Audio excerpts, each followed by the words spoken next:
Uh-oh. Uh-oh. You know what time it is. Uh-oh. You know what, Daniel Rodriguez? Yeah. Yeah. I don't know how long I don't know how long Mirror Dungeon 2 is supposed to take. I'm gonna be messing with my audio and stuff too. 밤은 익숙치 I'm mostly 않소. just, you know, I'm mostly just doing this to see if there's a demand 보이지 for 아니하기 streaming. 때문이요. To be honest, 쓰러져간 새 동료들을 떠올리면 I'm not really 또다시 적적함 I'm 속에 not really, 삼켜질까봐 두렵기도 하오. I'm not really a streamer. I'm sure you can tell. I don't even know if it's working, to be honest, but I'll just trust that it is because when I look at YouTube, it says you're streaming. So let's go. My one viewer, Hog. It's my first time logging in today, so. 좋아, 입에 풀칠은 하겠네. 애들 월급주려면 재료가 한가득이군. 봉오리가 벽구려 결실을 맺은 게로지.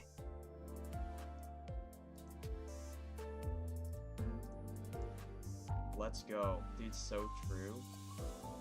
Alright. We're gonna be doing Mirror Dungeon, obviously. We're gonna be doing Mirror Dungeon. I'm gonna be doing all three of them, by the way. I have not seen any. I literally have not ever clicked this button either. I don't know what any of this stuff is. It's like a skill tree? What the hell am I looking at? What? Oh my god, dude. I don't want to read all this. Every 3 turns, all coins on each skill land on the same side. Wait, does it go left to right or right to left? Or do you just pick whatever one you want? Or do you start in the middle? Do you start in the I guess you start in the middle and then you go outwards? Okay, that kind of makes sense maybe. Maybe it makes sense. Keep rebalancing audio. I don't know. Maybe it'll make sense. Starting cost plus 50. I don't know what starting cost is.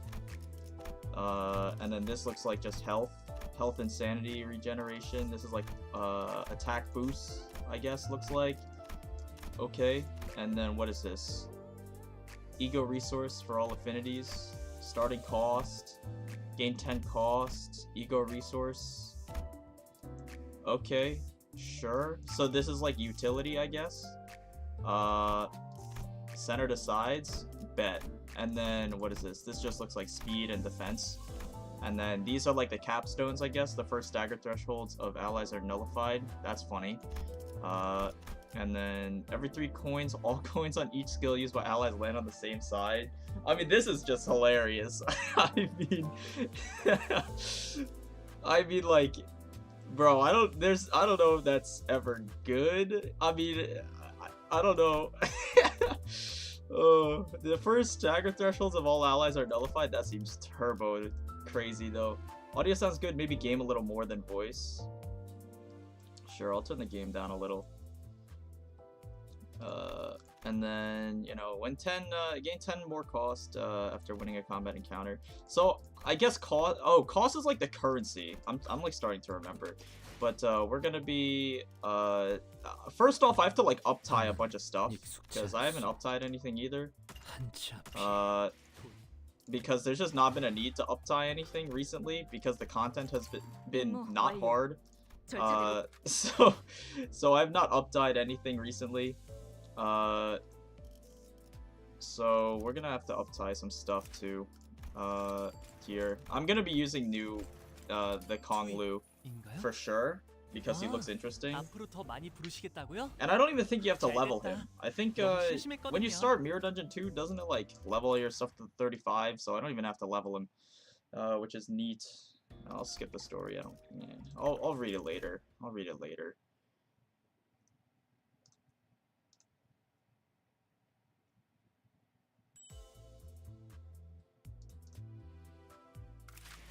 Alright, let me out.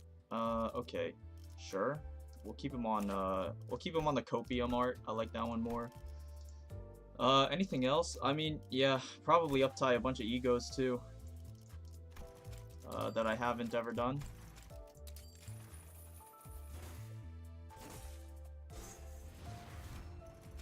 Neat.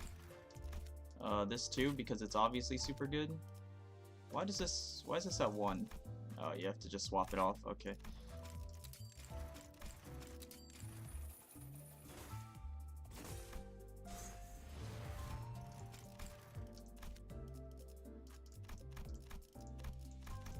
Do I want Dim Shredder? Surely not. Surely not. Once Talisman gets fixed, maybe.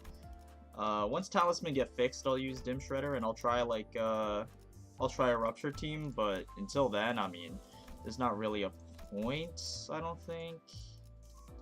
What else? Oh, the Ryoshu egos. Yeah, I should probably get those.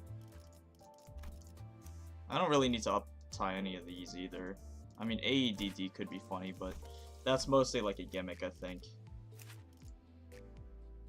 Like if you're doing solo with Sun Shower,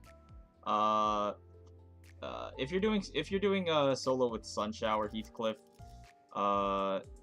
it's just like AEDD is okay because he's like a bruiser, so you can actually get like good value out of it. But obviously, I'm not going to be using him. Am I gonna have to? Do I have to uptie this thing? What does this do? Rat skills deal 20% bonus damage. So I guess what? Ardor itself, Ardor, and then like Mind Whip and what is this one? Catch Breath, I guess. It's not super necessary. I don't think I'm gonna be using that. Obviously, Ryoshu's egos at the moment are kind of in a sorry state, so we don't care. Otis Sun Shower. Yeah. Alright, let's see. Sun Shower is just a little too much. By the way, when you kill enemies in like floor 3, and so you gain sanity when killing enemy. When you kill enemies in like floor 3, and so you gain sanity when killing enemies. I mean, you're not wrong. You're not wrong. After, I mean, like, it's kind of free, you know, whatever, I'll do it. And then, I mean, like, actually, I probably could have left this at tier 2. I don't think I care about the tier 3, but it's okay. Just make sure it's not bugged. I think Gregor, I mean, his AEDD is also pretty good, but I don't think I'm gonna need to uptie it yet. So I guess we dispense Ryoshu egos. Yeah, I guess we dispense Ryoshu egos. Yeah, okay. How many shards do I have? 34? No, I hate this UI. This sucks. 34, so I need like 100.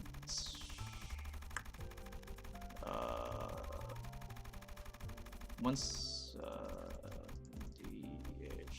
180-ish. We'll go with 175.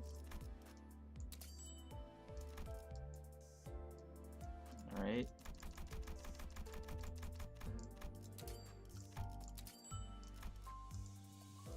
Come on, man, that's sad. You know what, I should probably use these. Okay, yeah, that got me there. Okay, I think I'll dispense the open one first. I don't think the Red Eyes, the Tet tier one, is going to be as useful right now. Sorry, my dumbass forgot that level 30 character get way more sanity compared to 35. Yeah, they do. They do. Because your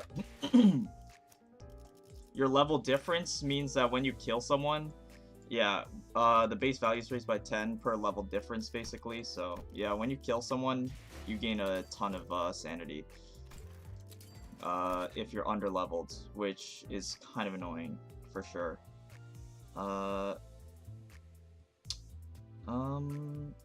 Yeah, I don't think... I mean, I don't know how tanky the enemies are gonna be. It's not like Mirror Dungeon 2 hard or anything. I feel like Mirror Dungeon 2 hard, we're probably gonna have to get this. But... Just for base Mirror Dungeon 2, it's probably still gonna be piss easy. So, I think we just get this for now.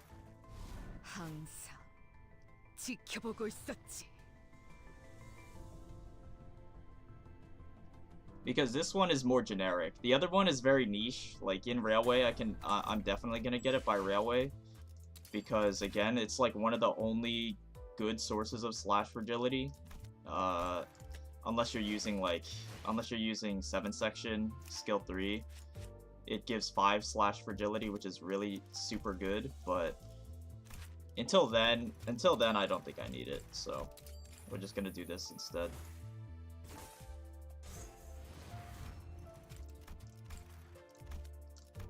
And then, looks like we're all set, maybe.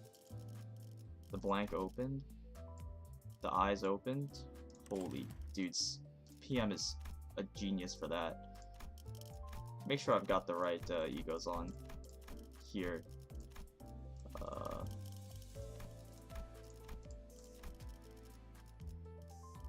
think that's like all I changed. I don't think people care about Ting Tang. Oh, my dude's level 1 though. Alright, never mind. Alright, we'll go in.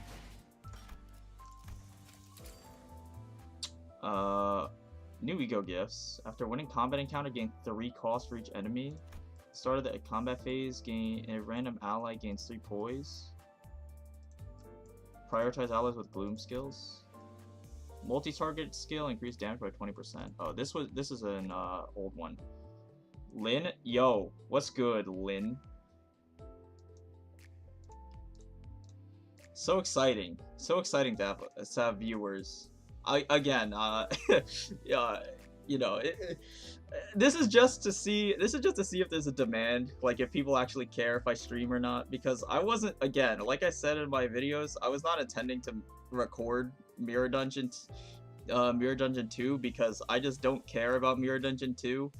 That much, because again, I mean, I'll say it again until the end of time. Like, I did not enjoy Mirror Dungeon. I think it's just really really boring and not like mentally stimulating to do. It's just very monotonous and takes a long time for no reason. So so I was not oh, it's 1 AM. I'm so sorry. I'm in the United States, so it's like, you know, it's like 7 o'clock here. Alright, you know, 6 AM? Bro, hey, good morning. Good morning. But yeah, I was not intending on making a video about it, but, you know, if people were curious, you know, you could watch me stream my first run. Because I feel like if I recorded a video, it would be really fucking boring. So I feel like out of these, I feel like Voracious Hammer. I remember now. I played Slay the Spire a lot, and I played Monster Train a lot, like those kinds of like deck builders, the roguelike deck builders. I played a lot of roguelike games too, just in general. So, I mean, I'm not like completely inexperienced with this stuff, but if I remember correctly from the announcement, this is all what I remember, because I haven't talked to anyone about Mirror Dungeon 2 either, because again, I just don't care. So I don't know the meta or anything. So I feel like gaining 3, like basically 3 currency after killing every single enemy is like really good. I think there was something like that in Slay the Spire too. It was like piggy bank or something. Hammer's cracked since you get it this early. Yeah, that's what I'm thinking. Like, you start with it, like that seems nuts. Yeah, it's like it was like the piggy bank in Slay the Spire. I think every floor you would gain like 12 gold or something. Until it would deactivate once you, like, the first time you spend your money, it would deactivate. But if you got it early, it was like super good. So I'll take the hammer, I guess. And then what the hell's going on here? That's the preset, I guess. Ego gift. Okay. Why is this a 2? Is that like a tier? Is it like a rarity tier or something? I don't know. I'll figure it out. Whatever. Yeah, everything is leveled at 35. We're obviously taking Hong Lu because he's new. Take Ryoshu and Isang, I guess. I don't really want to take... I don't want to take like the super meta IDs, because that seems just boring. This is just boring and unfun. So I mean, we'll take because Ryoshu has like again the new Red Eyes ego that I kind of want to play with. Maybe I should make a team that actually supports it. I mean, the Sun Shower, the Esong Sun Shower is also good. Wait, hold on. Let me just see what we're working with here.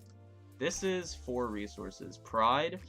Okay, well, Kong Lu has Pride, and then he has Gluttony and Sloth.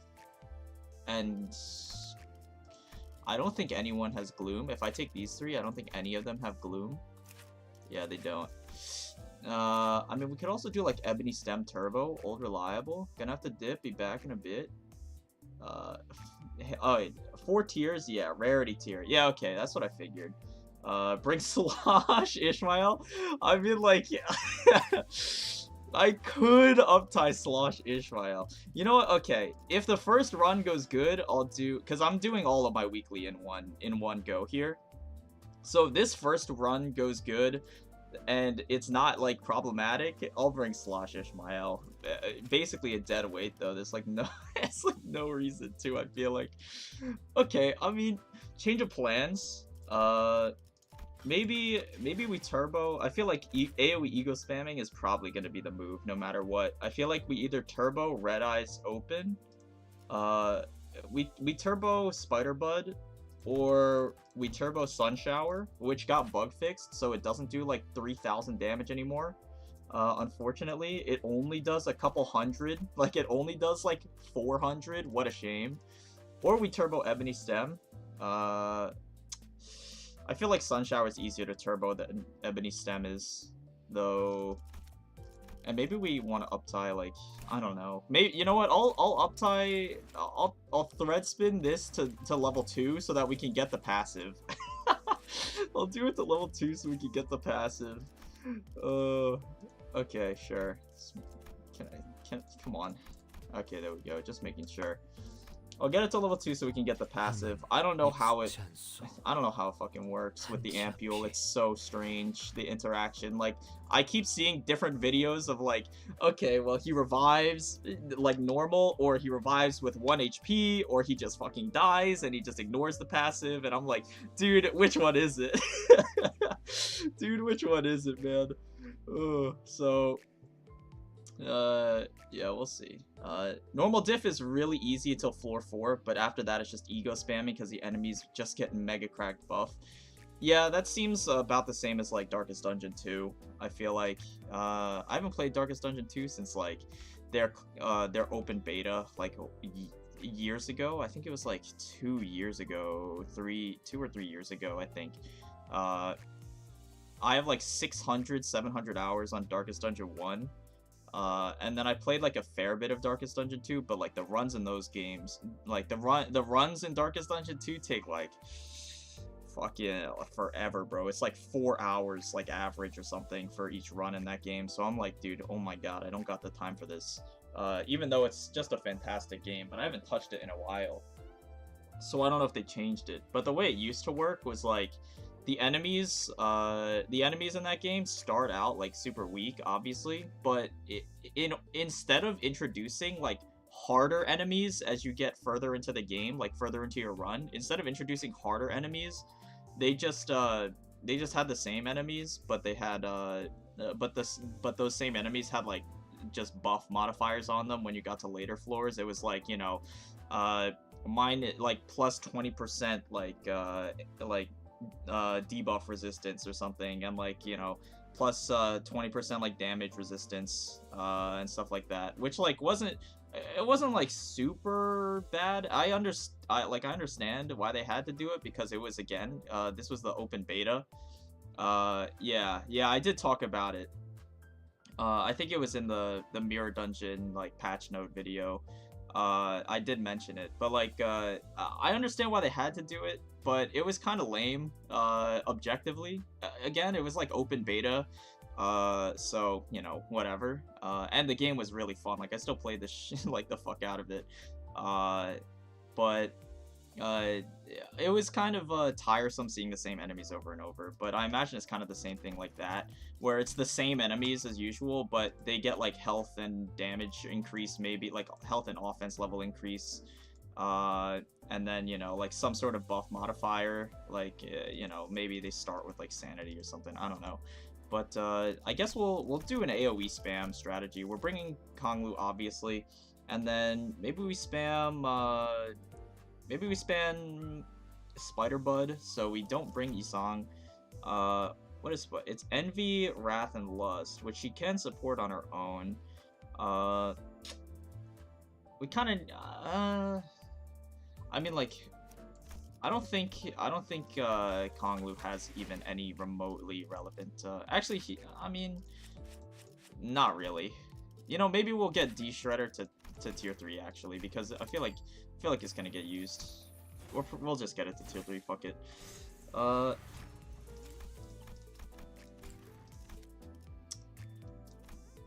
don't know. I mean, what do we got going on here? If we want, we could just bring Ninclair, but I don't really want to bring Ninclair. We could bring Gripper, actually, if we want. She has Lust and Envy, for sure. Which would help, and then Wrath. I mean, it's Wrath's... Okay, yeah, okay. We bring Gripper, for sure. We go like this. You deployed... Oh, I get 7? My bad, bro. What the fuck? My bad. I thought you only get 3. You didn't even notice. Wait, you get 7? Damn. Okay, we'll just bring everyone, man. Fuck it. Jeez. Yeah, I guess we'll just do this then. I mean, like... Dude, I thought you just get 3, like Mirror Dungeon 1. Okay. We'll go here. Oh, you get to choose everything too. Nice. Alright. Gripper for sure. This.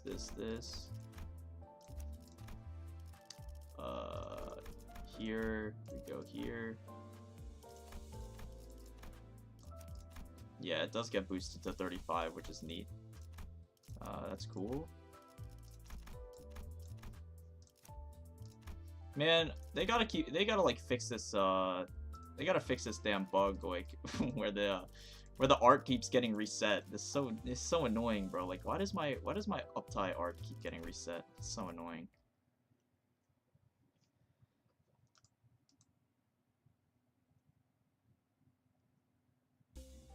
Alright, what the hell's going on here? Exploring floor 1? Right, they have the damage type resistance now. I haven't run Mirror Dungeon since the patch.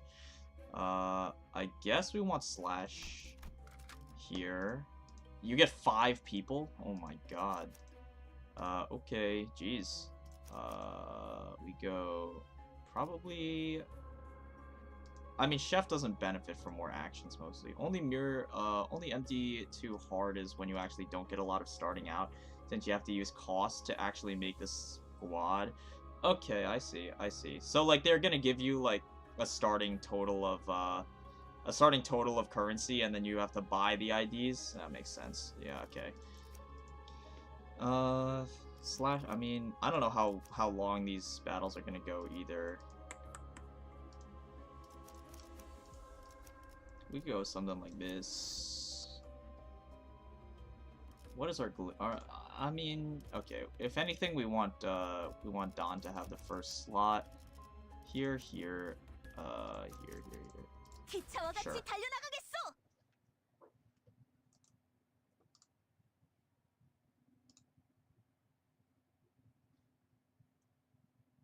Buy IDs and egos, yeah. I get you. I saw they released like new patch notes recently.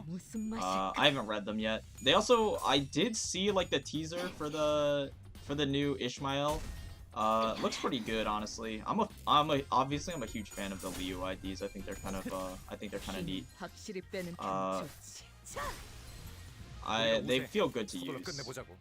In general, they just kind of feel good to use. So I'm very excited for that. I don't know if she's gonna be that good.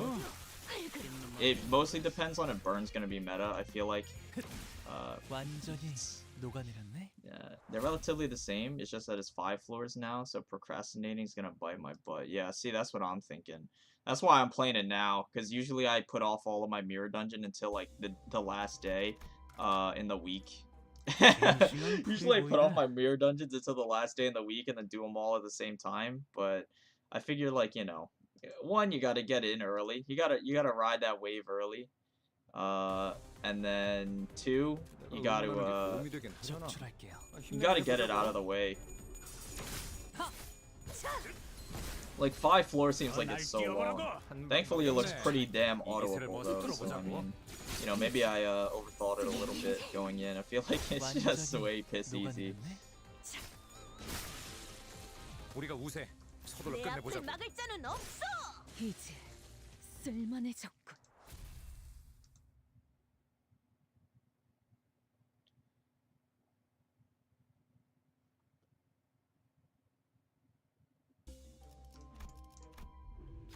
Oh yeah, new Abnos too. Something like creaks, squeaks, and shakes is still before us. Okay. Pink liquid. Oh, is this the this is the Abno for the ego gift that gives you the one resource at the start of the battle, right? At one of every resource or something, it looks like. Okay. Consists of multiple things and beings. Okay. Sure.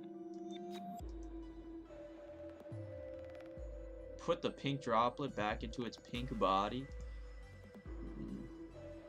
I try to get one done every 2 days. I fell asleep once trying to do them all, I think. Yeah, it's really bad. It's really bad.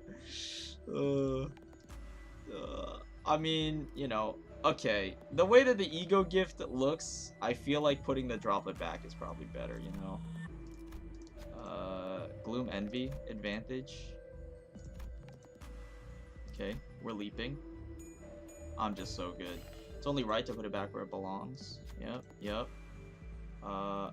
Okay. You shouldn't have done that.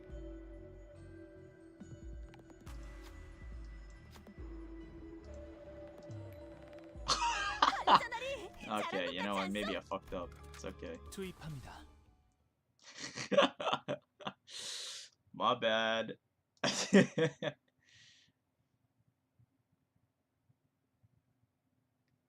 Guess I missed out on an ego gift or something. 최선을 다해보자. Whoopsie. 방금 벌레 말은 듣지 않다는 사람 누구야?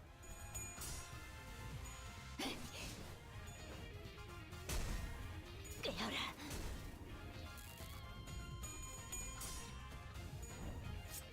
너 맛. 아까처럼만 해. 그럼 이번 전투도 쉽게 I'm 쉽게 trying to 할수 think 있어. of like, what, I mean, I don't know how hard the next floors are gonna be. Like, obviously, I'm just literally autoing, for now. But like, if the next floors are, because I'm trying to think of like, should I just bring like a speedrunner, like the stereotypical speedrun team? Because if I do bring just like the speedrun team, I mean, we'll be done really quick, and it'll probably be faster. But I don't know if the speedrun team just on full auto is going to be able to do the last floors. We'll see. What is this? Oh, slash again. Okay. 싱싱한 풀이 보이네. I actually didn't catch the levels of the enemies too. I assume they're 35, but I don't actually know. 최선을 다해보자. 아이씨, 방금 벌레 말은 듣지 않다는 사람 누구야? Does it even say? I don't even remember if it says the levels or not. 화끈한 It 계획이라도 I think it 생각하는 거야? probably says it on stage entry. And I just keep forgetting to look. 날 뛰어보라고. 한 방 먹였네.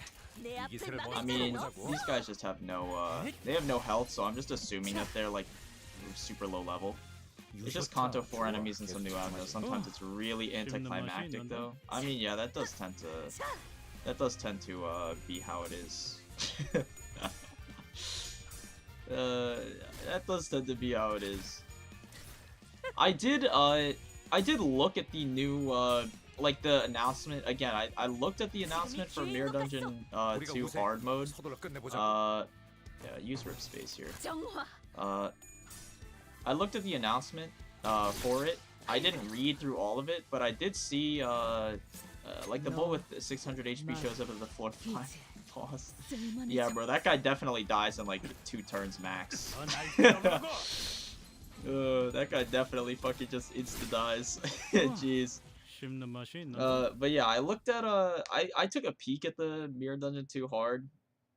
Uh, and I saw like a picture of blubbering toad, and obviously that caught my attention.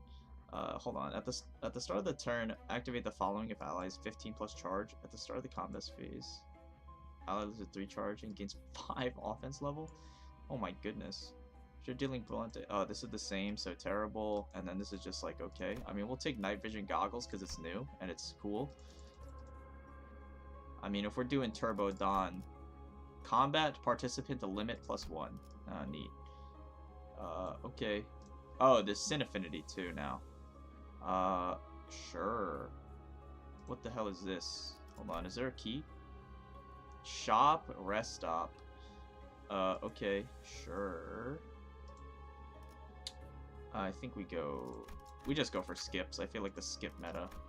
Blunt. Okay, you know what? We'll get some sanity going here too. Sure, yeah, I like that.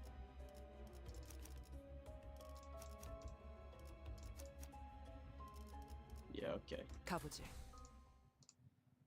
Frog is gonna be back. Yeah, I did. No, I haven't met. Yeah, I haven't met Toad yet. Yeah, it's gonna be in the new. I read that one passage, of the change notes or the patch notes. Like the announcement for Mirror Dungeon 2, how it's gonna work. I read that one thing on their Twitter, and it was like, yeah, we are going to be, for some of the bosses in the hard Mirror Dungeon, we're going to be bringing back Line 1 Abnos, like some of the Line 1 bosses from Railway, and I was like so hyped for that. I got a Turbo Clock Ninclair with OP skill 2 and skill 3. Oh shit, right, you can do that. I forgot. Yeah, you can like buy you can buy shit. Skill final power +2. Oh, I see. Yeah, okay. Oh yeah, and you can view them in here now. I like this a lot better. Give me workspace. So what? You're gonna start of the combat phase. I'm assuming Dawn is gonna spend charge to gain like 5 attack power up. That seems not balanced at all.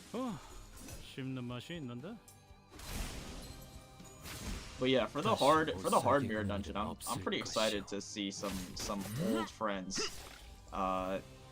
Probably more excited than I have any right to be, because it's like I feel a kind of nostalgia for them, you know. It's like after a while, after like sitting on the same stages for a while and like grinding out on Line 1, you kind of get a mutual respect for some of those Abnos.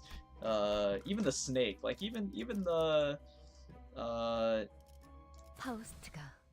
even the Slithering Inquisitor on stage 10, you kind of get a mutual respect for them.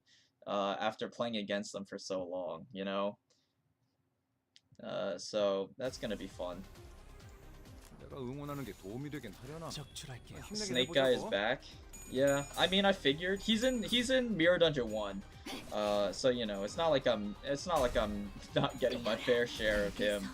But like, you know, I'm excited to see like Blubbering Toad and KQE again. You know, what was the name of the last one? I just call it the statue. I don't remember what the name of it was. Dude, I can't remember for the life of me. He has only like 800 health. Yeah, I mean, for sure. I don't think they would do that to people. I don't think they would do that to people. What was the name of the final Abno in Railway Line 1? I don't remember. It's the freaking statue. You know the one, the Karma one. But I mean, I don't know if I'm gonna be excited if that comes back, because that fight takes forever. And you actually like have to think, and you can't auto it, so you know that's kind of blows if that comes back. But you know, Blubbering Toad and KQE, they're simple. They have simple mechanics, so it's gonna be nice and nostalgic to see them again for me, I think. So I'm excited for that. And then okay, so what's the shop? Dispenser's hum fills the air. It knows what we want. We also know what it wants. Okay, here we go. Honglu's skill replaced. Oh, there's like a late bloomer's tattoo. Okay, so this is the same. Phantom Pain. Phantom Pain is super good. I might just buy that. It's pretty cheap too. When using a skill that flips plus coins, the ally's sanity applies as the maximum value at the start of the next turn unless corroded. What the fuck does that mean? My form empties. So true. So true. That is what it is. I just call it the statue. I just call it the statue, bro. So true, actually. That is what it is, yeah. When using a skill that flips plus coins, the ally's sanity applies as the maximum value at the start of the next turn. Bro, what the fuck does that mean, bro? You know what? Maybe the only way to find out is to buy it. I don't know what the fuck that does. And then what is this? This is the okay. Pay a tremendous price.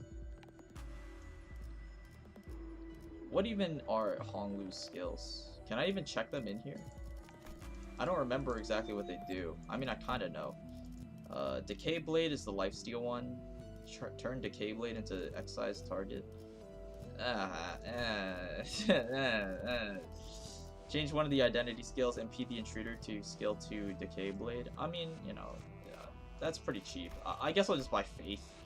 Because I don't know, what is team? Pick up a mirror shard amid the crumbles. Add a new identity or ego to the current team. Can you only do one? No way you can only... I'll get Faith because I don't know what it does.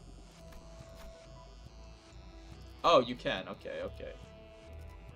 Yeah, I guess we'll do that.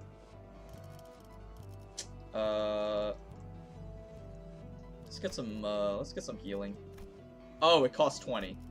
Not bad. Oh, this costs currency. I think it gives you 95% for head coins regardless of your sanity.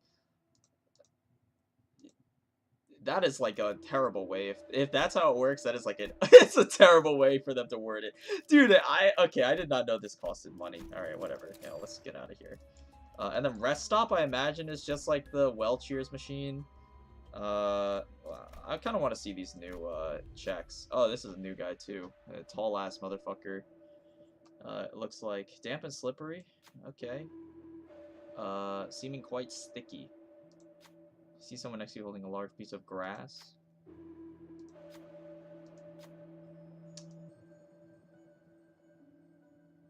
Okay. You know what? He seems like a swell gentleman. He even has a tie. He has a shirt and a tie. I mean, surely you can't go wrong. You know, Brokey? Bro, I didn't know. You can't blame me. I didn't know. Okay. I'm glad that you could... Huh?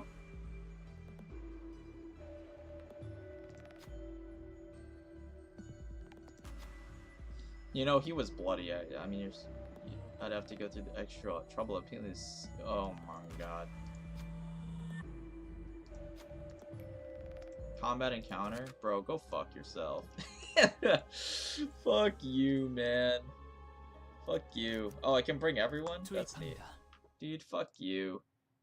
Rest Stop is just the HP recovery node. Yeah, okay. Yeah, I figured. Yeah, it's kind of in the name.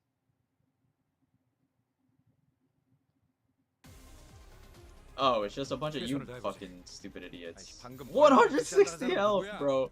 Damn. They took that shit personally. They took that shit personally. 160 health? Oof. Oh my god, bro. 유효타 좋아. 계속 집중하지.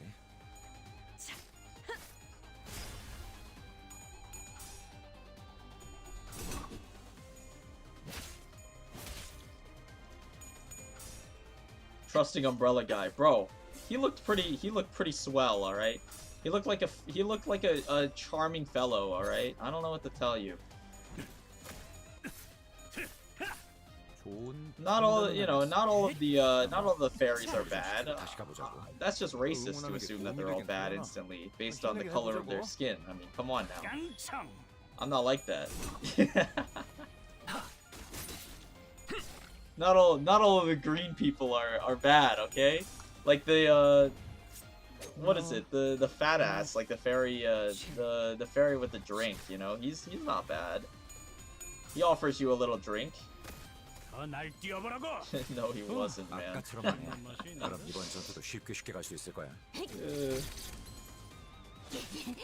You know, I mean, the first couple examples of the fairies in the PM universe, you know, they might have been pretty bad, but you know, not all fairies, man. I don't know what to say.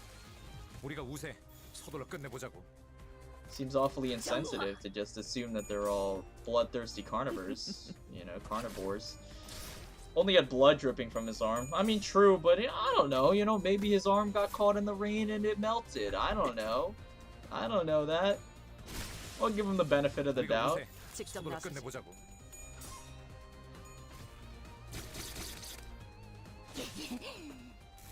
Although, I mean, you know, I mean, what did PM mean? Fat very good, but skinny isn't. What did PM mean by this? 우리가 Bro, 우세. 서둘러 끝내보자고. hey, based PM, no fat phobia. 쓰러졌고.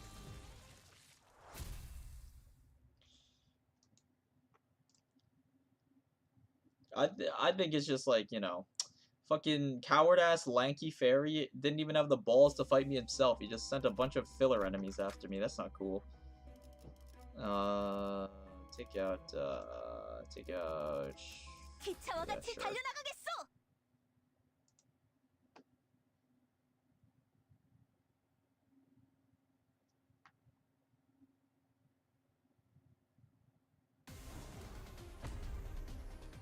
Okay. What is that, 최선을 like 다해보지. Doomsday? Yeah, it is. 아이씨, 방금 벌레 말은 Sure. 듣지 않다는 사람 누구야? 무슨 맛일까? 아까처럼만 해. 씹는 맛이 있는데? 그럼 이번 전투도 쉽게 I don't know, I was 쉽게 about 할수 to 있을 거야. roast you over it, but I just remembered I did the same. 예측대로 Bro, yeah, see? 쓰러졌고. 유효 That's what I'm saying. That's what I'm saying. How am I supposed to know? It's literally a 50-50, bro. It's literally a 50-50. I just chose wrong the first time. Oh my god, okay. I mean, you can roast me over the auto on the auto target on Rip's face, though. I mean, I'll take that. I wasn't paying attention. I was reading. Also, just came back. Thoughts over Hong Lu and thoughts over on Hong Lu and Mirror. I mean, new Hong Lu. I mean, he's performing. For sure. I mean, he's doing well for himself. I think maybe next run I'll do a solo run with him or something. I think he obviously is going to excel the most in solos because tank IDs have like a common problem. Okay, let's go. You know what? Take the reins here for a bit. Yeah, go here.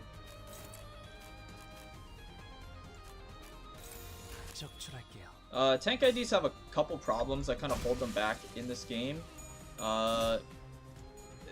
The first thing is that obviously if you want to be a tank, you have to get hit. Right? Because if you're not getting hit, then you're not tanking anything, obviously, right?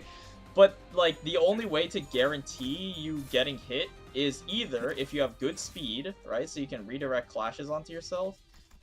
So you either need to be able to have good speed, which is kind of like antithetical to what a tank is supposed to do. So most of the time you're not having good speed. And then so you need to get hit a lot.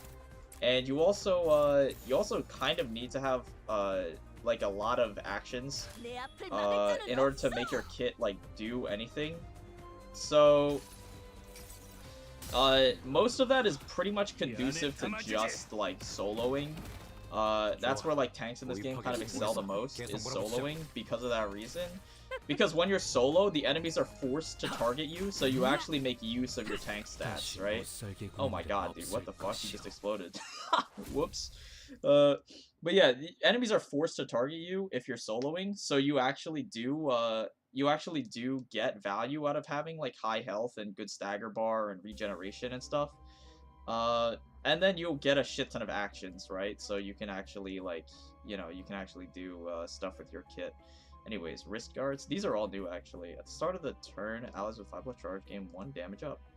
Ally pride skills gain 2 damage up instead. Is there even a charged pride ID in the game right now?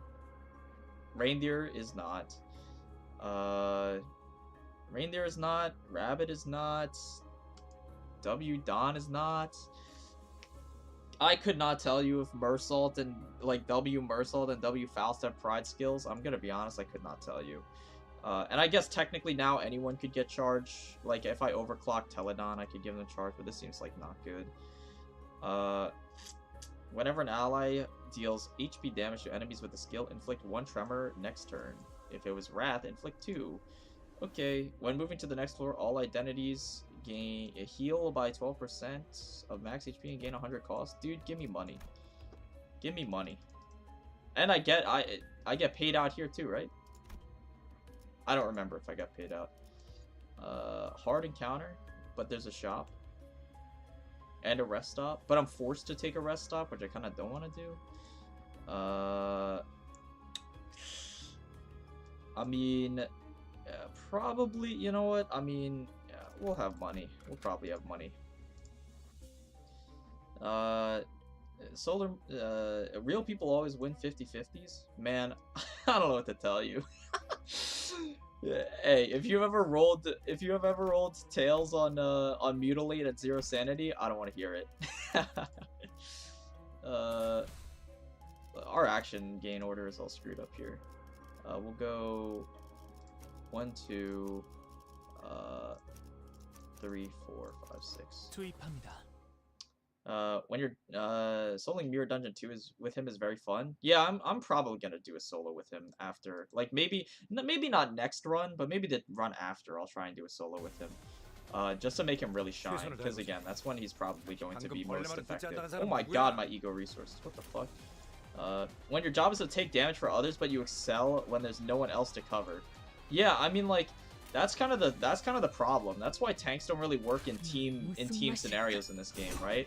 Like on Mersault's release, people were also kind of freaking out on W Mersault's release because they see him like in chapter 3 was the hardest content, obviously, and you could solo stages in chapter 3 with him, and people were like, dude, this guy's turbo nuts, right?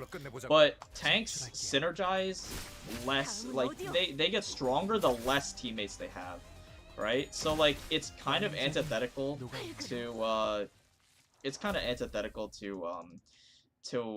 what the common strategy is, which is have like a medium-sized team usually, because solo strats are usually pretty niche.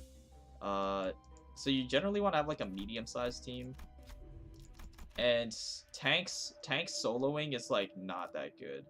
Hold on, let's see. Faust skill. I don't care about Faust. Smokes and wires. Wait, what does this do? Allies with inflict twice as much bleed. At the end of the turn, enemies bleed with lose 2 speed. Holy shit! Wait, that seems broken. I mean, obviously we're buying it. And we can buy like a really shit ID maybe. Okay, we can buy like LCB Sinner. Gambler Rogia. We'll buy, sure, for the passive. That seems okay. Yeah, give me egos too. Oh, egos cost money. Alright, never mind, bro. I don't have the means. I do not have the means for this. Wait, take my egos out. Confirm. There we go. Yeah, give me LCB Rogia. Yeah. Okay, let me out. Rest stop. Feel free to take a rest. Convenience store owner exploring the maze for a dispenser. Add a new identity or ego to the team, or take a rest. I mean, we look fine. Oh, it's just another shop. Oh, these work as ID shops too. Okay, I see. Right, okay. Yeah, I'll take a rest. Still hoping for Uptie 4 to make both K-Core Pong and R. Ishmael. Specifically R. Ishmael. So true, actually. So true. Hod Brothers. Okay. I haven't played that much of LobCorp, and I've played a little bit of Library of Ruina, so I do know like who the, what are they called? The freaking Saphira. I do know like generally who they are, but I don't really know the lore too much. Honestly, I'm not super interested in the lore for this game, which is like I feel like most people play it for the lore, but it's just like Korean bootleg SCP Foundation to me, so I mean, it's like, okay, you know, it is what it is. It's neat, but I'm not super into it. So I mean, I know who Pod is, but it's not like, you know. All Sinners here for 15 seems better. Leave the rest up. Yeah, let me out. Blunt. Yeah, give me I mean, you know what? We can leave Otis on the 맛있는 bench. 경험을 기대하지. I'm Uptie 4 is going to be one hell of a video to record when that drops for sure. I was thinking of like doing a video on like when Uptie 4 drops of like literally everything. But I don't know if, because that's gonna be like 4 hours or something. Probably definitely way more than 4 hours of video. So maybe I'm probably gonna do like multiple parts. Maybe I'll do a separate video for like every for each sinner, like just doing like so there would be 12 videos maybe, like one for each sinner, so that it's like, you know, I can just focus on their IDs and egos or something like that. I don't know how I'm gonna split it up, but I'm definitely going to be reviewing all of the Uptie 4 IDs when they drop. Because it's going to be like really, it's going to be super meta breaking. So I'm gonna have to read like all of them no matter what. So might as well make videos out of it. Kurkumo Honglu Uptie 4 should have like 200 coins on his skill too. Nah, 400 at least. So true. Bro, yeah, so true. Actually, he should. What is with these fucking Picatulums, man? They were like, dude, these enemies, you know, these enemies are pushovers, so we do need to buff them. And then the PM members in the boardroom are like, you know how to make them more threatening? Give them 140 health. Dude, what is your problem? What is your problem? Do we know when they drop? Or is it just their coming thing? They were supposed to drop like mid-July. Because they were supposed to drop on the same patch as not Mirror Dungeon 2, Railway Line 2. They were supposed to originally drop on the same patch. But they changed it because they're delaying Railway 2. So my belief, from what I understand from their announcement, hold on here. We can use Cook here. This will kill this guy. Flash here. Yeah, okay. My understanding is because they delayed line 2, they in the announcement they said that they did not mention Uptie 4 in the announcement. What they said in the announcement was, you know, we're going to be delaying line 2 in order to balance it and everything, with Uptie 4 in mind, right? Like they need more time to balance it with Uptie 4 in mind. So what that says to me is, you know, and they didn't, again, in the announcement they did not explicitly say they're delaying Uptie 4. So what that means to me is we are going to be delaying line 2, but we're not delaying Uptie 4 so that we can get an idea of how good they are after they launch and then balance line 2 around that.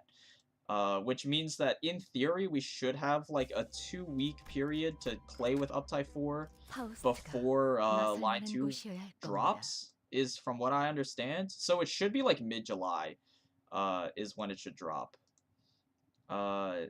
It's gonna be crazy figuring out which IDs and egos to spend threaded shards for. Wait till we'll be getting Uptie 4 before Railway. That's from what I understand, yes. I made a community post about it like a couple weeks ago. If you like look on my channel or something, just look for the community post and I talk about it a little more there. Because that was when the announcement literally just dropped, and I basically say the same thing though. You don't really have to look for it, but I mentioned it there. It's like the only community post I've made. But yeah, if I sent in the post, I have a screenshot of the announcement. Like literally, I just like copied the screenshot off their Twitter and put it on the community post. And if you read it, it does not say that they're going to be delaying Uptie 4. So again, from what I understand, they're delaying line 2 of Railway, but they're not delaying Uptie 4, is what I understand. So we should have some time to play with it, which is okay, you know? This means Uptie 4 will make everyone super OP. Honestly, I hope not. I hope it doesn't make everyone super OP, because then it's just gonna be a huge balancing nightmare, for sure. Like, yeah, it's just how the game is. It's just how game design is, you know? You have to have bad things. You can't have, like, everything be good, right? Because then it becomes impossible to kind of balance. And it's just inevitable power creep. Because if you try and release everything and it's good, if you try and release everything and they're good, then in the process, you're going to increase the power level of the game slowly, over time, and it's just going to lead to inevitable power creep, right? So there has to be bad things in a game so that comparatively things are good, and it kind of makes the balance better. So it's just like a necessary evil. Hopefully not everyone will be super OP. Golden Urn, gain plus 20% cost after winning a combat encounter. Is this not broken? Is this not super broken? After dealing HP damage with a skill that inflicts sinking... Okay, sinking, dude, I sleep. I'm not even reading the rest, it's a waste of time. Gathering Skulls is a pretty good one from Mirror Dungeon 1. But the Golden Urn... is this not turbo broken? This seems extremely broken. I'm taking that shit for sure. +2, okay. Sure. So I guess we just want to do as much combat as possible then, right? We go here, here. I mean, I think, power creep is basically rough for a gacha. Yeah, especially rough for a gacha. Yeah, because it's a fine line. It's a fine line between releasing IDs that are strong enough that people want to pull for them, but not so strong that they break the game for the future, right? Because then you get situations of where you know, you release N-Corp Sinclair, and then for the rest of time all of Sinclair's IDs are mostly irrelevant until you release something that's stronger than N-Corp Sinclair, right? So, like, you know, obviously they wanted to make Sinclair good because he is, like, the Season 1 ID. Like, he was the ID that they were, that they were, like, teasing the most, because as soon as they started releasing N-Corp IDs, like, everyone in the community is like, okay, well, obviously we're getting Sinclair, right? Like, surely. So it was the most anticipated ID, and they have to make him good. And obviously, if they do make him super good, and he's super anticipated, they have to make him, like, super nuts. But in the process of doing that, and making that bank, they also put themselves in a rough spot, because now every ID has to be either as good as him or better than him in order to be relevant. Like, in order for people to want to pull for him, and make money again off of a Sinclair ID, like a main banner 3-star Sinclair, they have to make him at least, like, you know, hovering around as good as him, right? So people will actually pull for him. So it kind of fucks up, like, the balance there. Which is, you know, I mean, it is what it is. Admiral Mallory spoke with clarity, loading a shotgun. Okay. Promised to give me a gun that can blow up anything, but the catch was the last shell would land on the head of my beloved. Right, this is the, I don't remember his name. I know he's in LobCorp. I think he was blue in LobCorp, though. This guy's red, so it's an aberration of him, obviously. It's based off of a play. It's based off of an opera, I'm pretty sure. And I mean, again, I say it in my videos a lot, but I play Yu-Gi-Oh!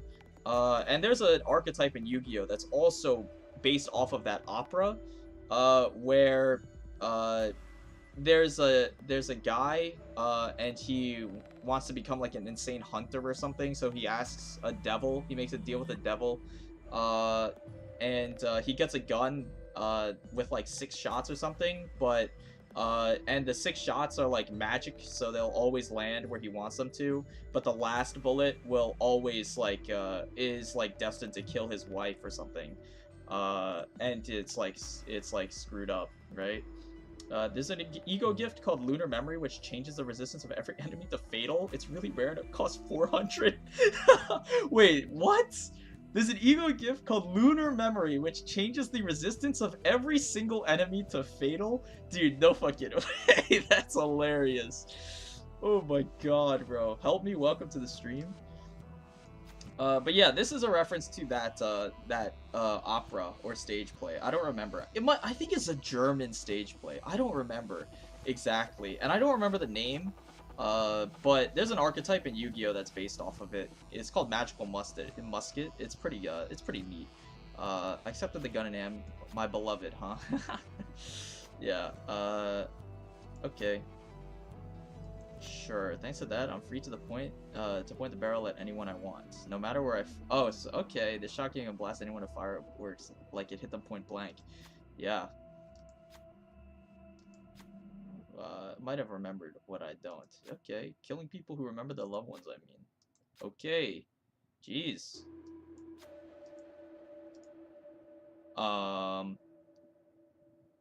You know? So I suppose the idea is either you remind him of his beloved or you tell him that you're on his side. Der Freischütz. Yeah. That's what it was. Yeah, it's like German or something, right? I think the Abno in LobCorp is also based on that same opera. Uh, it's a tier 4 ego gift. Yeah, I figure. Actually, I haven't been paying attention to the tiers on these. Oh yeah, this is tier 3. I don't know how this is a tier 4 gift? Bro, I was like sleeping on this apparently. What the hell? My bad. Yeah, I haven't been paying attention to the tiers at all. I keep forgetting. Yeah, okay. I'll tell him that I'm on his side. Oh my god, bro. My bad. Holy shit, what a check. 6 plus 4. Okay, we only need to hit 2 coins here, which is cool. Nice. Great. Nice. Let's keep the festival going. While you snuck out of the place taking medical supplies. Sure. Cost 30 gained. Selected identity healed. I'm full HP. Motherfucker, bro. A lot of wasted time for no benefit.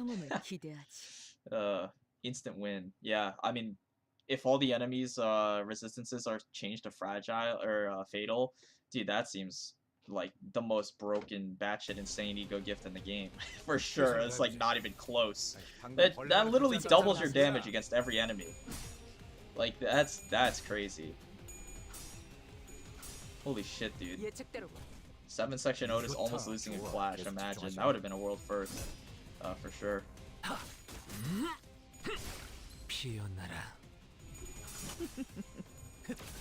다시 복구하긴 힘들걸요?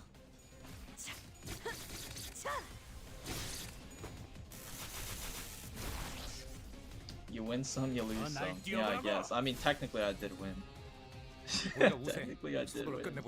It just didn't get anything from it. Why the dude? I have so many fucking ego resources, bro. I should be using egos more. I suppose I remember them saying they would. I just forgot until I looked just now. But yeah, I guess they did make the ego resources carry over through stages in Mirror Dungeon now. I noticed they did it with the story dungeon, but I guess they did also add it to the Mirror Dungeon.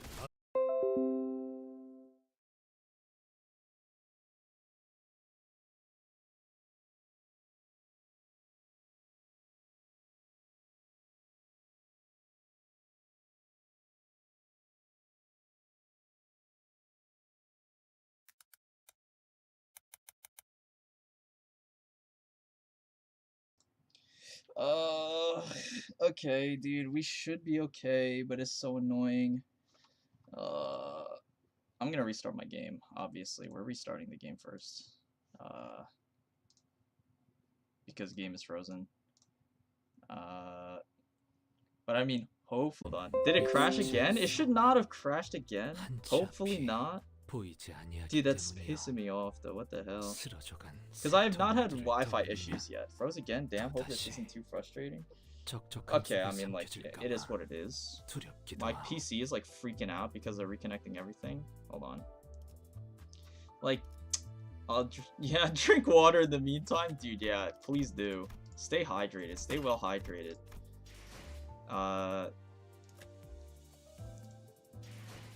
Yeah, looks like, I mean, I'm just looking at the Wi-Fi connection on my computer. The bitrate is dog shit. I don't know why, dude.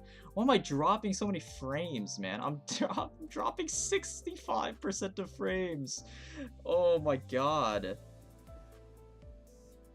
I'm looking at my Wi-Fi on my computer though, like, literally my entire block went out. It's not even just me. It's not even just me. My entire block went out. Because there's only like 2 Wi-Fi connections on my computer right now. It's like my personal, like my home Wi-Fi, and then like the Optimum FiOS like thing. It's so annoying. Oh my god. We look like we're okay though. We look like we're okay. I'm dropping no frames anymore. Yeah, I mean, I don't know. It just, my entire block went out, it looks like, which is fucking sad. Because we have not been having Wi-Fi issues literally in probably months. I've not had a Wi-Fi issue, and of course, you know, it just has to be today. It's okay. I have to redo all of this though. 2, 3, 4, 5, 6, 7. 가보지. Yeah, it looks like we're good. My bitrate looks good. Not dropping frames anymore. Slowly my neighbor's Wi-Fi's are coming back up, it looks like, but I mean, I don't know. I wouldn't trust it. It still looks kind of spotty. My block, like my street, has notoriously bad Wi-Fi. Like if there's a storm or something, my street is like the first to go. Like if there's a storm or something, my street is the first to go, and there's no like buffer or anything. There's no buffer or anything, so as soon as our Wi-Fi goes down, it's literally like, it's literally like if there's a rainstorm or a snowstorm or something, it takes like, sometimes it takes like days to get a technician and get it back up, which sucks for sure. But I mean, you know, hopefully we're good for the rest of the night. Again, this is like unprecedented Wi-Fi issue, so I apologize. But it looks like my Wi-Fi is slowly booting back up, so we should be good. I gotta catch up on chat though. Holy shit, dude, this is gonna make me distort.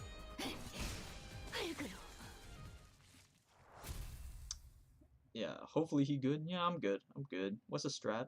That's the strat I used. LCB Center only.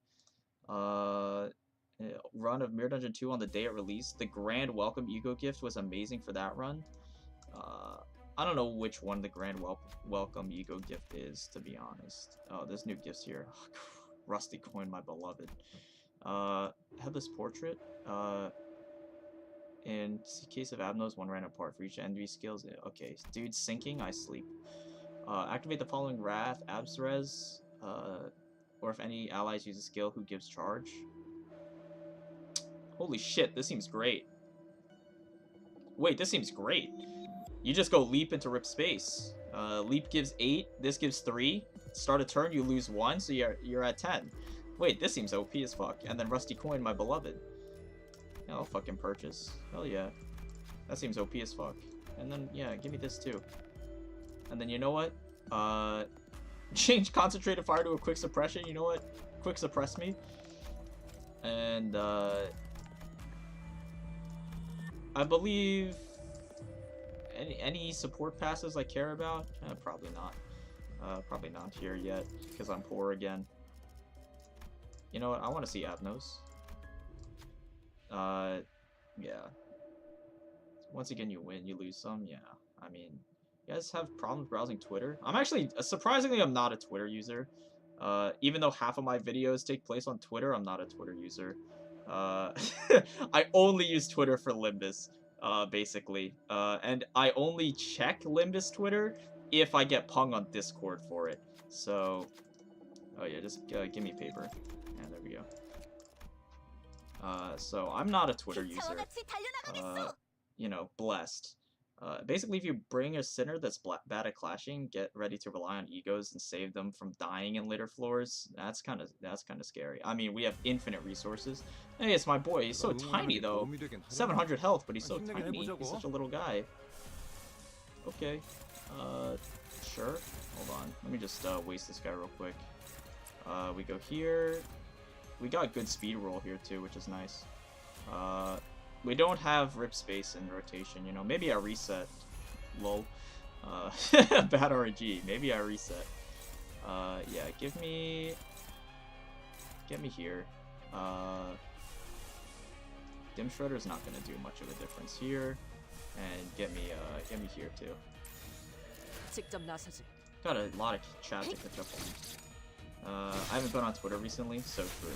Oh, I don't have an account, and it lets me to log in and see random art. Can't do that anymore. Yeah, that's so annoying, actually. Nah, dude, that's so annoying. That's the only reason I have a Twitter account, because if you try and look at an attachment on Twitter, like for example, if I'm on LIMBUS Twitter, right, and I'm like trying to look at an image, it like brings the stupid ass pop-up. It's so annoying, right? So you have to log in. It's so annoying. Yeah, they removed that, so you have to log in. Yeah, it's so true. Yeah, the Frozen, it's back. The big downside of streaming, yeah, it's so damn annoying. But yeah, okay, we're going. Right. No need to apologize, we understand. Yeah, I'm just making sure. You know, it's okay. Rusty Coin, my beloved, never have I agreed more with this sentence before. Dude, Rusty Coin is so pog. It's so good. Gain +5 pride resource whenever an enemy dies. Gain. Oh. Wait. Oh, this is the grand welcome. Is this the grand welcome you were mentioning before? Help me. The LCB Center only run. Isn't that the one that you yeah, the grand welcome ego gift was amazing. I feel like you could yeah, I feel like you could spam like Ebony Stab hard with this. At the start of every battle you gain pride. Like, that seems crazy broken. Broken Revolver. At the start of the turn, enemies with Rupture have offense level reduced by 3. That's also really good. And then Illusory Hunt is like usually... this is like a top tier ego gift in Mirror Dungeon 1, I feel like. Just checking the rarity of some of these, you know, just to make sure. I feel like, I mean, is this like too little too late? I feel like at this point we have enough ego resources. I don't think I need that. I think I'd just rather have Illusory Hunt. Just get some free damage up, you know? Let's see. Oh, we get a shop at the end too. Alright, nice. Nice. How many skips? We gotta rest. 2 skips. Alright, we're going up here. Yeah. No, it's, yeah, I'm just reading past messages. I'm just catching up. I'm not, you're not lagging or anything, trust me. I'm just reading the past messages, to catch up, you know? Just making sure I didn't miss any discourse. Forgot the exact description of what Grand Welcome does, but it showers you with ego resources. Yeah. Damn, I think there's a massive delay on chat. Yeah, I'm just reading past messages. In that case, messages, yeah. I'm all caught up now. I got all caught up. Don't worry about it. You're not bugging or anything. 그럼 이번 전투도 쉽게 갈 수 있을 거야.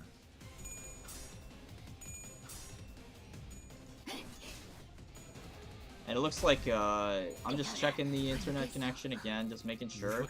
Got 5 bars. My entire block is back up. I see all my neighbors' internets. You know, so we're okay. Dude, these enemies do clash like motherfuckers though. What the hell?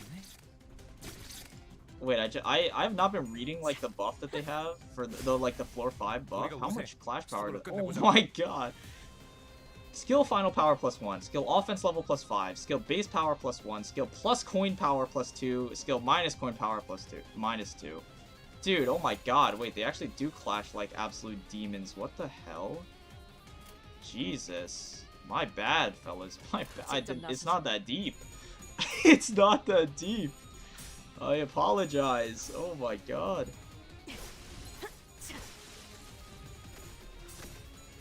Okay, I'm starting to understand the value of AoE spamming egos because holy fuck, dude, these guys clash like demons. It's a good thing they're like turbo squishy and I just auto and win. By the way, any ideas that you got your eye on specifically for Uptie 4? Yeah, a couple, actually. I feel like there's a couple of them that have really, really good potential to be super good that aren't already right now. Like, one of the most anticipated, I feel like, and it's not just me, one of the most anticipated right now is Reindeer. I'm very excited to see what they do with Reindeer. Oh, I just, okay, you know what? I'll save my currency. That was a conscious decision, actually. You guys wouldn't understand. 순수했던 But 나날로 yeah, Leap is neutral at 45. That's fucking stupid, bro. Yeah, Leap is neutral at 45 sanity. Like, that's messed up. That's messed up. 방금 벌레 말은 듣지 않다는 사람 누구야? You know, we'll go. But yeah, Reindeer is probably the first one. Can't wait for hard mode. I can't wait for hard mode either, because it seems like there's gonna be some really good stuff going on there. No. And it might actually be difficult, which is, you know, kind of neat. But yeah, Reindeer is probably the first one I'm looking forward to Uptie 4 on. I imagine it's going to be 이세를 모아서 뚫어보자고. I don't know. This analogy is probably going to be lost on most people. But I don't know how many of you have played the Battle Cats. It's like 좋다. 좋아. calculated judgment. Yeah, so true. Actually, I mean, Reindeer has potential to be really good. The only thing holding her back on her own is her charge gain. If she can get like charge gain synergy and stuff, she has the potential to be very strong again, like a competitor to Ninclair level strong, right? Because again, I mentioned it in like my one of my videos. I mentioned it, but her support passive is really strong with Ninclair to the point that people at the end of line 1 when Ninclair was really being experimented with. Oh, this is a pile of bodies or whatever, the Abno, or is it different? But at the end of line 1, people were legitimately valuing like I was looking at the meta. There was like a very split decision on whether or not I was going to bring like LCCB Ishmael or Reindeer, because Reindeer support passive synergizes so well with Ninclair that people were bringing her, even though they never brought her into a single stage. They were bringing her just because her support passive was turbo good on Ninclair, right? So if she gets a good Uptie 4 where she's decent in combat, and then, you know, her support passive is still great with Ninclair for the synergy, then that's going to be really exciting, I think, for sure. So that's like the person I'm most anticipating, I think. I spent thousands on that. I haven't played in a long time, though. Yeah, dude, bro, do not spend money on Battle Cats. It's a scam, bro. Enemies are also level 36 to 40. It means that N-Corp Sinclair and Sunshower Heath have a really hard time losing sanity. Yeah, dude, that sucks. Holy shit, that sucks.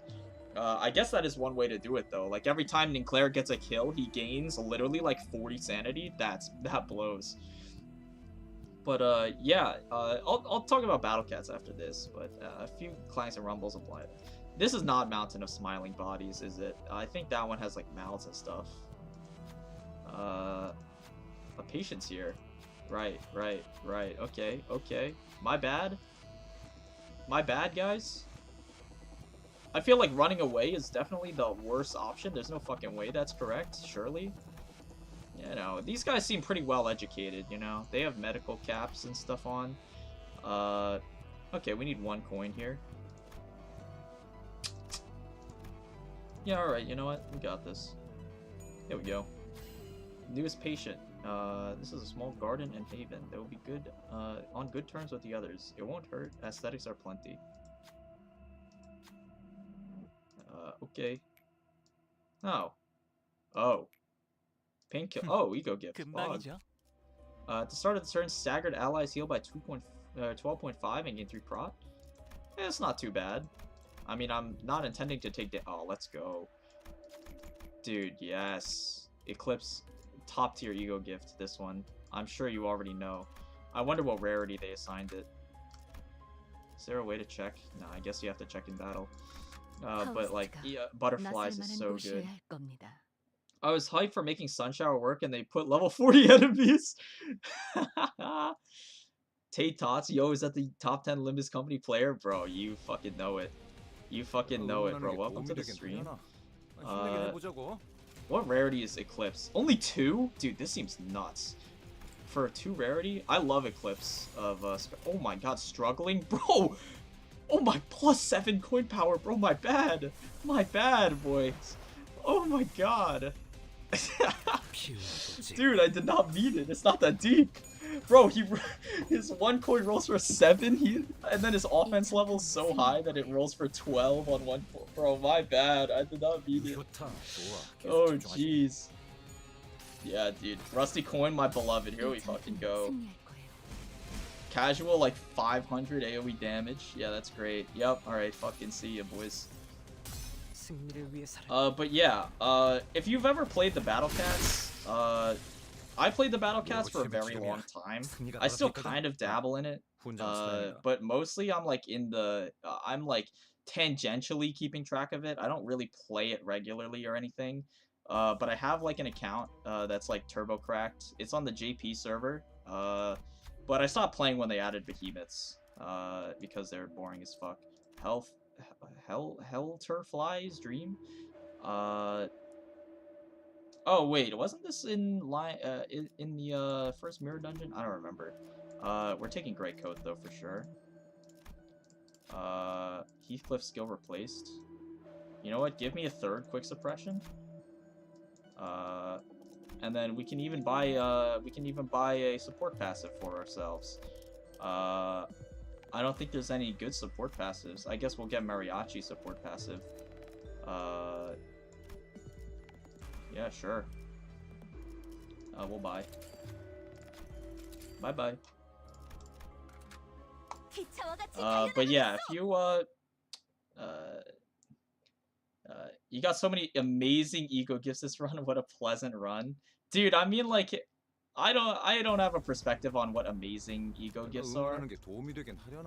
I mean, like, as soon as I see this thing though, like, this seems nuts to get like at the start of the run. Like who said it? I think Lynn said it or something. Like, this seems nuts. It was either him or Danny, my boy Danny Rodriguez, mentioned like, this seems crazy to get at the start of a run. But like the rest of them, I mean, like, I have no perspective on what the good ones are besides like Eclipse is one of my favorites personally. Rusty Coin is like I feel like a lot of people's favorites. The employee card seems really good. Golden Urn seems turbo busted if you can get it early. And then, you know, just the good stuff like Grey Coat and Illusory Hunt are also pretty nice. Our skill lineup is fucked though. Like, oh my god. Our skill lineup is, this guy's screwed. Yeah, this guy's turbo screwed. Bye-bye. Now we probably just use D-Shredder too. Fuck it. We don't get Rift Space though, that's a bummer. Are we clashing with everything? Alright, let's clash here. But yeah, I mean, quick suppression into like a trillion egos seems like it's GG. I love the fact they can just do that. Bro, I'm actually shaking and crying for Railroad too. Bro, I feel like I'm not even like super anticipating line 2 either. Like, I feel like you're anticipating more than I am. No longer excited, just scared. Oh, okay. I mean, you know, maybe I read that wrong, bro. Yeah, I mean, I'm a little scared for line 2 actually. I'm scared for line 2 because they could do some real fucked up shit, especially with Uptie 4. They can do some real fucked up shit with that, which is, you know, that kind of makes me nervous. Funny how N Corp have better clashing than the boss. Yeah, true actually. I mean, like, this guy's just, it's game over.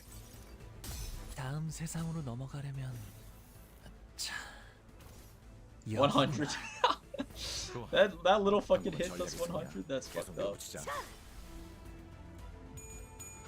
What the fuck? Wait, this clashes for 20? Holy shit, I did not even realize. Oh my god. 스며들 듯한 비에 But yeah, dude, I keep getting distracted. But I was talking about the battle cats. Yeah, for Uptie 4, this is like the Uptie 4 conversation. But for Uptie 4, I feel like if you've ever played the battle cats, and you're aware of like some of the best units in the game in battle cats, one of the most infamous banners in that game, if you play it, you know it's the Almighty Zeus banner. Most of the in that game, the top tier, like the top rarity of unit is called an Uber.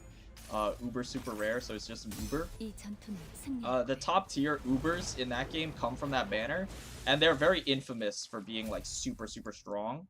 They're basically like their version of uptying in that game is like true forming, right? Like limit breaking. Is called like you get a true form of a unit, right? So the way that they balanced it was the true forms on the Almighty's Zeus banner units. Their true forms were terrible. Basically most of them when they released, right? Especially like one of the biggest examples is like the goddess Aphrodite in that game was like super strong for forever. So when the company was tasked with like making true forms for Aphrodite, they were like, you know, she's already so broken that we're going to make her true form literally worthless. Like, it does not add, like, any stats to her that are relevant at all. And then, you know, the next tier of powering up in that game is, like, talents tiering. And Aphrodite also, they decided to give her, like, literally dog shit talents, too. Because she's already so good baseline. Oh, yeah, this is how it works. I spend the 5 modules. Yeah, okay, gimme. Holy shit. Wait, that is satisfying as fuck. I like that. But yeah, I feel like PM, the smartest move for Uptie 4 for them would be to do something similar to that in Battle Cats, where you have like extremely overpowered, blatantly overpowered IDs like Rabbit, and if you want to like give up Uptie 4 to Rabbit, what you should do is, you know, for Uptie 4, make his Uptie 4 like just very minimal stat boost, like, gain, right? Like, very minimal gain. Because he's already, right now, he's so good already that he doesn't need anything more, right? So, like, I feel like they'll just give him the Aphrodite treatment and just, like, Aphrodite's like a long-range DPS, basically. So what they did to make her useless was they just gave her true form just health, right? The only stat that it pretty much gives is just health. And it doesn't increase her damage at all. And because she's long range DPS, the health value does not matter because she doesn't get hit ever anyway. So, you know, it would be the same thing here. Like for Uptie 4, they'd probably just give Rabbit like a health boost or something. And maybe some like extra coin powers, but nothing like insanely game breaking, probably. That's how I imagine they would balance it. Charred Disc, when an enemy for Abnos, the targeted part with burn is defeated, half of the burn is inflicted on the enemy with the least burn rounded up. Enemies with burn have offense level reduced. Okay. These all kind of suck. Honestly, I feel like. Fiery Down is not that bad, though. I mean, it's free damage. We kind of take free damage. They ruined my girl. Yeah, bro, you know. But I already have her at cracked copy level, so yeah, okay. Yeah, I agree. This sounds like the best direction they can go. Yeah, I mean, that's the way that they did it in the Battle Cats, and it's like, it works for the most part, because the system was like, true forms on some units that weren't relevant in the meta in that game, true forms gave them meta relevance, right? But the units that were already meta did not get like a huge boost for the most part from true forms. So it helped equalize the power level in a way that made some units like actually useful when before they were dog shit. And the ones that were already good stayed good, but they didn't become even more broken. Right, so I think that's the best way they could do it. When it, I mean, like half of the burn is inflicted on an enemy. Allies blunt skill. I mean, you probably just take today's expression. And I mean, do I want to do solo Hong Lu? Actually, wait, hold on. Don't I get like, yeah, I got 100 of this stuff. Can I spend it? My bad, bro. Like, what the fuck is your problem? Get me out of here. Get me out of here. Yeah, give up rewards. Alright, yeah, let me spend this. Starting cost plus 50. I got one left. Nice. Alright, let me in. Oh, I get to reroll. Wait, okay, I guess if you really wanted to try hard, I guess you could, like, back out and go back in again to get right ego gifts. That sounds lame, though. Like, that sounds... You're lame as fuck if you do that. Oh my god. Barbed Snare? Inflicts insane rupture, or what? What the fuck? When activating Lust Abs Res, inflict +3 and +3 count on a random enemy. Holy shit, dude. This seems crazy, actually. Okay, we'll take it that. That's spicy. Okay. Do we want to do solo Honglu? You know what? Fuck it. Maybe we do. Maybe we do. What is his... I believe it's Pride, Gluttony, Sloth is what he has. Pride, Gluttony, Sloth. So we're gonna bring support passives for him. Pride, Gluttony, Sloth, so he can actually use them. So Gregor, G. Gregor for sure. Yeah, G. Gregor for sure. 7 section Otis for sure.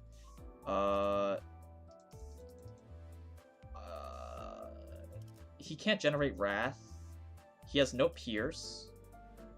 I mean, this is on Gloom Res, so that's not useful either. We can get base Ryoshu. We can get base Mersault. I'm trying to remember, like, any of the other useful support passives. We're definitely taking these 4 because they actually are useful. Hopefully they go that way, yeah. Yes, rerolling even the gifts. Bro, okay. I mean, like, dude, Mirror Dungeon is not hard or competitive enough to warrant rerolling. Like, actually, dumb question. What do you think is deadass the worst ID without counting base? Without counting base, what is the worst ID? I mean, there's some really good contenders. There's some really good contenders. Like, some of them just straight up don't function, like, at all, I'm pretty sure. I'm just going on, to make it easier for me, I'm going on Wiki on my, other monitor. Just to see, what the IDs are, just to make it easier for me to tell. Like, what are the worst IDs in the game? Like, some of them straight up don't even fucking work. Like is why Sinclair, like, hardly even functions, bro. Base Faust, maybe, for Solo Honglu? What is her... 2 res, 10% damage with negative status. Oh, that's a... 3 owned. 1 ally with highest inflicts offense level down with attacks at 25% chance. Yeah, honestly, that seems pretty good, actually. That's a good shout. That's a good shout. I dig that. But yeah, like, Zwei Sinclair is, like, bro, what is his role in the game? Like, what does he offer to the game? What does he offer to the game? I think we could take Talisman Claire too.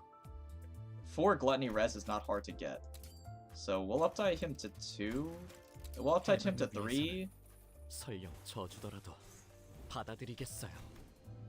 I mean, like, yeah, Zwei Sinclair's absolutely the worst. Yeah, like, that's what I'm thinking. Like, Zwei section Sinclair is a strong contender, I think, if nothing else, right? Surely.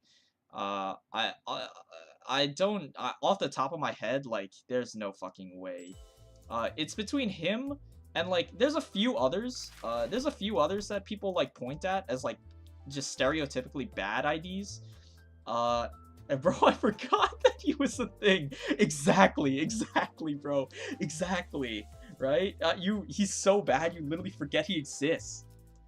I haven't seen Zwei Sinclair's animations. Bro, me neither. Literally me neither.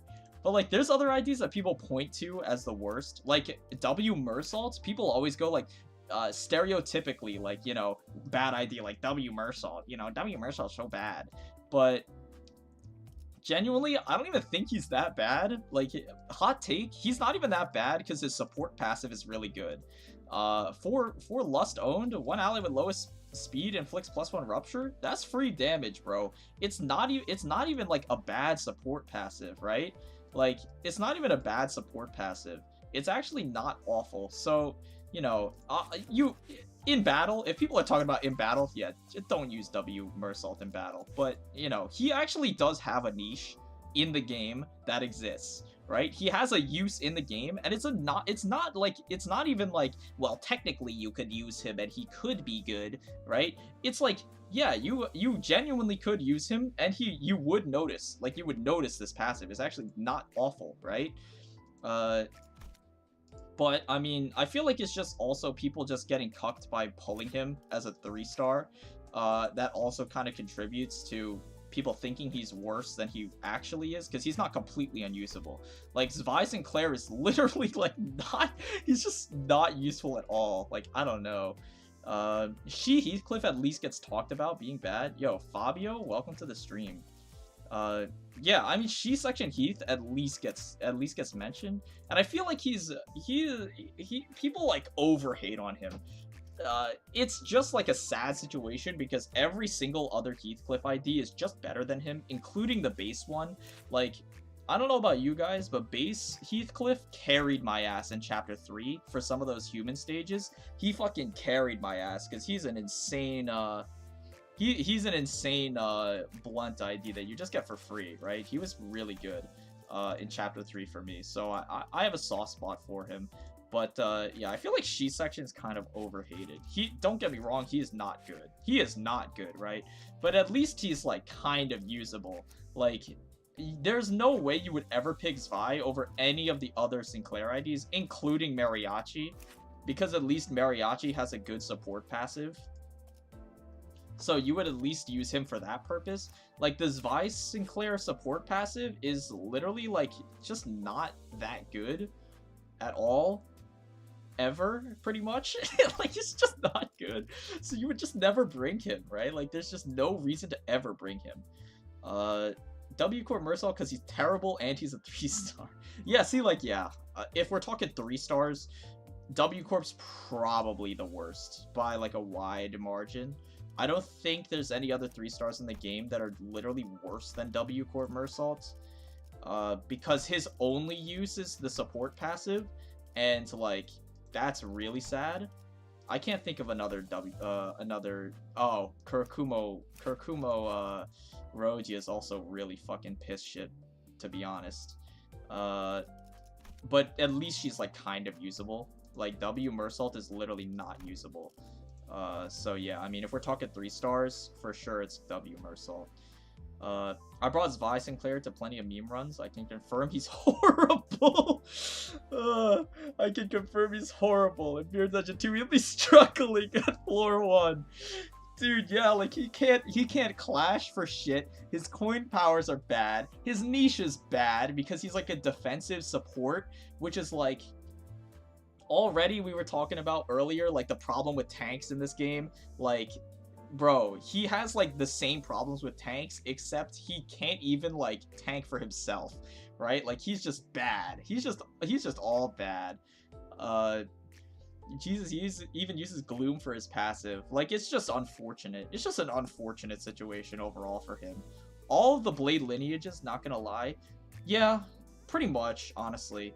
I don't, wait, yeah, I mean, it's kind of annoying, how unfortunate, like, Poise is in this game, because I'm sure you already know, but if you don't know, Poise is pretty trash in this game for the most part, because, in other games, you know, when you hit a critical hit, when you hit a crit in other games, it usually doubles the damage. Crits in this game only deal 20% extra damage, like plus 20% extra damage in this game instead of double damage, which, you know, is balanced. But, like, it's really sad because every ID that works around Poise, which is all the Blade Lineage IDs, every Poise ID pretty much that, like, their main gimmick is Poise, is pretty much just kind of garbage. So you're definitely right about that. Though Zvi Sinclair's skill 3 is capable of clashing with floor 5 enemies. That's the best thing I can say about him. Okay, but, like, counterpoint, what ID's skill 3 is not capable of clashing with floor 5 enemies. And I'm not talking like, you know, the obvious ones, like W Corp Mersaults, like the really obvious ones. Like 90% of ID's skill 3s should realistically be able to clash with floor 5 enemies. Hopefully, you know, hopefully. She Ishmael is the only one who can sustain poise. Yeah, like that's what I mean when I say like poised focus IDs, because She Section Ishmael works around the limitations of poise by just not caring. Like her gimmick with poise, and the reason she's good despite being a poise ID is because she just does not give a fuck about poise, right? Like poise to her is just a bonus that is just text on her skills, right? Like they don't actually do, like she does not interact with poise, she does not depend on poise for damage or anything, right? Like compare that to like Kurakumo Rodia, her skill 3 on crit inflicts 10 bleed. Like she literally needs poise to function, and poise is just such a trash debuff or trash like buff in this game that it just makes it pretty much just like unusable, right? So like, you know, she's not like a poise-centric ID, which is why she's good. Because every poise-centric ID kind of sucks, which is unfortunate, right? So it's like just really sad. You can barely gather the chance to crit, so it's kind of doo-doo unless you have 2 million action slots. See, like, yeah, exactly. Like, it's really bad. And, like, if you wanted to... Okay, if I were to change poise, I would say boost the damage bonus from plus 20% damage, boost the crit damage to like plus 33 minimum, or like plus 50% damage is where I would like it to be, instead of like the damage bonus being 20%, because that sucks, right? Like make it like 50% damage. Like 33 is probably safe, but 50% is like, you know, that would be kind of spicy. And then at the end of the turn, don't make poise reduce the count by 1. Right? Like, that's so troll. Like, poise should only fall off if you get a crit. Yeah, like, poise falling off over time, like, just makes no sense to me. I don't think, like, it just doesn't make any sense. Because it just means that, like, there are times where you can just go, you can go, like, a turn or 2 turns and just get unlucky and not get a crit, even though you have a massive poise stack, and you just lose it all for no reason, right? It's stupid. It's, like, it's actually stupid. So... yeah, that's probably what I would do to change poise. Anyways, what the hell was I doing? Oh, I was, like, making a team around, like, solo, right? Wait, hold on, LCCB. LCCB Ishrael. She has a support passive that exists, maybe. Okay, Wrath owns. Like, I don't... beyond, like, the meta support passives, I don't know, like, that many of the other ones. This Gloom owns, like... I mean, okay, we bring base Faust for sure. I mean, like, dude, is this like real? Fnatic ally? It's not real. Highest speed deals slashed it. Oh, but it's Wrath. Fuck. Dude, that would have been spicy. Lust. Okay, that's troll as fuck. I mean, like, doesn't Sinclair have a decent one? Nope, it's garbage. I remembered it for being garbage. Yeah, I guess we're just using Talisman Claire as our other support. That's fine. We'll do a solo run. It's kind of spicy. Let me in. Give me here. Alright, so we go base Faust. Yeah, equip whatever. We go base Ryoshu. Equip whatever, yeah. We go base Mersaults. This is a Tremor passive, right? Yeah, that doesn't do anything. I see, like, this, like, again, like, W Mersault support passive is not even bad, because, like, it's good. It would be good in this context if he had any envy skills. It would actually be good, you know what I'm saying? Like, it's not bad. I made some Poise Center teams to test them in new Poise Gift and Mirror Dungeon 2, and it was still pain. Yeah, yeah. Yeah, that's tough. That's tough. I imagine it's still pain.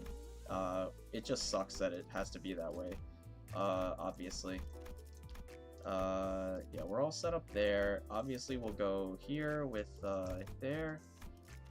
And then, yeah, Talisman Claire. for sure. Wait, how does Talisman work for allies? Okay, so this is I was talking with someone else about this because they were confused about this too in Discord. The way to there's two different types of support passives in this game, right? And I'll get into it after I'm done drafting here, but there's it's a little bit confusing, but I'll tell you how it works in a second. Once we're in, so I don't have to reselect everything, right? So let's see. Yeah, get me back to the main menu.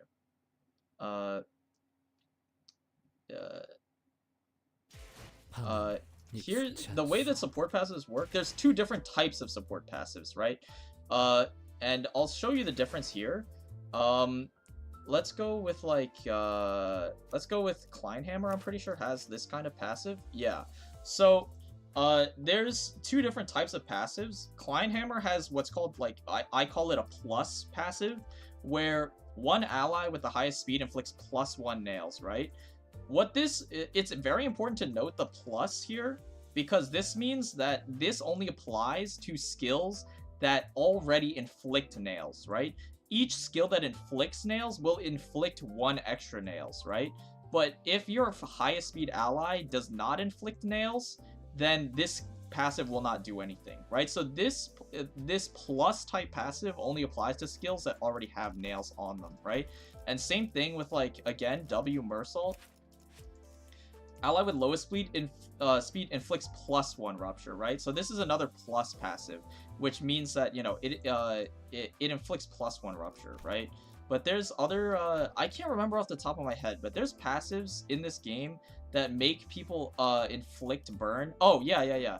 The Ardor Blossom Star passive, it does not make it inflict plus burn, right? On hit, if target had burn, inflict burn, right? So this does not have a plus passive.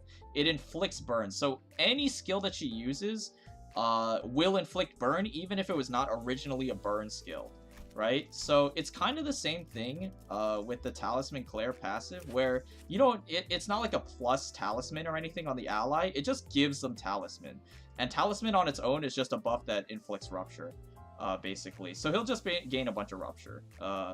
And obviously there's like, oh, well, the overstacking will make him, you know, drop the rupture count and take damage. But, I mean, if we're using, like, Giga Tank Hong Lu, then I don't think we care about the damage. That's what I'm thinking here. So that's how it should work. I mean, the Talisman buff literally just says on hit, inflict rupture by the count, right? And technically this buff is a universal buff. It's not unique to Talisman Claire. So it should just boost our rupture damage and our overall damage by quite a bit, in theory. Obviously, I'm just talking in theory. That's a good counterpoint, though. In floor 5, if a skill doesn't clash at 17 minimum, the ID will run into complications. If a skill clashes at 20 or above, it becomes very valuable in certain fights. Yeah, I imagine. I'm assuming we're talking about the Zvi Sinclair, like, skill 3. Like, sure, I guess. But like, dude, just use an ego. it's like, okay, counterpoint to that, just use an ego, man. Like, if you're floor 5, you probably have a trillion million, like, more billion ego resources. Like, just use an ego, bro. Like, it's it's okay. Okay, anyways, let's see how well this goes. I can't imagine it going super poorly, honestly. I guess we'll take the 2 skips up here and just go solo here. But yeah, that the difference between, like, the plus passive and the flat passive is very interesting distinction, because I feel like a lot of people do not, like, they do not really know that's how it works. So, you know, that is how it works. So, in case you were wondering, because there is a very important distinction there, because otherwise, like, I've had a lot of people just kind of misunderstand how passives work, because they're like, okay, if I have Kleinhammer Heathcliff on my bench, then, you know, I'll just get, like, I'll just get free nails, even if I'm not running, like, a nails comp, I'll just get free nails, right? but it's not how it works. You need to have the skill, like, because it's a plus passive, 좋아. the skill that you're using has to already have nails on it in order for it to do anything, basically. Yeah, Lamau. Yeah, just just use an ego. Okay, that makes way more sense. I thought the talisman wouldn't do much if you can't pass it to an enemy. Yeah, no, it has the same effect. It has the same effect. Either when you are an ally who has talisman, it will inflict talisman when you hit things, and if you're an enemy who has talisman, it'll inflict rupture when you get hit. So it does have a benefit when you have it on allies. Because I feel like if that wasn't the case, I wouldn't be gassing up Sinclair that much. You know, I wouldn't be gassing him up that much. If it worked like that, where you had to stack it on the enemy, because that would blow for real. I think. Also, I had zero clue about the plus passives. Yeah, 99% of players don't. That's what makes me a top 10 player. I mean, you know, no, I'm kidding. But yeah, it's good to pay attention to. For sure, it's good to pay attention to.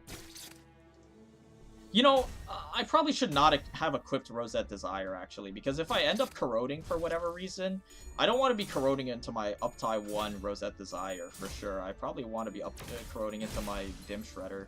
Like, there's just no way. I should not have equipped that. That was actually a massive blunder. Hopefully it doesn't come out, but, you know, I think we should be okay, hopefully.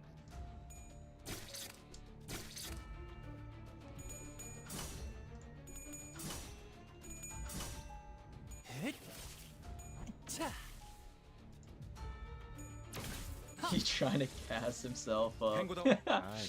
Hey, I mean, it's kind of true, though. This takes 3. I'll lose all my pride for this. I mean, yeah, we don't have pride passives, really. It's just we just need to get over this paralysis. Once we get over the paralysis, we're okay. There we go. Yeah, okay. Nice. Can't wait for to fix the talisman bug. Me neither.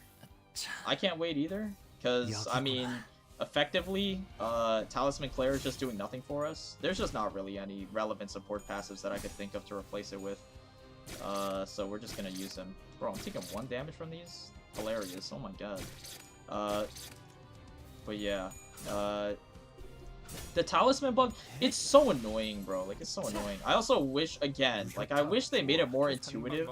Like, I wish they made it more intuitive how the revive works, like how his ego passive revive works with Ampule, because it's so unintuitive. Like, they don't really explain it at all, almost, which is just kind of really annoying. Because, again, like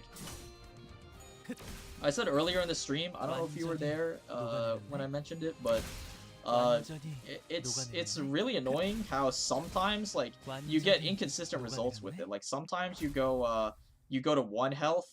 Like, sometimes you revive and go to 1 health, sometimes you revive and get the normal health, sometimes you just fucking die, like, and it just ignores the passive. Like, I don't understand how it works, really. We're just turning around here. Hello. Do I care? Gluttony skills inflict tremor or something? We don't have a way to burst tremor, so I'll just take the heal, I guess. Let, 1 person drink it all. Yeah, there we go. I remember when I tried to use Blade Lineage Isong's passive when I was new and thought it was glitched because it wasn't giving poise to my team, which had no poise IDs. Yeah, exactly. Like, they don't explain, like, the plus passive kind of mechanic. Like, most people don't think about it. Like, most people don't really think about it, and they don't understand, like, how it really works. So, you know, it's good to know, like, that kind of stuff. So, you know, if I taught you how the plus passive mechanic works, then, you know, good shit. If you already knew, then, I mean, you know, you're top 10 player level. So, you know, good all around, Hate N-Corp so much for the Honglu solos. Yeah, I imagine, like, I can't help but feel it's gonna get really fucking rough later. I can't help but feel it's gonna get really tough.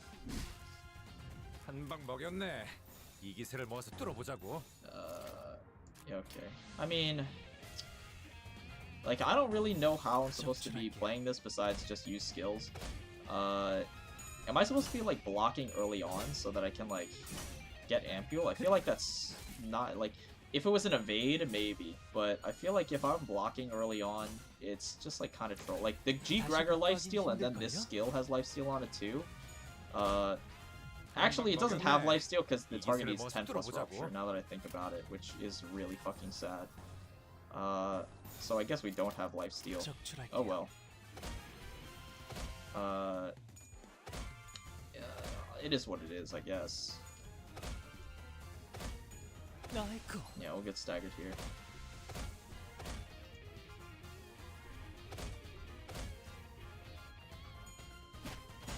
Guess I should have used defense skill here. I'm gonna get beat the shit out of me. Get the shit beat out of me. Yeah, give me my full heal, you noob. Oh, he puts his helmet on. I actually did not notice that. I guess when his passive activates or when he gets Ampule or something, he puts the helmet on. That's kind of neat. Does it change voice line? I imagine it's the same with Heathcliff. It changes voice line. Yeah. Yeah, okay. I kind of fuck with that. That's cool. I like that. I should probably be gaining Ampule instead of using skill ones, now that I think about it. I'm just on autopilot. How large would you guys say the English-speaking Limbus community is? Not that large. It's mostly a cult following. It seems larger to us because we're part of it, but outside of that, it is not very big, for sure. The PM community is a very dedicated. It's like it's basically the definition of like a loud minority community. Like, it's a very dedicated but small community. Is what from what I understand. Like it's not it's not big, I don't think.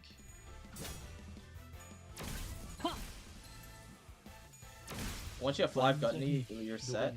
Decently big, I guess. Barely anything it can kill you aside from the Sol bots and N-Corp. Yeah, I figure. Oh, the Sol bots are gonna suck, actually. Yeah, that's gonna fucking blow. Charge does nothing. Charge also does nothing. I guess we're taking tomorrow's fortune. I mean, doesn't his ego give him charge? Definitely not 15 charge, though. Gain 1 haste if target has allies gloom skills. I mean, I don't have gloom skill. Yeah, we're taking tomorrow's fortune, I guess. That blows. Combat participant limit, hilarious. Yeah, I guess we want to go here. Yeah, we'll just go down the line here, I guess.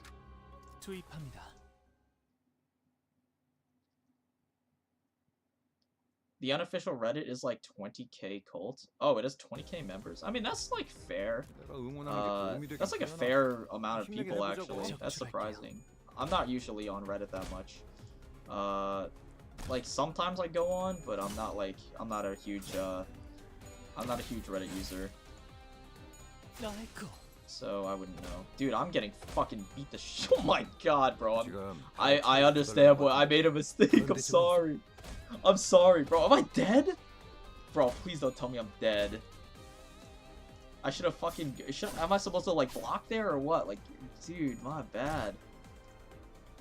Maybe I should have gone to shop, actually. Yeah. I'm not, like... Dude, I'm just, like, used to, I'm used to seeing question mark. I'm like, dude, just go question mark turbo. Yeah, we'll activate here. Give me Dim Shredder. I love how Kong Lu just enters phase 2 and proceeds to destroy everyone. Yeah, I mean, hopefully that's the case. Again, like I'm like 99% sure I can proc the revive style, like the full heal passive multiple times, so I don't think I'm dying. It looks, I'm just not used to like the deceptive amount of tankiness that he has, because he is like insane amounts of regen. I mean, again, it's like it goes for every solo, but 알고 있지? you basically just, once you get some action slots under your belts, you're good. And also, like, getting past the stagger threshold is the scariest part, but should be okay. You don't ever have to block, like, ever. Yeah, that's what I figured. You effectively have 600 plus HP from his passive activating multiple times. Yeah, that's what I'm thinking. 우리가 질 거라는 거. So it's like he's deceptively not even remotely close to dying. So we should be okay. And again, like by the time the enemies by the time he uses his passive to fully heal, he has enough action slots to actually start like hitting back on the enemies. And killing them. And once you start killing enemies or staggering them, obviously you take less and less damage. So yeah, I mean it should be pretty free. For sure. We actually are gaining charge from the Dim Shredder passive. So maybe I misjudged writing off the charge stuff instantly.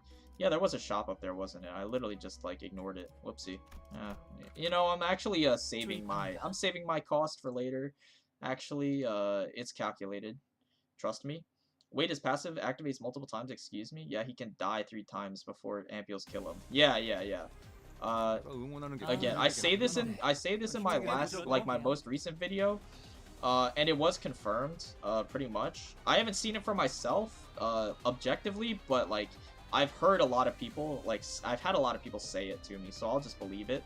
I say it in my most recent video, though. This once per battle only applies to the Fragile, like after this activates, gain 1 Fragile every turn. And I say it in the video, it's because there's a line break here. There's a line break, so it basically, there's 2 different halves of this passive that are being described, and only the second half of the passive is once per battle because of the line break. So that's basically how it is. So he should be able to die like 3 times before actually dying to the Ampule. And then once he actually dies to the Ampule too, once he actually dies to the Ampule, I think it's bugged, and he should get like an extra turn. Like once he dies to the Ampule, he should get an extra turn after, because of the Dim Shredder passive.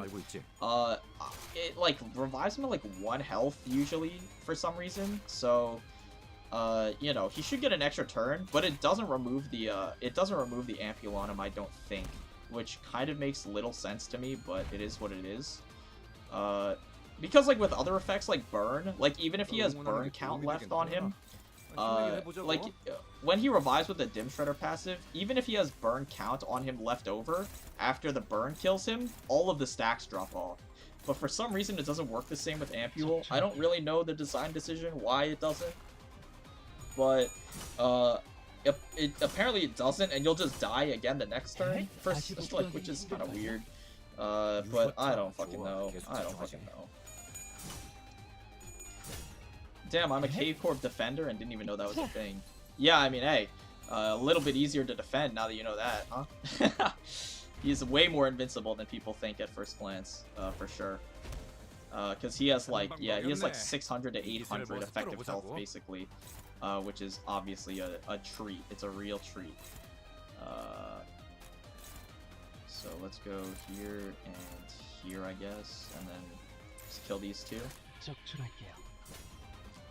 He legit has 2 passives in 1. Yeah, basically. I mean, he's not like the only ID who has multiple, quote-unquote, like multiple passives in 1. Like, Sunshower Heathcliff has like 3 parts to his passive, right? So it's not like completely unheard of or anything. It's just confusing because it's not really again, PM Classic. It's not really like explained super clearly that he can do that. So people are confused. So it's not your fault for misunderstanding it. I think we just want to kill this guy with skill 3. It won't even kill him. 68 damage. Are you fucking kidding me? Okay. Yeah, I think it's Uptie 4 defensively. He's like 20 lives! I don't think he needs like 20 lives. Because, I mean, as he is now, he has so much health that like he has so much health now that at that point, if you're going through all of that, if you're going through all of his effective HP and still losing, then odds are you're probably not going to win that stage anyway. Or if you would win it, you would not win it, like, it would not be pretty. It would not be pretty if you were to win it. So I feel like the difference between like the 3 or 4 revives and like 20 revives can't be, it's not like that high difference, because either like at that point you're either going to win or you're just gonna lose no matter what, basically. He gets extra beefy with the Starlight buffs. Both the max HP buffs give him around 250. Oh my god. Wait, yeah, I keep forgetting about the Starlight buffs. Yeah, true. Actually, true, yeah. And there's also, like, I was reading them, like, at the beginning of the stream. Like, I was kind of reading through them a little bit. Isn't the one all the way on the right, like, every ally, like, ignores their first stagger threshold? Like, that would be super fucking strong with him, because he has, like, the She section stagger threshold thing going on. I feel like that's super good for sure. That's got to be, like, super good. Definitely. So... yeah, I think that could be, I kind of fuck with that. Yeah, he only needs 50 lives. Bro, Railroad, 400 turns, here I come. I mean, if you want. Railroad 450 turns, or whatever, like 400 turns, you could fucking do it. I feel like you definitely could do it. Railway bosses, I mean, probably aren't going to go through, like, that much HP before you kill them. I think, probably. I mean, there were people who did solos on Railway with much less, like, much worse IDs than this for soloing. I'm pretty sure someone did a solo, someone did line 1 solo with LCB, or, like, what is it, LobCorp Faust? They did a solo with LobCorp Faust of the entire line 1. And obviously she's, I'm not gonna say worse, but like, she's worse for soloing for sure than Kong Lu is. So, I mean, it's definitely doable for sure, I think.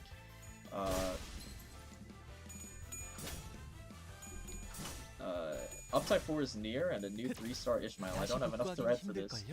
Yeah, I mean, that's why I'm saving all my thread, bro. I just spent so much, though, like, for Mirror Dungeon 2, I spent so much just at the beginning of the stream. I spent a shit ton of thread, just uptying everything. Like, I uptied a bunch of egos and IDs, for this, and also for Mirror Dungeon Hard. And I guess by extension, I guess also Railway 2, and Uptie 4, once that launches. I'm still left with like 1,100 threads, so it's not like I'm starving or anything. But, you know, it's not like I'm starving for thread or anything, but I don't know. We don't know how expensive it's going to be, and I'm scared for the amount of ego shards it's going to take to uptie, because I imagined, I imagine that, that, like, obviously every ID is gonna need ego shards, and I don't remember, but probably every ego is gonna need ego shards too, which is, like, really scary, because that's a shit ton of ego shards. Like, if we're thinking, like, maybe it probably costs, like, 25 to 50, I imagine it'll probably be, like, 50 ego shards to Uptie 4 or something, is what I think. Yeah, I'll just rest. I don't, it doesn't matter. Choose a center that looks tired. Yeah, sure. Yeah, I'll leave. Bye. But yeah, I mean, if I imagine by estimation, don't quote me on this, probably about 50 ego shards for Uptie 4. And if you're trying to Uptie 4, like, just an ID and, like, and just, like, 2 of their egos, that's 150 shards right there. Like, that's crazy, bro. How many queen? Just hit the fruit, man. Hard spec, it's a left side buff, so I'm gonna see how the meshed possibility thing works. Yeah, I'm kind of interested in that too. Like, I don't really understand Holy. I don't really understand Holy how that works, so I'm interested in finding out. I was conflicted between that and the Nullify Stagger perk. Like, the Nullify Stagger perk just kind of has, like, a simple... Like, it's a simple value to it. Like, you have, like, a tangible value that it gives you. So, I think it's definitely the safer bet for sure. No, Wrath Advantage, we're not hitting this. Oh, what the fuck? Predicted range 8 to 16? Why is this check so shit? Chapter 1 enemy be like... 하는 게 도움이 되긴 하려나. Hit the fruit again. 힘내긴 해보자고. 적출할게요. Lobcore Faust the Madman? Yeah, I mean, like, the reason you can do it with Lobcore Faust is because she has an evade skill as her defensive skill. Like, that's the main deal breaker. Every single ID that has an evade skill can potentially do a solo. That's basically how it works. That's like basically how it works. If you have an evade skill, you're technically, like, you're practically invincible as long as you only hit heads, right? So because Lobcorp Faust has an evade skill, it's possible to do a full line 1 solo with her. But it is what it is. I mean, it does still take a lot of, like, resetting and RNG and skill in order to do it. Like, it takes a lot of understanding of the game mechanics in order to do a solo of the entire line 1. It's not as simple as, like, dude, just evade and then, like, you know, you can just win. But it's not as terrible as it sounds. And it's not as crazy as it sounds, because once you realize, like, oh, she has an evade skill and her damage is not bad also, because Lobcore Faust is obviously super slept on in terms of damage that she does. Her damage isn't bad. And she has an evade skill, and also her egos, by the way, are like turbo nuts. Like, she can heal herself mid-battle with what's it called? The stupid fluid sac, because I believe she fully supports fluid sac. Let me just check the resources on fluid sac again, just really quick. But I'm like 99% sure she fully supports it. Yeah, it's Lust Gloom Envy. So she also fully supports fluid sac. So, you know, that factor also makes it, like, way more possible than it otherwise would be, right? The egos are gonna eat all the shards and threads. Yeah, like per ID, you only need to uptie 4-1, like, per center, technically. But they have, like, multiple egos, right? And that's gonna be most of it. I'll be gone in seconds. I feel like with the amount of Battle Pass XP we're getting, they're definitely gonna be pricey. For sure. I'm betting on 50. Yeah, same. Also gonna have to dip and watch the VOD later. Have fun and good luck. Oh, yeah. See ya, Daniel. Hey, thanks for tuning in. I see there's also the fact that Lob Faust could use 2 egos on her own. Yeah. I just read your message now. But yeah. It's because she can fuel Fluid Sac by herself, which was also the main reason. Enemy staggered by taking damage received. Fixed damage. Oh my god. What the fuck? Wait, this seems nuts. Allies gain charge. If 2 or more allies are... Okay, that's hilarious. Flick 3 sinking. Skills. Affinity was gluttony. I feel like... Oh, wait. Midwinter Nightmare is actually not completely useless.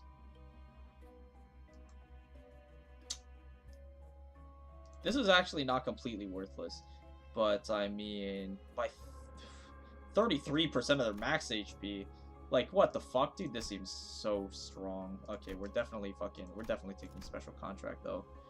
Like, that thing seems nuts. If I was on a normal run, like, holy shit.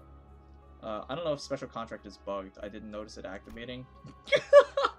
Maybe I should have read that a little sooner. Whoopsies. Whoopsies. I'll just trust that it's not. Fucking PM, bro. PM spaghetti code, man. What the fuck? Surely not. Clueless. Surely it's not. There's no fucking way they would... There's no way PM game would have bug in it. Why would it... What motive would they have for making it bugged? Oh, no worries, lol. Yeah, okay, I mean, you know, no worries. We'll see if I have to worry about it. If you're talking about me not reading your message, I'm just you know, I'm just mostly saying that for myself. But yeah, you're on the right track with your message. It was because she had an evade skill and she could fuel fluid sac on her own, so she had in battle sustain. Because she couldn't fuel like she could fuel the chef passive for sustain when she killed things, but she can't fuel G Gregor passive, and G Gregor passive is like mostly what healing you get in a solo is. So oh, I just accidentally used a defense skill. That fucking sucks. Whatever. But yeah, I mean, also it's AoE and it did a lot of damage. So it's on the scary stages where you're facing off against multiple enemies. Especially what comes to mind is like N-Corp. I think which one was that? Stage 4? Hopeless. What the fuck? Oh, I'm paralyzed. Yeah, on N-Corp, you could on N-Corp, you could use it and stagger basically the entire enemy party, which also did help you save a lot of health and stuff, so it was really good.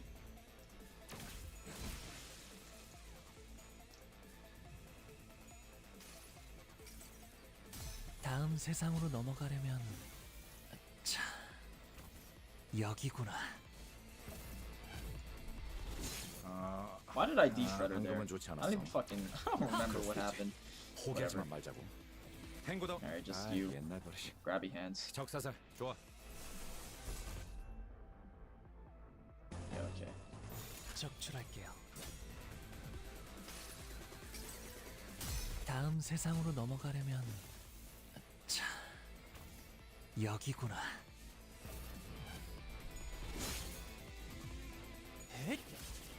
My sanity is in a poor spot actually. Maybe I shouldn't have used Dim Shredder. I feel like I should value his health less. Like if he's on a losing clash, I should just fucking let him lose the clash because he just has infinite health. I should probably not be tanking my sanity to win clashes because I don't think they matter as much. The clashes themselves. What is this? Centipede-like thing donned in a rotten sheet of cloth. What the fuck? Is that what that is supposed to be? What am I looking at, bro? It just looks like a lump. Just a brown lump. Okay.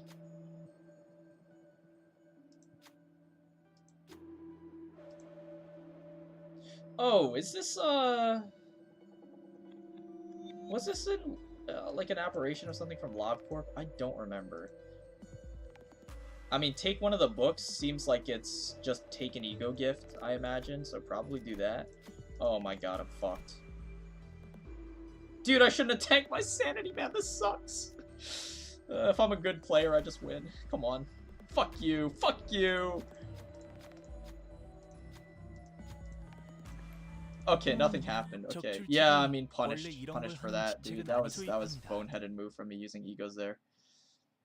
But yeah, I came across your channels a few days ago with the what makes a top 10 player, and I liked your insights. I was surprised by how long a low turn run takes to optimize. Yeah, that's fucking. A lot of it is stuff that you don't really think about until you have to do it. When people like think about load turning, the first thing they think about always is the resetting required, because that's most of your time is spent resetting.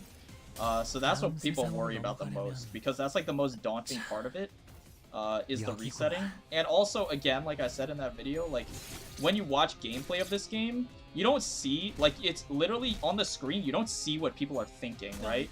If you're watching a replay of someone doing a stage, you don't see what they're thinking, you just see them clicking skills, right? And if you're watching a stream of someone playing the game and, like, doing a low turn railway, you're watching a stream of them doing it, you don't see what they're thinking, you just see them clicking the reset button over and over again, right? So it's not easy to know, like, what's going on in their head unless they're actively talking to you about it, right? So, you know, it's definitely more complicated than people think at first.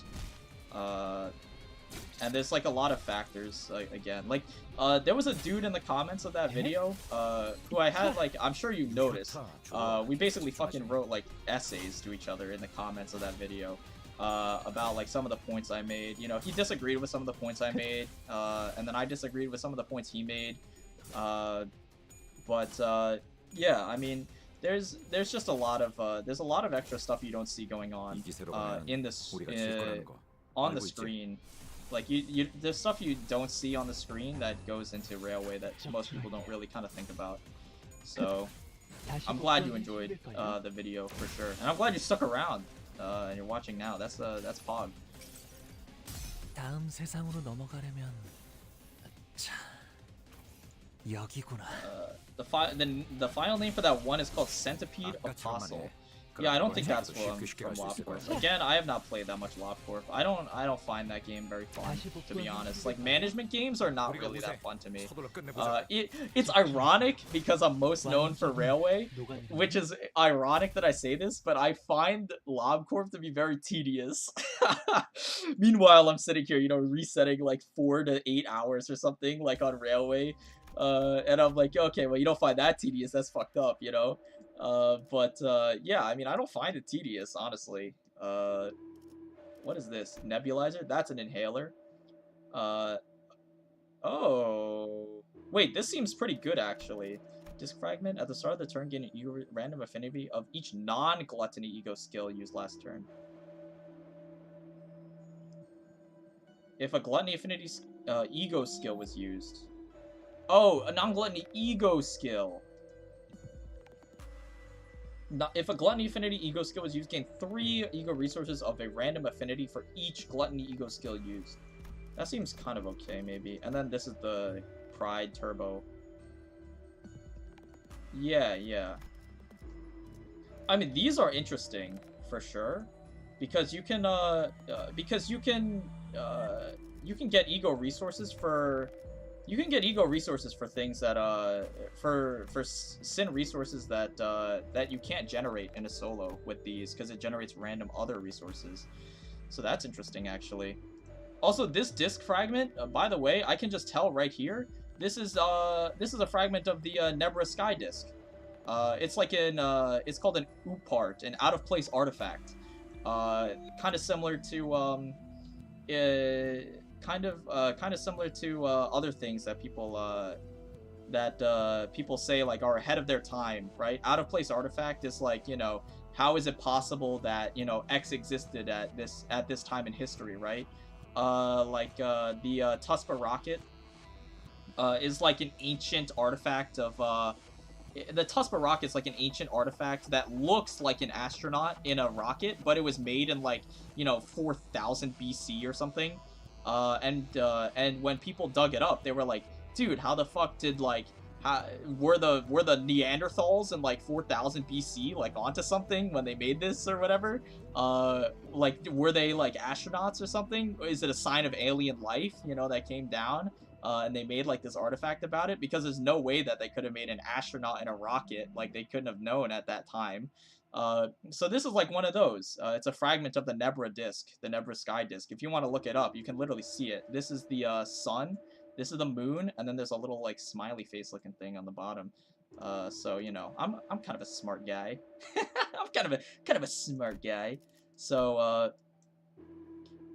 at the start of the turn, gain an ego resource of a random affinity for each non-glut ego used last turn. If a glut ego skill was used, gain 3 of a random affinity for each glut ego skill used.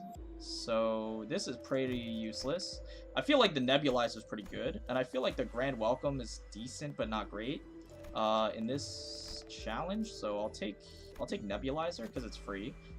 Free Poise, and Pride Abs Res is not hard to come by when my skill 1 is Pride. Unfortunately, we got Mersault skill. Not the most useful thing I've ever seen. I guess we save our currency for later. 투입합니다. Anyways, what's going on in chat? Yeah, and a good amount of advice for certain encounters come down to reset for 6-speed quick suppression. When I saw the sub 70 runs, I was like, damn, what kind of RG is that? And I forgot the amount of theory crafting that goes into those strategies. Yeah, it's really easy. Like, again, it's like really easy to look at a run and go like, okay, yeah, I mean, you know, they're resetting for like so and so and so. Like I mentioned in that again in like comment where we're just like literally writing essays at each other, me and that other dude in the comments of that video. It's really easy to see what like the final nuke turn is and go like, okay, yeah, that makes sense. You know, you're just like damage maxing, right? But every turn that is not that final nuke turn is like it takes a fair amount of thinking, because you have to, like, obviously it's like, okay, yeah, you know, the turn before you use body sack into quick suppression, pretty brainless. But like, what if the stage is like more than 2 turns, right? Like every stage has more than 2 turns, and you're like, okay, I need to get to this final result eventually. But I like actually figuring out how to get there optimally is something that people kind of take for granted. It mostly came up in like the longer stages, like especially stage 10, the Slithering Inquisitor, because that stage was the longest. Figuring out like multiple separate nuke turns and identifying which nuke turns you wanted to take and which ones you could afford to stall out, that stage was very, very complicated to reset on, because of how long it was. So, you know, like there's stuff that's like just brute force, like Headless Ichthys in 1 turn is literally just, it's not, like Headless Ichthys is not that deep, because in 1 turn you're literally just like, okay, just get the highest damaging skills you can possibly get, right? But as stages get longer and longer, it becomes harder and harder. So most of the Mirror Dungeon 1 was restarting for 6 speed, we suppress or Ishmael suppress. Yeah, that's kind of true. That's kind of true. For the most part, yeah. There's a few exceptions, but, you know, for the most part, it was kind of like that. Grand Welcome is actually insane. I got 200 plus pride by the end of some of my runs with it. Yeah, I mean, it's insane, but like 200 pride is obviously like, bro, that's crazy. But like, you're never in your life are you using 200 pride, so it's like not that insane to me. Like past like, once you get like 20 pride, the rest of it like doesn't matter, because I'm never using 31 pride in this run. Like I'm literally never gonna run out by the time I get this much. So effectively I have infinite. Like it doesn't matter if I have 31 pride here or if I have like literally like 200, right? Like I'm just never using it all in the first place, so it's effectively the same amount. So I mean, it is an insane amount of pride. If it was like Lust, like dude, you know what would be exciting if it was Lust, because then you could use Don Quixote's like you could use her Basili Soup ego, and that like scales with how much Lust resource you have, which is like really funny. So, you know, maybe if it was Lust and you could turbo max like 200 Lust, it would be really good. But, you know, for Pride, I mean, there's like, eventually you just hit like critical mass and you don't need any more. And this goes for every resource, basically. For sure. I relate to your experience of trying to make decisions around targeting a specific body part, and it turns out I should have just targeted another one, lol. Yeah. I mean, it depends on the strategy. Like, if you're doing 2-turn Wolf, which is what you should have, been doing, at the time. If you're doing 2-turn Wolf, the optimal strategy is to target the, telepole, right? Because, you're going to get enough damage anyway. If you're doing 2-turn Wolf, you're going to get enough damage targeting the telepole, and it's just a safer, more consistent strategy because you cancel all of its attacks. The only reason that I brought up the 1-turn Wolf targeting the head was because that strategy in particular, to do a 1-turn, the head is squishier and you don't care about staggering the wolf because it's going to die in that same turn, right? So it shouldn't matter. So, you know, thinking about that, like the established strategy and the optimal strategy at the time that was well known was to, you know, hit the telepole, but you know, thinking outside of that box was what took the most skill in order to get the 1-turn in that video, right? So that's mostly the point that I was trying to make by bringing that up. Also, dude, I just realized we have 99 tremor. When the fuck did this happen? Good thing we have no stagger bar, like infinite health. Holy shit! Oh my god.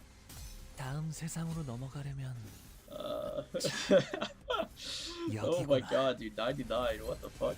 Knowledge maxing. Yeah, actually though, dude, what was that? That was probably in relation to the Nebra Sky disc. Yeah, dude, I'm kind of well learned individual. Maybe I'm a little bit of a smart fella and not a fart smeller. 200 pride, you can make Otis happy. So true, actually though. I mean, even Ebony Stem wouldn't be able to get through all that shit. So hey, it's an endless all-you-can-eat buffet right there for her. If only the Stu Dawn damage scaling was uncapped. Yeah, I'm pretty sure, isn't it capped at like 75%? So you can't get like infinite damage with it, unfortunately. But hey, I mean, this is like that would in theory probably be the most effective like practical way to get a shit ton of lust. So that would be kind of neat. But yeah, unfortunately, it is capped. I think at like 75. So you know, it's kind of a shame. They wouldn't want to break the game or anything, you know. Mega soup cannon. The 99 tremor thing gets funny with Nico because he can give you paralysis equal to your tremor potency. Wait, what the fuck, dude? I forgot. This guy, I only read his skills once in the story.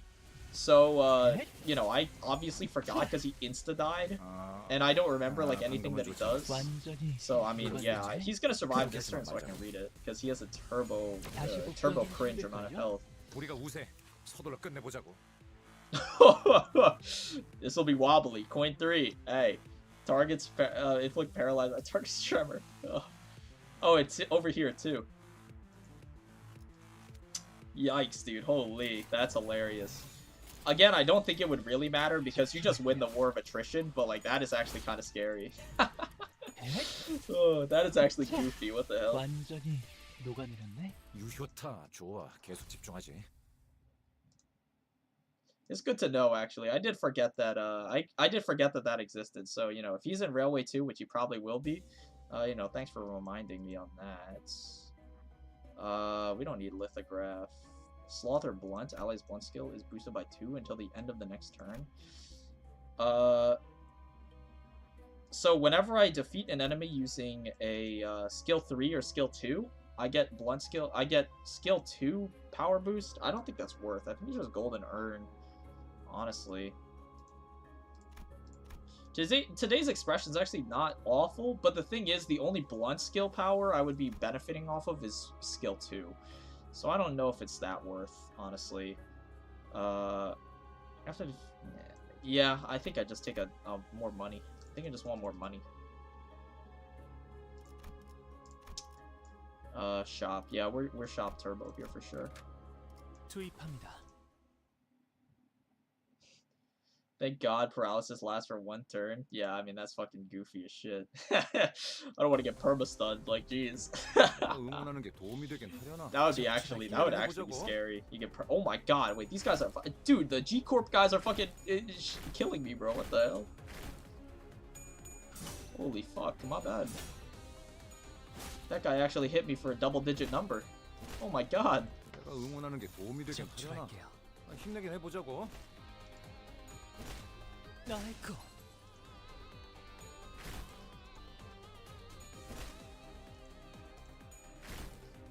이런 아군 대열이 무너졌다. 재정비를 해보는 게 좋아.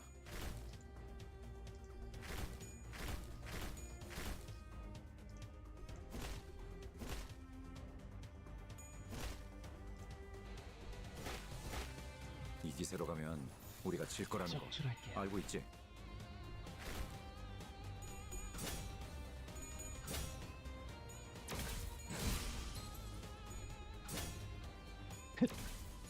완전히 녹아내렸네. 다시 복구하긴 힘들걸요? 헷? 유효타 좋아. 계속 집중하지. Sorry for being quiet. I just I'm trying to think of what I want to do for the next, like the last run. I don't know what I want to do for the last run.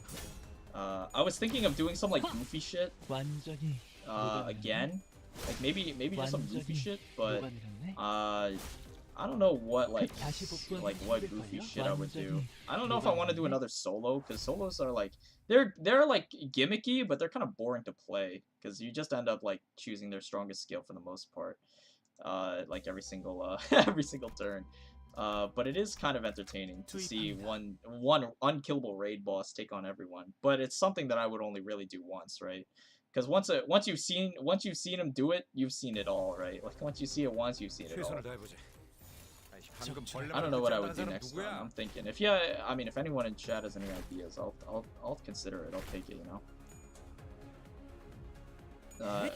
I got Lunar Memory once, and it was during my first Mirror Dungeon 2. Can't believe it's a thing that exists in this game. Yeah, that's the one you mentioned before about 힘내긴 해보자고. about making every enemy's resistance fatal or something, right? Like that, dude. I can't believe that exists either. I mean, I'll believe it when I see it. But like, dude, what the fuck? Like, that seems so disgustingly broken. 한방 먹였네. I mean, for obvious reasons, I can't imagine the condition that you would even get that ego gift. Like, is it like out? I imagine you got it out of a shop or something. But like, dude, what would be the condition to get it naturally? Like, is it like the world's hardest, like, Abno, like, Abno check? Or like what? Like, I don't even fucking know. Like, that would be fucking crazy.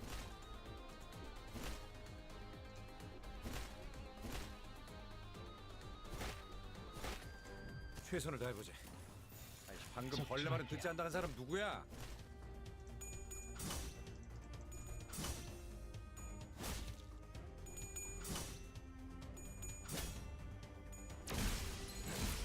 완전히 녹아내렸네. 완전히 녹아내렸네. 다시 복구하긴 힘들걸요? 완전히 녹아내렸네. 완전히 녹아내렸네.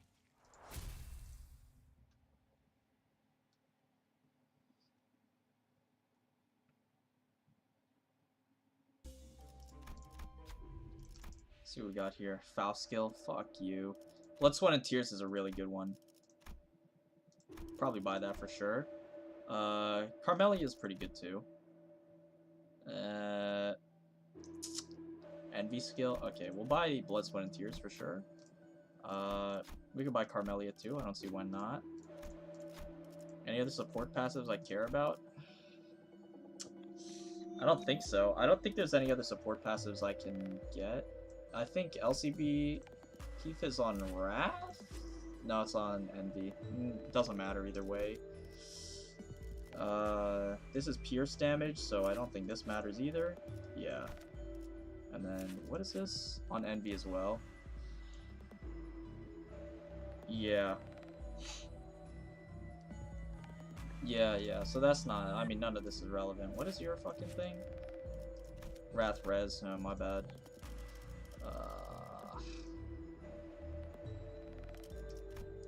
I mean, like, there's just no purpose to buying anything else.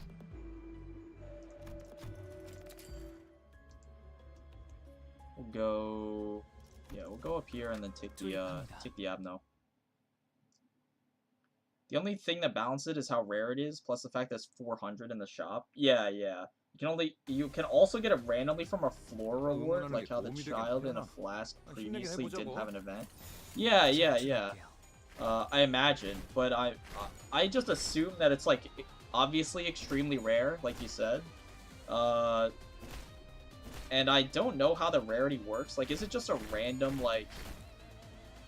Is it just a random chance on like every floor clear? I'm not asking like anyone in particular. I'm just saying like I'm just thinking out loud. But like when you clear a floor, is it like a random chance on what ego gifts you get? Like, do you have just a random chance of getting like a high tier ego gift versus like, you know, just only low tier ego gifts? Are you guaranteed like, you know, are you guaranteed like 2 low tier ego gifts and then like 1 like rare one or something? Like, I don't know how it really works, because in like in other games it's like, you know, we'll give you the choice of like, you know, again, I'm thinking like Slay the Spire, right? Like, we'll give you the choice between you know, 3 rare cards after a boss fight. You get the option to choose between 3 rare cards and then like, you know, 3 boss level relics, and it's like guaranteed to be like good ones, basically, like good options for the most part. I don't know how it works in this game, if you just like can get fucked by RNG and get like 3 low tier ego gifts, or if it's like, if there's like a guaranteed system where it's like, you know, at the end of the floor you're guaranteed to get at least 1 rare or something. I don't know. I mean, I guess we'll figure it out eventually.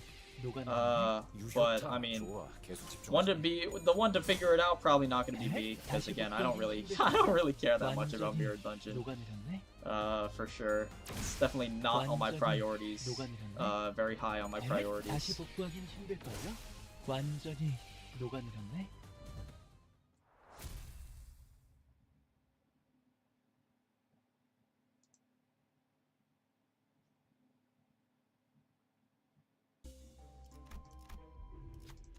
Hello, old friend. Bye bye, old friend. 투입합니다. Unfortunately, I don't think circuit board is very useful for us. Envy skills, pretty sure we have about no envy skills to actually use it, so sucks. 응원하는 게 도움이 되긴 하려나. Oh, 힘내긴 hello. 해보자고. I mean, this fight is... I think this fight's gonna be dicey. Honestly, I don't, I mean, we're fatal to slash, right? Yeah, this ID's fatal to slash. 특별히 들어드릴게요. Fuck. This is gonna be a toughie, I think. I don't know. I don't know. Okay, Tails. Oh, fuck. Alright, well. I don't know. I mean, I don't think we'll lose, but... I mean, Ichthys is known for being a glass cannon, and we don't really have damage to, we don't have damage to stagger it or anything, so we're just gonna get fucking wailed on here. 재정비를 해보는 게 좋아. Oh my god, stop. Stop! What the fuck, stop! Am I dead? Please. Please! Bro! Oh my god, please. Blood beam, stop. Okay, we can outclash one blood beam.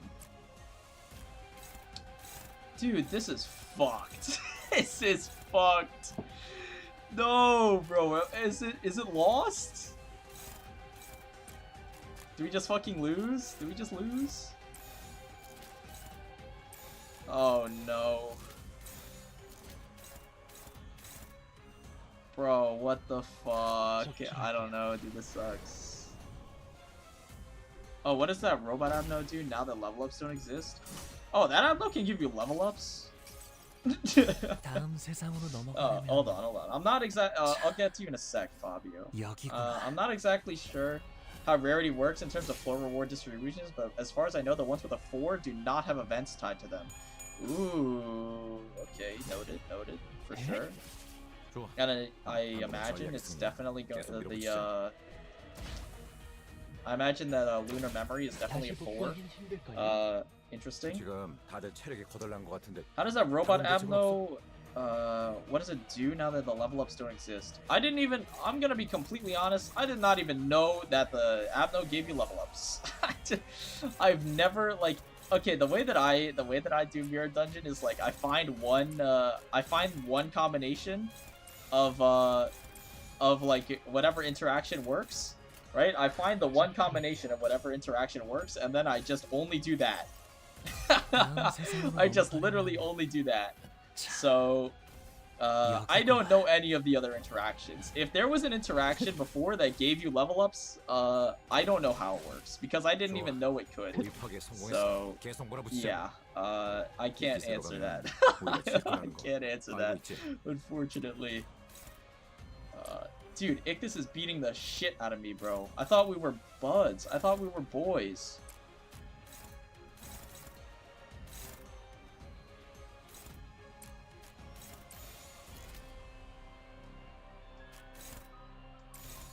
Flash me here.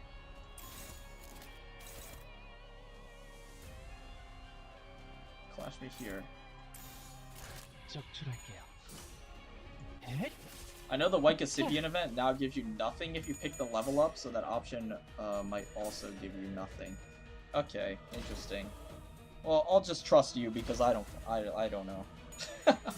Again, I always took Cassibian because it helps speed up the Mirror Dungeon a little bit from my experience. I don't know if it's actually faster, but if the enemies are not staggered and they're running into my sinners and dying while they're clashing, then I mean, I think I call that faster. It's faster in my book.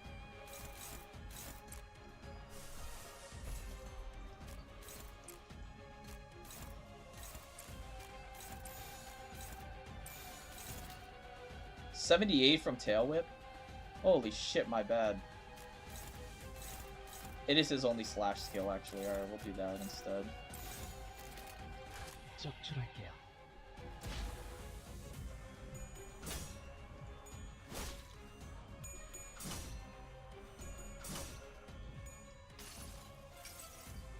다음 세상으로 넘어가려면 자, 여기구나. Nice stagger. Means we don't have to deal with Tail Whip next turn, thankfully, which is nice.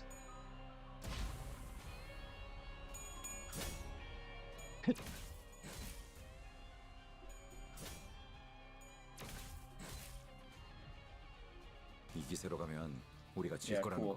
거 알고 있지? 98 health. We have 4 speed, so we're not outspeeding. Okay. We'll just go here. If we clash all on here, we should kill it before any of the other attacks go off. 적출할게요. Yep, alright, we're good. 에헤? See, that's game knowledge right there. That's the game knowledge differential. 유효타 좋아. 계속 집중하지. Even if I'm outsped, you just force the clash first so that all of your skills go through first. Very cool. Inflict tremor, don't care. Give 2 charge when activating Sloth Abs res. Okay, can't interact with that. I feel like it might be a little too late for Voracious Hammer, so I think we just go Illusory Hunt.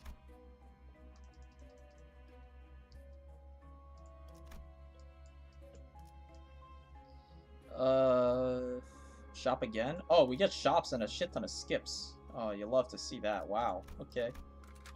Don't mind if I do. Don't mind if I do.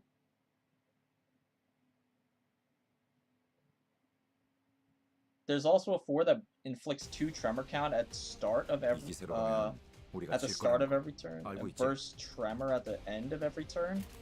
Wait, that's hilarious. I don't know how good that is. I mean, it is really good for sustaining a stack, for sure. But, I mean, unless you have, like, tremor potency, yeah, I got what you said. I get what you're saying. As long as you have tremor potency, it seems really strong. But if you don't have any tremor synergy, then, I mean, just bursting 1 tremor every turn on every enemy, even, I don't know how, like, good that is going to be. Dude, paralysis fucking blows. Paralysis blows, man. What the hell? 다음 세상으로 넘어가려면 자, 여기구나.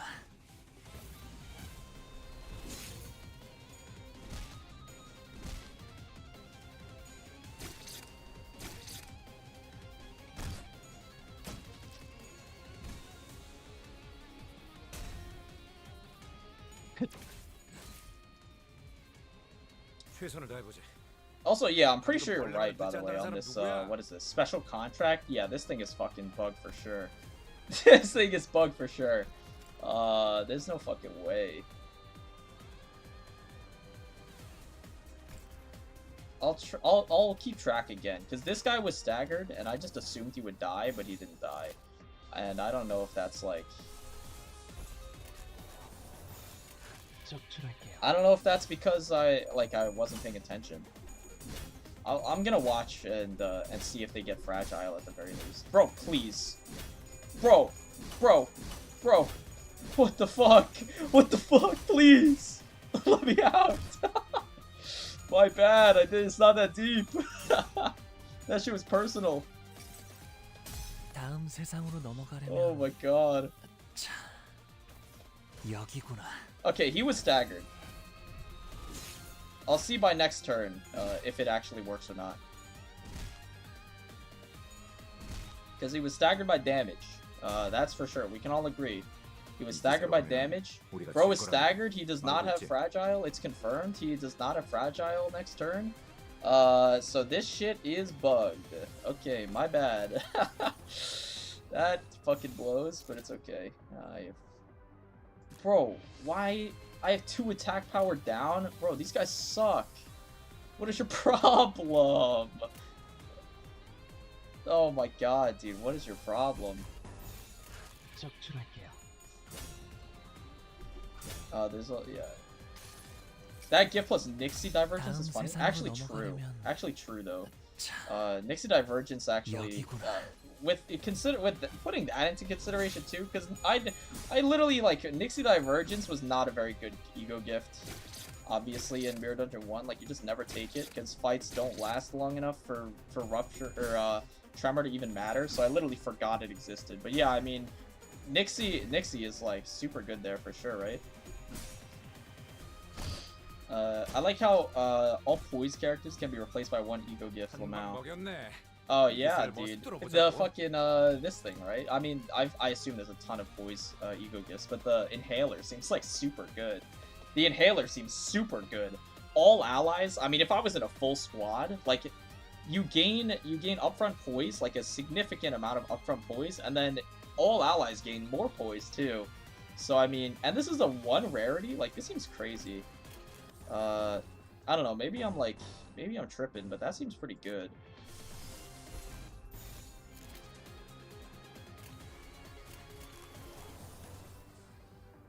I mean, like, if I'm gonna lose Clash, I'm paralyzed.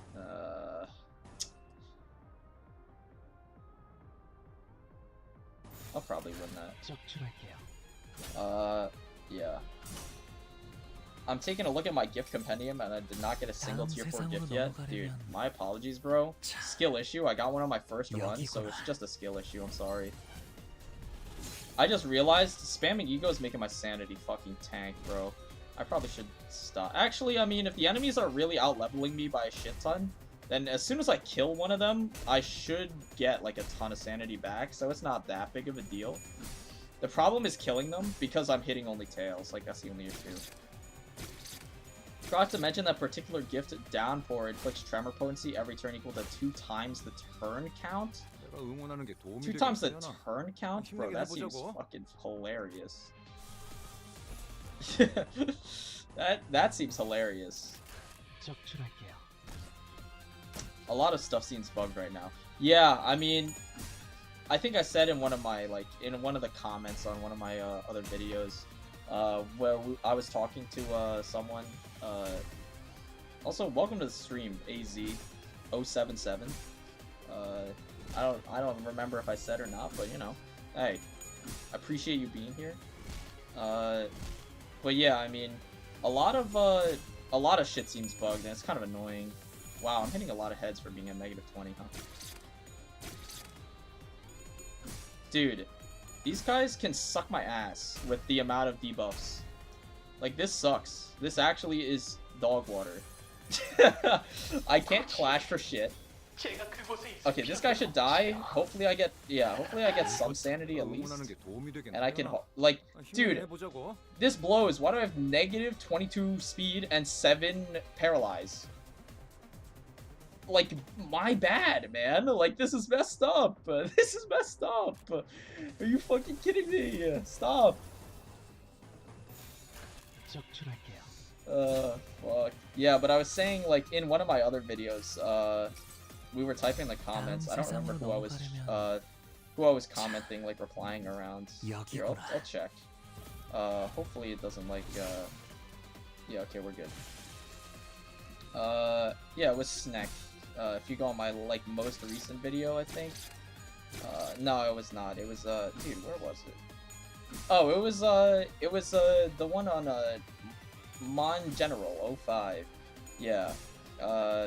I said, like, I'm disappointed, kind of, with the amount of bugs in the game right now. They had, like, they were doing, like, a good, they had a good track record recently until this patch, and there's, like, Talisman is fucking bugged. The revive on Dim Shredder passive, how it interacts with Ampule, is just super unintuitive.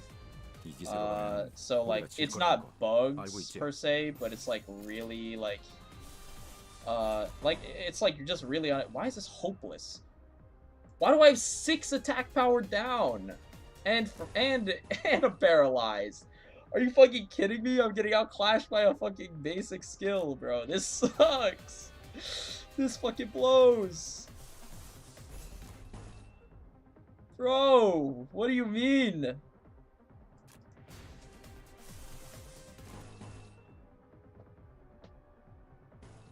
What is the problem? Oh my god, what is the problem? 적출할게요. Focusing an identity around poise is stupid, because at max it can give you plus 20% damage. Not very worth the struggle. Yeah, I was talking about it earlier. I think, you know, before you joined the stream. Am I fucking dead? Did I literally just lose? Bro, I think I lost. 4 ampule? I'm just dead. 6 attack power down is literally inhumane. That's fucking cruel. That's cruel and unusual punishment. Stop. Wait, I'm outclashing. Finally? 에? 다시 복구하긴 힘들걸요? Boys, I don't think I'm making it out of K-Corp. Or N-Corp. Wait, maybe I do. Wait, maybe I kill them all?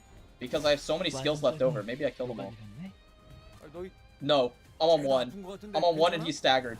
Bro, die. Wait, the bleed's gonna kill me. Boys, I don't think we're making it out of this one. I'm gonna reset. I don't think we're making it out of this one. I think the bleed kills me. I think the bleed kills me. Oh, come on, dude. All that fucking time just to lose, bro. That fucking sucks. 투입합니다. That's so annoying. Because when I roll the coin for the attack, I literally die to bleed. It's so fucking 이 sad. 기세로 That's so 가면 sad. 우리가 질 거라는 거 적출할게요. 알고 있지?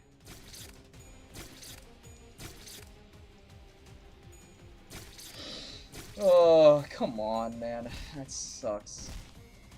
But yeah, earlier in the stream I was talking about poise. And I was saying, like, yeah, the poise mechanic in this game is just really not very strong. Because the damage bonus is not worth the trouble. Which means that, as a consequence, all of the IDs that revolve around poise end up being super weak.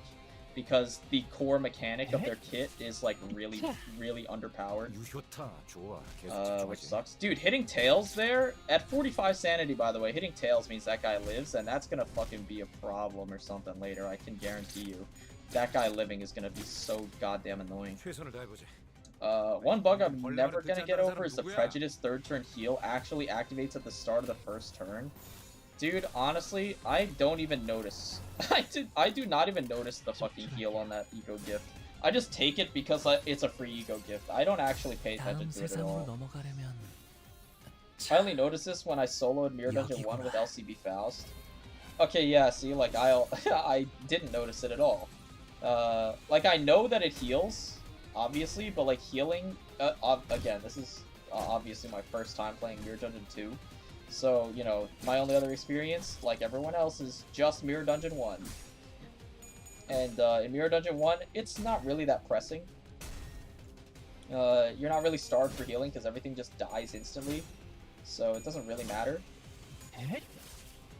So I never really paid attention to the healing on that or anything. Dude, this sucks. Dude, this sucks. Can I assassinate this guy? I don't even think this will do enough damage to kill him. With Dim Shredder. And the dude on 8 HP, look at him, fucking bastard, dude, is winning my clash against my skill 3. Oh, get shit on. 완전히 녹아내렸네. Alright, saved. Holy shit, wait, okay, this is going so much better than the last time. Oh my god. Are we gonna die to bleed? We're stuck on 1 health for some reason? I don't understand. I don't understand. What the fuck is going on? Why am I stuck on 1 health? Yeah, okay, assassinate him. I'm dead. What is your problem, man? This sucks! This fucking blows! This blows! Oh my god, bro.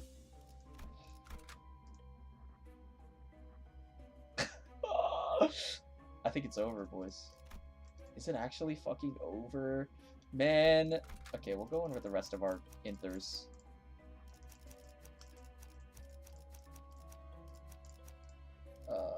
4, 5, 6. Dude, are you fucking kidding me? That's so sad. So, I noticed, his passive does not activate if you don't get hit. Go figure. Go figure. Alright, we're gonna have to use a lot of representation emitter at the start here to get sanity. And a lot of legger spam to get out of this one, boys. And you know what? We'll use, yeah, we'll use Pathos as well. 그대로 멈춰라.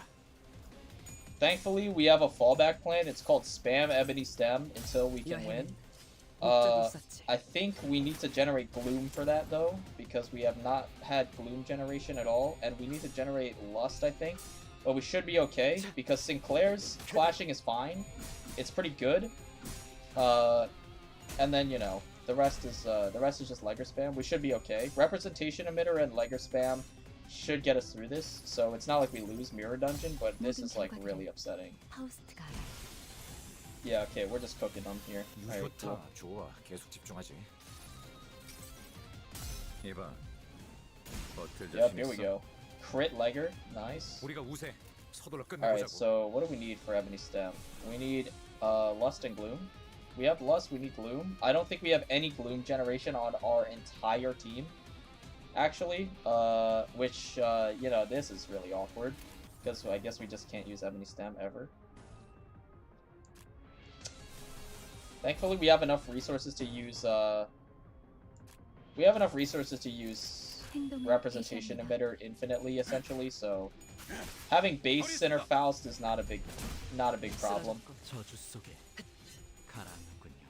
Having base center Faust is not a big problem, because at least none of her skills matter if we're using representation emitter every single turn, so, you know, it's not as bad as it looks. 쓰러졌군. Mersault, get him. Yeah, you showed him, bro. It's Jover. It would be fine if Dimensional Shredder's passive worked, but it doesn't. Yeah, like, I don't understand, bro. It's so stupid. It's so stupid, you know? I fucking hate that, bro. That it's just not intuitive at all. It's actually dumb. What is this guy? Oh, this is the, Stone Stacking Man. The fucking, Wishing Cairn. I don't remember what the Abno name is. I'd have to check Wishing Cairn to see. It says it on the top. I just don't remember what this dude's name is. Mountain made of hold rocks. Yep. Yep. Yep. Could it be a stone tower? Or a cairn that is burying someone alive? Yeah, wow. Good one. Stone tower being made for a wish? Or is it a cairn? Oh. I'll place a stone near the tower. Sloth and Gloom. Yeah, okay. Mersault, fuck you. Yeah, okay, we'll do field command. Nice. Okay, Stone Tomb. Oh, poise. When an ally defeats an enemy with Sloth, they get poise. Okay, I mean, it's not that good. To be honest, it's really not that good. It seems good, but I mean, allies getting poise from skills. Tell me what allies you would ever use that have poise on their skills. Yeah, none. Yeah, exactly. Hold on. I want to check what the name of the Abno is. For sure. Pagoda Veneration? Oh shit, wait, you might be right. Wishing Cairn, let's see. Yeah, Pagoda Veneration. Okay. Hey, good one, good one. +1 for you. Anyways, what's the rest of this? Thoughts on Railway, Refraction Railway 1 boss isn't hard. I'm kind of excited, though I have to wonder just how difficult it actually be with 4 or 5 buffs and 7 sinners. I'm excited for it, because it's nostalgic for me, mostly. Give me this, this. 표정이라면 따르겠습니다. Yeah, I'm excited for it because it's nostalgic. Like, I said it earlier in the stream, but I guess you weren't around to hear it. But yeah, I'm excited for it because the line 1 bosses, after resetting on them for so long, it's kind of like you kind of have like a mutual respect for them after a while. When you fight them and reset on them for so long, right? You kind of have a mutual respect for them. You know? So, you know, seeing them again after so long is kind of exciting. The only one I'm not really excited to see again is My Form Empties, because that fight generally takes a while. Like, you know, Toad and KQE, like, if you know what you're doing, you can clean them up pretty quickly. And because, again, like, I've studied the bosses for so long, obviously, I know exactly what to do now against them, so they'll just fucking fold immediately, pretty much. 적사상 좋아. So, you know, that's like, you know, pretty good. But 직접 나서지. my form empties doesn't really have like a really good strategy to beat it quickly beyond like unless of course you're resetting for like 6-speed quick suppression, which I'm not gonna be doing in Mirror Dungeon. Like Lord knows I'm resetting in Mirror Dungeon. For like quick suppression 우리가 RNG. 우세. 서둘러 끝내보자고. So I mean there's not really a way to do that one quickly, unfortunately. But the others I'm very excited for. 게시합니다. 아름답진 않네. I don't think Seven Sinners is really gonna impact the fights though that much. 쓰러졌군. I feel like if anything, I probably would just bring less than 7. But maybe I would bring more if the buffs end up being really disgusting on them, because I don't know how insane the buffs are going to be 규정대로 on Mirror Dungeon 2, like hard. I don't know how insane the buffs are gonna be, but you know, it's it is what it is, you know. It is what it is. Let's see the shop here. Otis skill replaced. I mean, I'll see what we got here. Gathering of Skulls is pretty good. Milepost, unhelpful. Enemies with Rupture have offense level reduced by 3. Alright, we'll take this. For sure. Can I heal? If he's dead, can I heal him? There's only one way to find out. Nah, fuck. Okay. Oh, I can buy another Sinner. So true, actually. I just thought of that. I can buy someone that's actually good. I can buy Rabbit. I can buy Rabbit. Dude, the run is saved. Holy shit. And I don't need his egos either. I can buy Rabbit. I can buy Spice Bush or W Corp. With Telepole. I'm neg 6. No! What the fuck do you mean? Oh, come on. I could buy Isong, I guess. Yeah, I could buy Isong and just get, Actually, nah, I get W Corp and just accept that I have no fucking Sin resources. And then I guess I could get LCCB too. The thing about LCCB is they're clashing as dog shit, so... Yeah, we'll just, we'll stick with that. We'll buy these two. Just to make sure we win.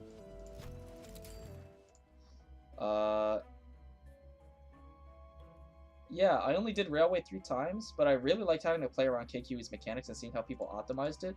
KQE took the longest for me to optimize, personally. It was really, yeah, because the fight plays out extremely, differently from traditional fights, and there's, like, obviously, I explain it all in my other videos, obviously, blah, blah, blah, you know? Yeah, that fight took me probably the longest to figure out how to optimize, because there's a lot going on that's unique to that fight specifically. 내가 응원하는 게 도움이 Any 되겠구나. Avnos you would want to see fights with in Railway 2? Not really in particular, again, because I did not really play LobCorp that much. I played it a little bit, but not that much, and I played a little bit of Library of Ruina, but again, not that much, which is surprising, because I do play card games quite a bit. But I did not play that much Library of Ruina. The reason I didn't play that much was because I just don't like the UI. Like, that's literally, it's just that simple. Like, the Library of Ruina UI is so, like, just to me personally, it's such, like, a chore to navigate that I eventually got, like, tired of, like, using the UI. And it's, like, kind of a petty reason, I guess. But, you know, because everyone's like, dude, that game is so good. Like, if you like Limbus, you should play LOR. And I'm like, you know what? Maybe I'll try it. And then I try it, and I'm like, dude, this fucking, like, this blows.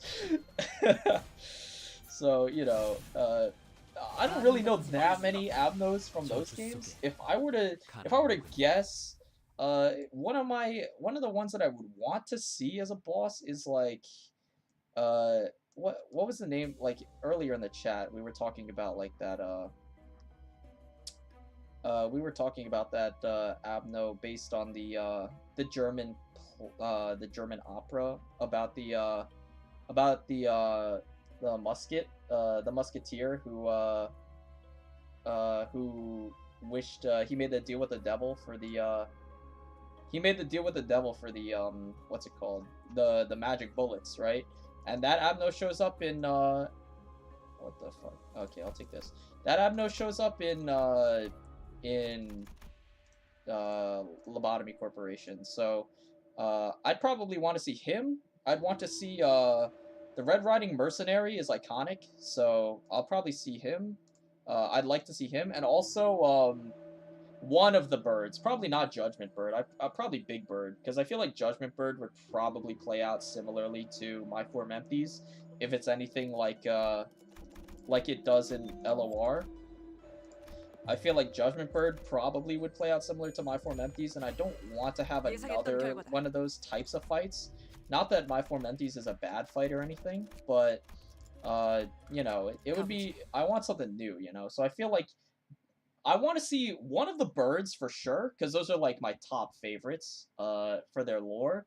I'd want to see one of those. I'd want to see, you know, maybe Red Riding Mercenary. I'd want to see whatever the one base, yeah, Der Freischütz. Yeah. That one is nice, and a lot of people seem to simp for the magical girl Abnos. I do not care at all for any of them personally. So, you know, I could not really care less about those. I do know that they're popular though, so, you know, if they do one of those, I wouldn't be completely disappointed. But yeah, those are like probably the only ones that I personally really, the only ones that I probably really care like more than a little bit about, I think. Like, those are the ones that come to mind. I wonder what people mean when they talk about hard content. It's like, how do you make it hard without forcing players to use only meta characters? Coin system is way too limited to max coin power. I think the best way to make a fight hard is by adding more unique mechanics so players would have to play around them. Yeah, I completely agree with you there.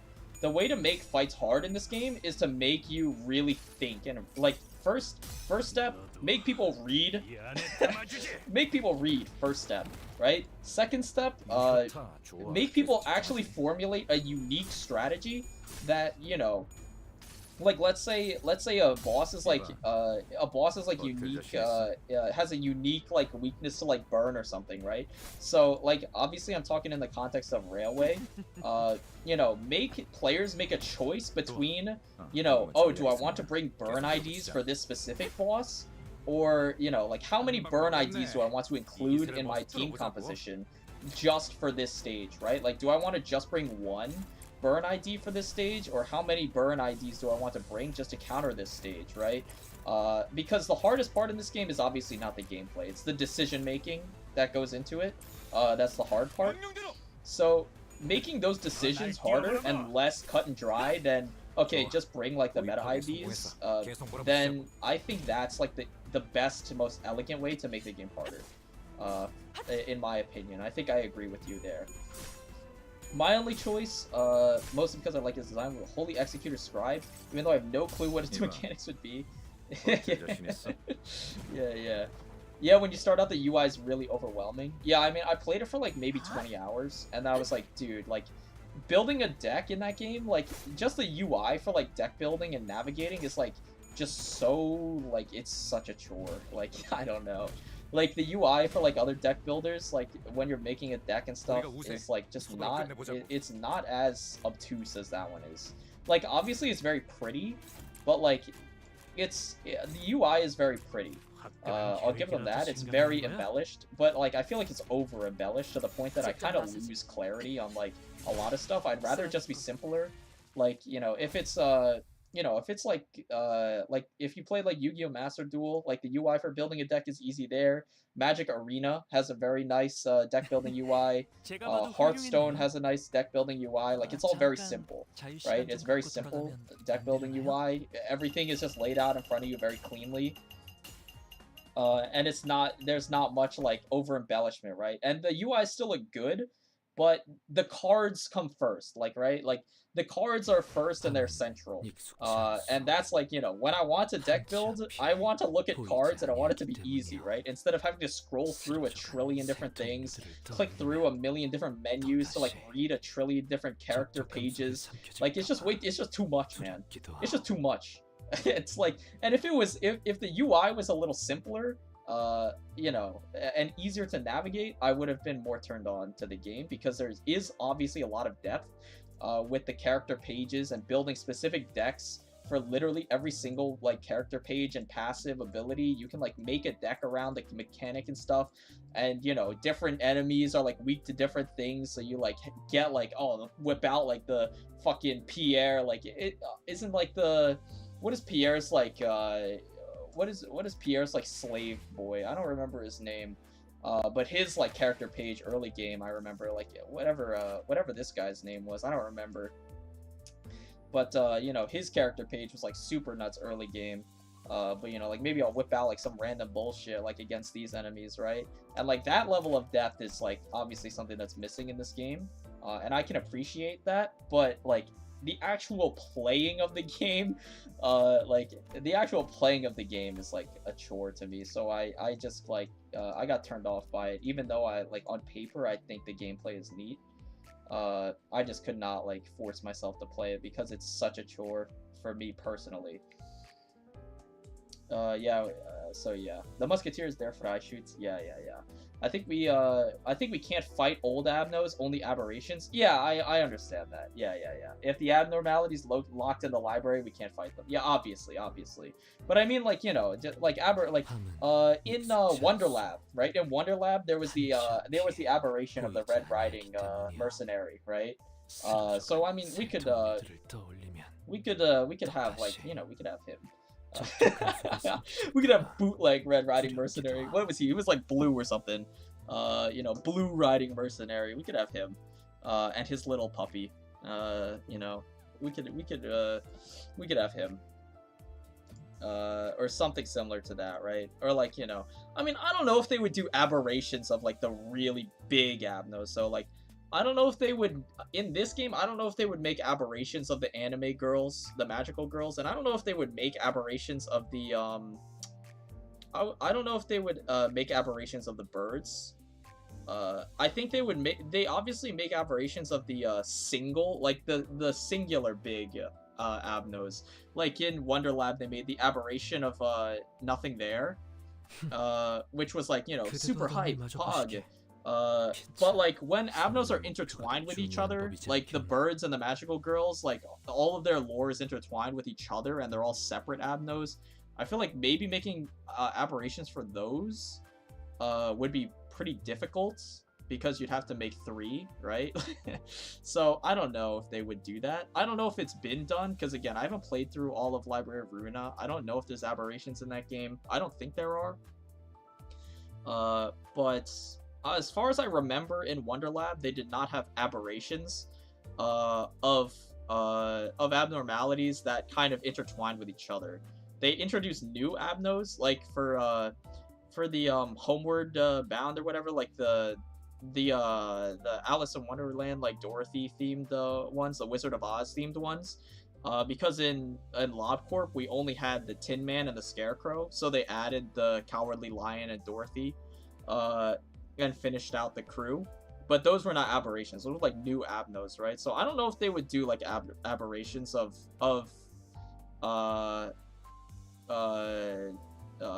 like existing intertwined lore abnos. Actually, you know what? They did actually, because the Red Riding Mercenary and the Big and Will Be Bad Wolf both had aberrations, and their stories are linked together, I guess. So you know what? Maybe I'm just completely wrong. I don't know. Maybe I'm just completely wrong. I don't know. But I feel like it would be pretty hard. And I feel like just based on the community, I feel like the community, if they were to bring back the birds, whether they're aberrations or not, I feel like the community would not feel satisfied if they did not bring them all in one fight together and then they combined into a phase 2 like a Pock bird, you know? So Yeah. And then yeah, I feel like the closest thing to involve mechanics is chapter 4 boss is Fairy Gentleman, but having it done it with base sinners, a part of me feels like it's bugged. Yeah, the Fairy Gentleman, I don't know if it's bugged, but it's just so squishy. Like I just like in my like blind playthrough of the dungeon, I literally just one-shot him. I just one-shot him basically. It was like 4 turns or something. I just like one-shot him. He's so squishy. I have a lot of beef with Limbus Tutorial, particularly with them emphasizing resonance as much as they did. Yeah, Limbus Tutorial's dog shit, to be honest. Honestly. It's like, I don't know. I mean, I get that they did have to introduce you to resonance, but the thing is, they introduced you to resonance as one of the first things in the tutorial, so it made it seem way more important than it was. Because you need to know how resonance works in order to activate passives and stuff, right? Like, it's a core game mechanic, is understanding how resonance works. But because it's a core game mechanic, they were like, okay, we have to introduce this to the player really early on, right? But in doing that, and introducing a new player to resonance as one of the first things in the game, like literally before coin power and stuff, they introduce it to you, right? It was like, it makes it seem more important than it is. So it was just a flawed design, I think, in my opinion. I really like listening to dialogues of different identities. Isong's ones are my favorite. He's so sweet. Magical boys. Yeah, dude, they should make the aberrations of the magical girls magical boys. Crazy, bro. That would be insane. Dude, I like the Isong dialogue. I like the Isong. I keep him here because he's like, personally, he's one of my favorite arts. Like, he's one of my favorite live 2D arts in the game. But, like, bro, he does not shut up, bro. He talks forever. Like, look, he literally talks forever. He's giving a whole paragraph to me, bro. Like, when I'm playing, like, I don't want him yapping. I don't want him yapping all the time, bro. Sometimes I just like Mersault. And then when he's idle, like, Mersault's, the Mersault Rose Banner idol is literally him fucking sleeping, bro. Like, like sometimes I just want that, you know? Sometimes I just want that. Fibonacci cats? Are we done already, Sag? We're not done. I have one more run to do. Don't worry. I have one more run to do. We're not done. Welcome to the stream. We're taking Grey Coat for sure, though. Wait, dude, what if I just go Poise Turbo? When ally defeats an enemy with Sloth, they get... What if I do Poise Turbo? I mean, it's more interesting than taking Grey Coat. That's for sure. Dude, maybe we go Poise Turbo. The closest analog we have to the birds are the Heavenly X. Heavenly Executor Scribe being one, and the one with the with a file named Heavenly Director's Throne added in Mirror Dungeon 2. Yeah. Yeah, I mean, basically, yeah. I just miss the birds, bro. I thought they were, I think birds are, the 3 birds are easily my favorite. Easily my favorite Abnos, in the lore. It's the, what is it? It was, the Oedipus, it's like the Oedipus, thing. The story of Oedipus, he was like, it was the idea of a self-fulfilling prophecy, right? And it was like, you know, very stereotypical Oedipus story of, you know, well, you go through all the lengths to prevent the prophecy, but in the end, in doing so, you know, it became inevitable, right? But, I mean, you know, even though it's like a stereotypical story, I did enjoy it very, very much. And they also just did it. They did it really good justice in gameplay wise in LobCorp, because it really felt imposing and it really felt crazy. Like, I don't remember, if I recall correctly, like, you can't even pause the game if you're like, when Apoc Bird shows up, you can't even pause the game. Like, that's crazy.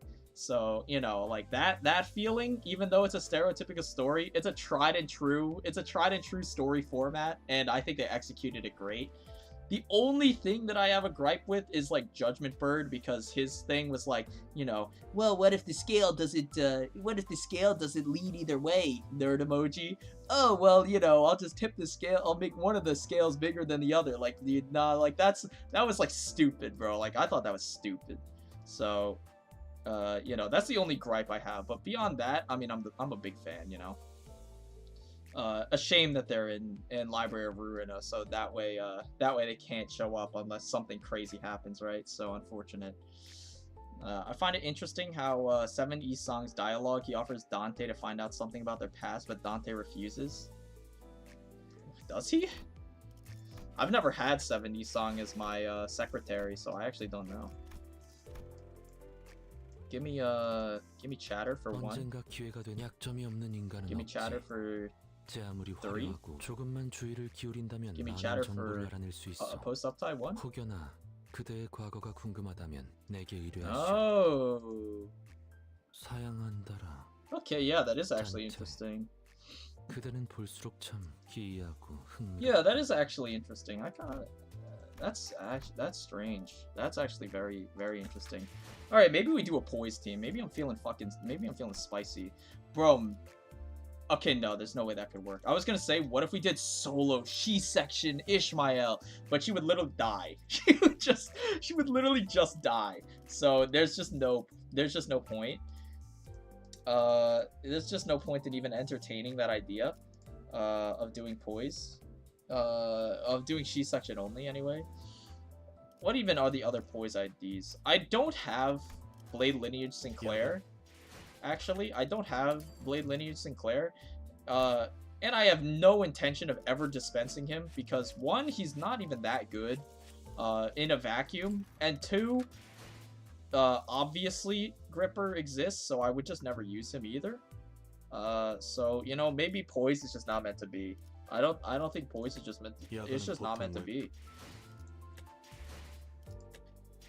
Maybe I take it anyway and just hope for other poise relics. Oh, but it's from skills. Nah, this is dog shit, bro. For real. Pride or pierce damage skill, getting pierce damage up. I think we just take Greatcoat. Sorry. Wait, didn't I get Starlight or something? Do I have enough to buy anything? Nope. Nope. Okay. I mean, like, I don't know what to do for this next one that would be even remotely interesting. I don't know what the fuck would I do. Uptie 4 will fix some copium? Dude, I don't know if there's any amount of Uptie 4ing that will fix poise IDs unless they fix poise on a fundamental level. Because it's just such a flawed mechanic in the game as is right now. The best poise ID in the game is Otis, because she has Sun Shower Ego, which is literally better than all poise IDs on its own. It's like actually sad. The best way to be a poise ID is just to have be a good ID. the best poise ID is just a good ID, and then you have a poise ego that makes it literally better. Because every other poise ID has poise as a mechanic in their kit itself, and because of that, they're just nerfed. I don't know what I want to do for this.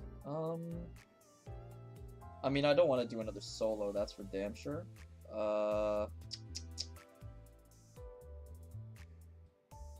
Dude, this is what I mean, like, Mirror Dungeon is just not the most interesting content, is it? We could do a Rupture squad, actually. You know what? We could do Rupture Turbo. I kind of dig that idea. That's a good idea from me. We would need, I mean, W Mersaults as a support, for sure. Who else has any remote Rupture? I guess, like, Otis. 7th section Otis can supply ego resources, maybe. And then, like, if Talisman wasn't bugged, like, fuck, if Talisman wasn't bugged, I guess you go Heathcliff, like, Rabbit, like, fuck. Like, this sucks. Like, yeah, I don't know, dude. I mean, you could probably run something like this. I think. Yeah. Wait, I'd have to Uptie Rose Spanner Gregor, though.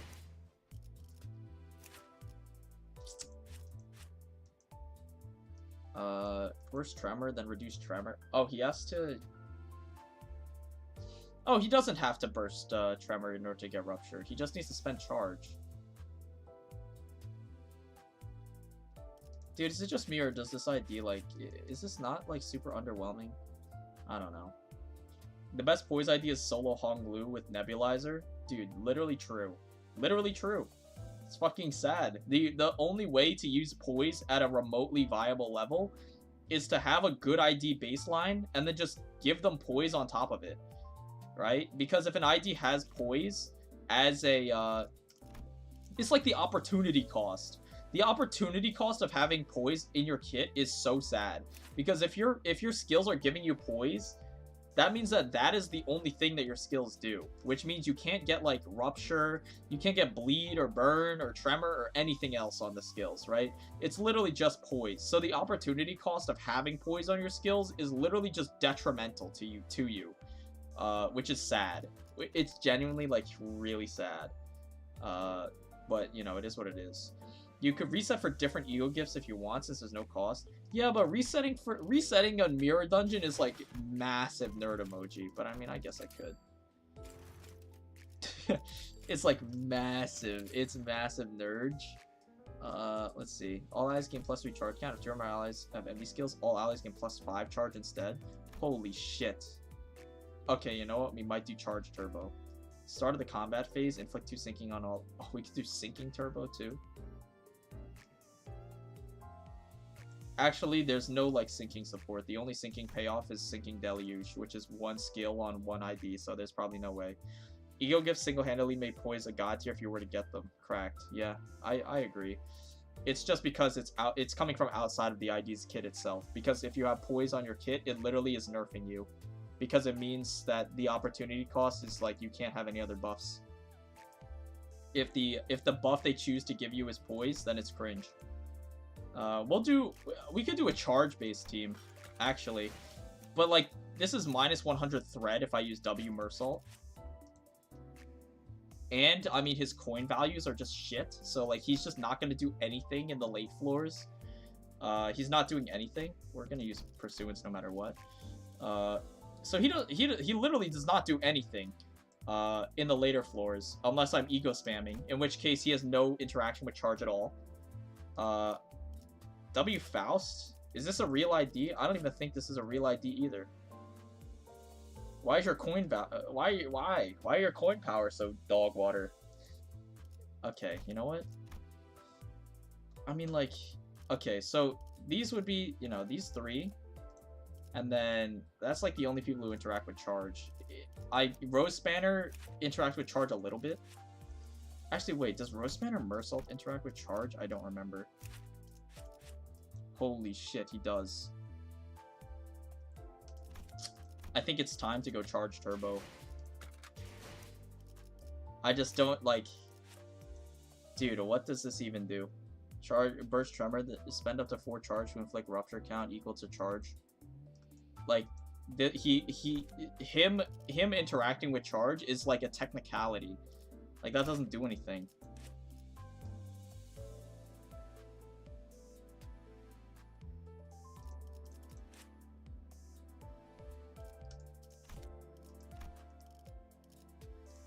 Dude, this sucks.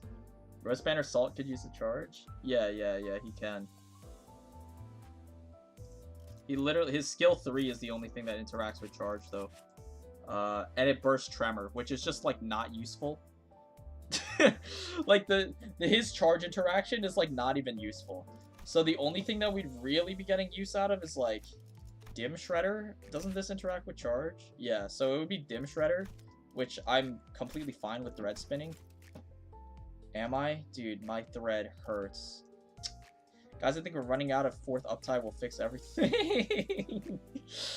Yeah, dude. I mean, hey, if 4th tier Uptie fixes everything, then I'm gonna be out of thread, man. I'm gonna be out of thread.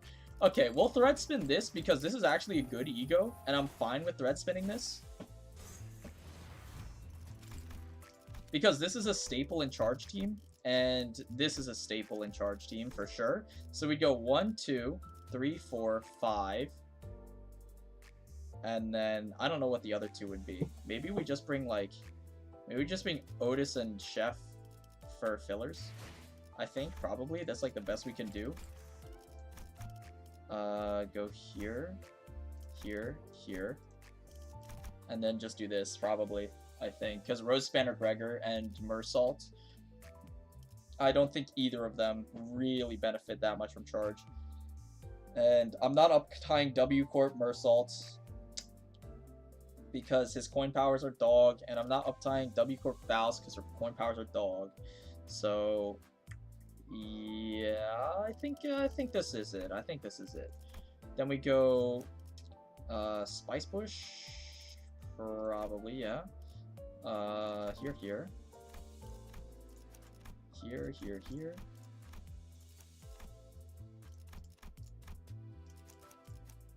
You know, we'll bring Kong Lu just because he's new and he's fun. Because at least he's fun to use. Big plus for him. At least he's fun to use, unlike Ting Tang and Kurakumo. At least he has any depth in his gameplay at all, which is nice.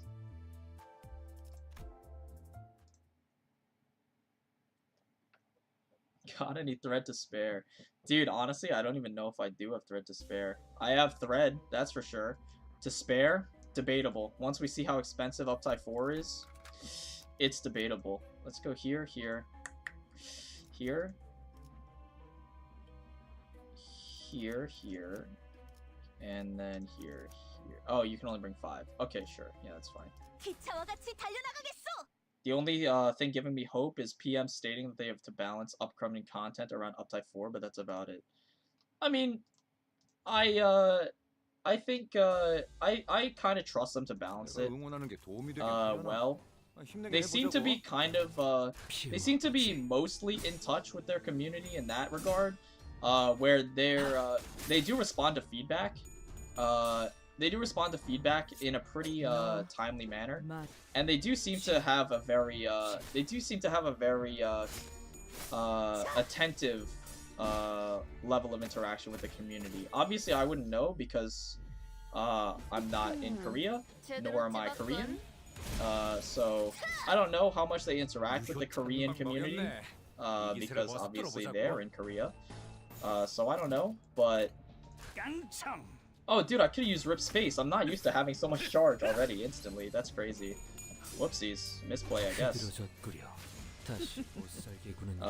But yeah, I mean, they've responded pretty quickly to stuff in the past, like bugs and typos.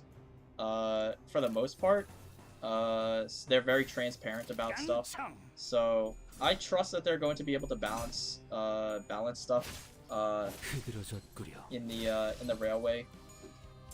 Whether or not they're going to be able to balance the Uptie 4, you know, it has yet to be seen, obviously, but I kind of trust them on Uptie 4. I'm trusting them.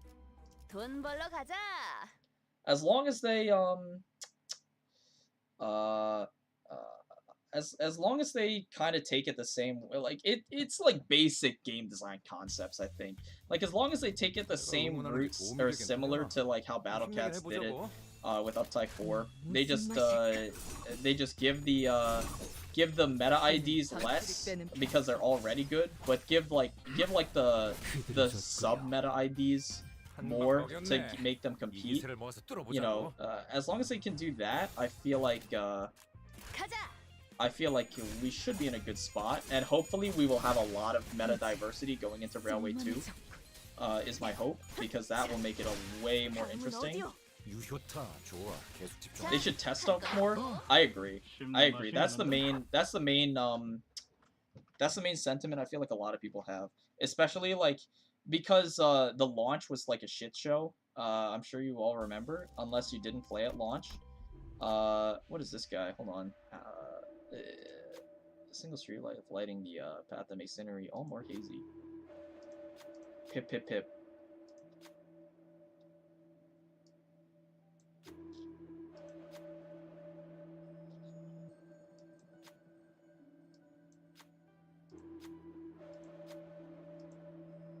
It did not pass.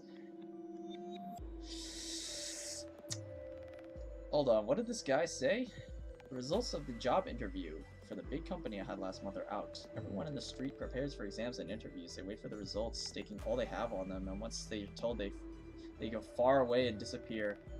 So I changed my head. I like to fly away even if I don't make it. Even if I don't make it. I'll tell the truth. It's the right thing.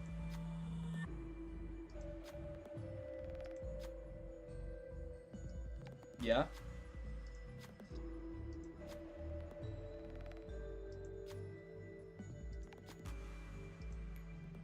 I'm so good at this game.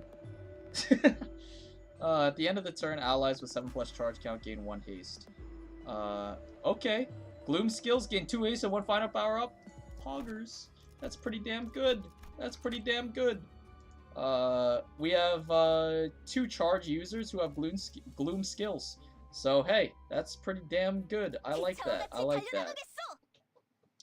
I'm guessing Uptie 4 won't have the same power jump as the one from 2 to 3. Yeah, because they're not unlocking skill 3. I imagine there's no skill 4. That would be fucking crazy, bro. Imagine if there was skill 4. But I imagine there's no skill 4.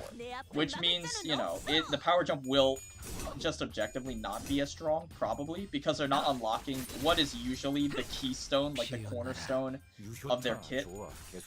BL Sinclair design is really questionable. Like, how do you design an ID that bad? Dude, I don't even know. Bro, I literally don't even know. Like, all the Poise IDs you could say the same about. I don't know. That Funeral of Dead Butterflies, by the way. Aberration, probably.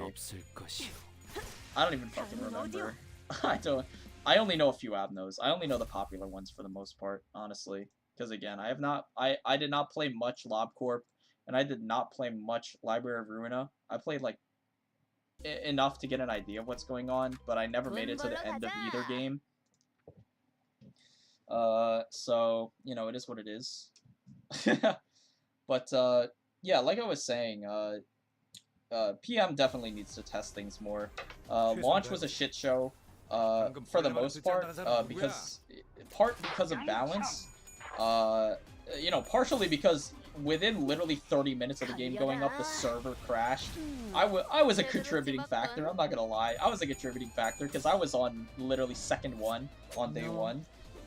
You know, I had that shit pre-registered and everything.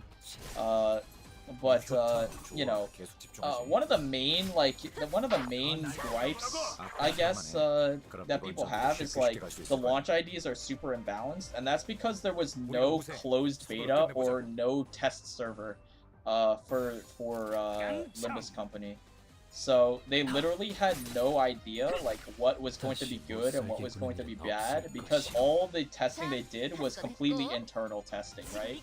Which, I mean, does, like, it does keep the game very tight-knit, like, there's no risk of leaking anything, you know, or stuff like that, but, like, as a consequence, there's only so much you can do with only internal testing, right? Like, you know, there's going to be people who play the game, and they will discover things that your maybe, like, dozen max, right, internal testers do not catch, right? Because it's impossible for all of them to catch everything that thousands and thousands, tens of thousands, hundreds of thousands people will play the game and discover, right? It's just impossible, right? So if you have, like, a few, you know, 100 like, outsourced, like, closed alpha, closed beta testers, it goes a long way in figuring out, you know, what is just not working, what is working, what should we do more of, stuff like that. Because literally, like, you don't know what people are going to be doing, because people are very unpredictable, right? So, it's just, like, you don't, like, if you've been working on the game for, like, you know, the last 2 years or something, let's say, and you're also the tester of the game, like, you're gonna understand a lot of all the stuff that goes on in the game, right? But if, like, let's say you outsource it to a bunch of, like, testers, and they're blind playing this alpha of the game, right? And they're like, dude, I just don't, like, this tutorial sucks dick, you did not explain anything, right? And, you know, PM would not really understand that because they were working on the game the whole time. So they understand the game, like how it works. But if you're like a layman going in and you're like, dude, I don't know what the fuck's going on, and you tell that to PM and they'd be like, okay, maybe we have to do the tutorial a little better, right? And same thing with IDs. It's like, dude, I don't know how this ID works. Like, I don't know how you're supposed to make this ID work, and stuff like that. And it's like, okay, well, I was the lead game designer behind this ID, so I know how the gameplay flow is supposed to function. But, like, you know, if you were not literally making that ID from the ground up, right, then you won't understand, right? So, like, you need to outsource testing, in my opinion, of course. Obviously, I'm not like a game designer or anything. I've worked in game design before, but I'm not like a game designer myself. I'm not like, you know, I'm not in the game design industry or anything. So, you know, I'm basically just an armchair redditor, you know, basically. But that's my opinion. Like, you need to have some sort of outsourced testing in order to get a real metric on what is successful, and they just don't do that for some reason. Which leads to a lot of imbalance and a lot of ambiguity on how the game works. And that's why usually on the launch IDs, the balance is so fucked.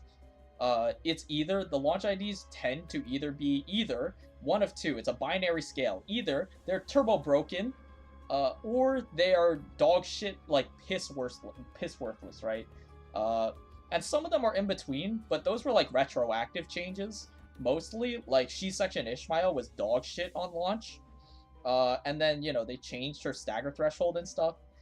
And they made it, you know, they made it more favorable for those IDs, and she became much less cumbersome to use, and stuff like that. But those are like retroactive changes, right? On launch, she was pretty unusable, and it's just like stuff like that. That's like, you know, it could be solved with a little bit of outsourced testing, and then, you know, if they're worried about like, you know, people leaking stuff, I mean, just sue them. I mean, they're under NDA too. They're under non-disclosure agreement as well, so they're just not going to, because it's legal ramifications, and you can just fucking sue them or whatever. I don't know how it works. PM internal testing is pretty famous. Runa was an experience. Yeah, I heard actually about that. Runa on launch, if I recall correctly, it wasn't like super fucking buggy and super absurdly difficult or something. Like, I don't know. It was so annoying.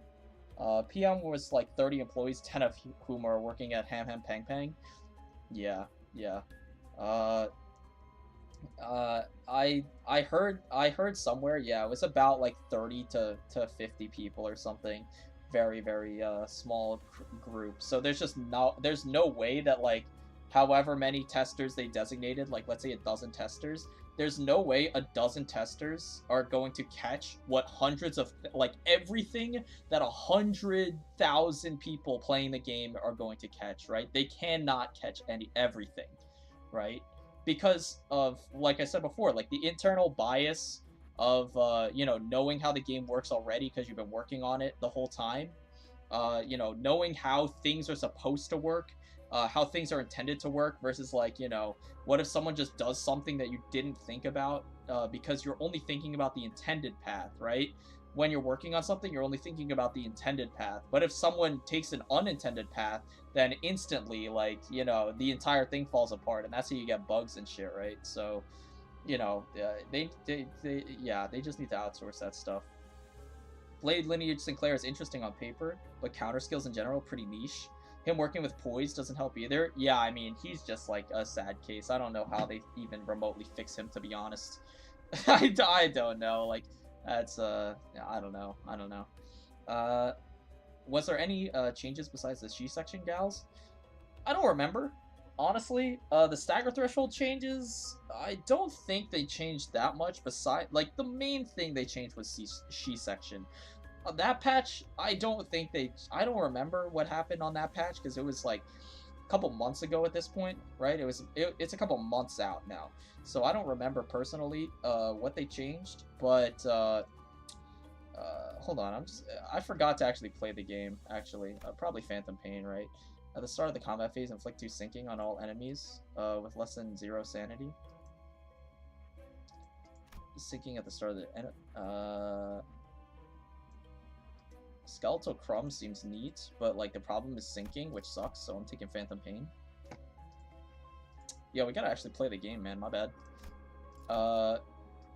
Here, let's see, yeah, okay.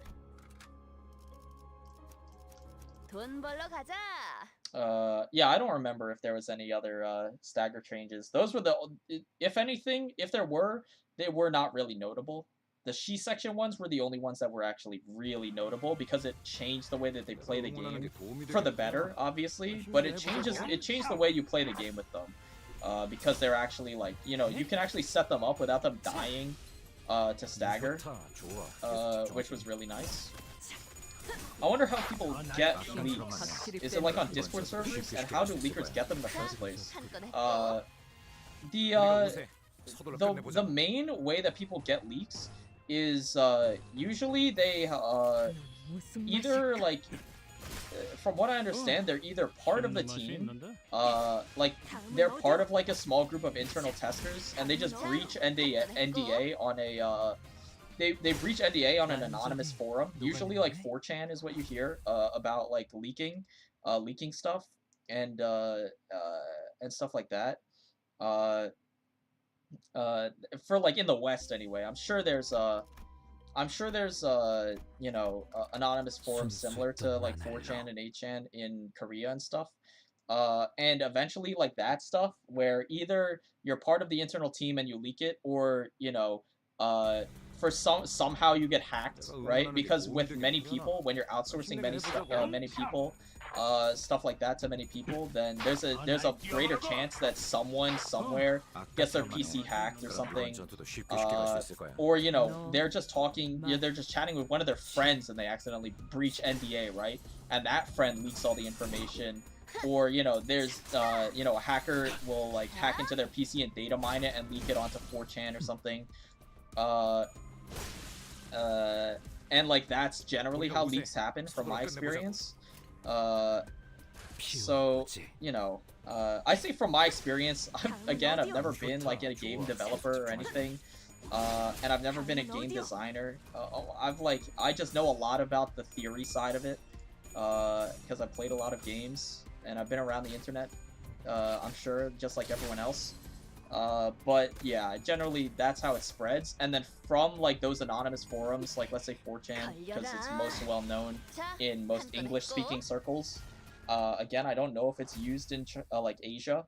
I would say maybe, but I doubt it. They probably have their own version. But from there, it would spread outwards very rapidly, you know, as the internet does.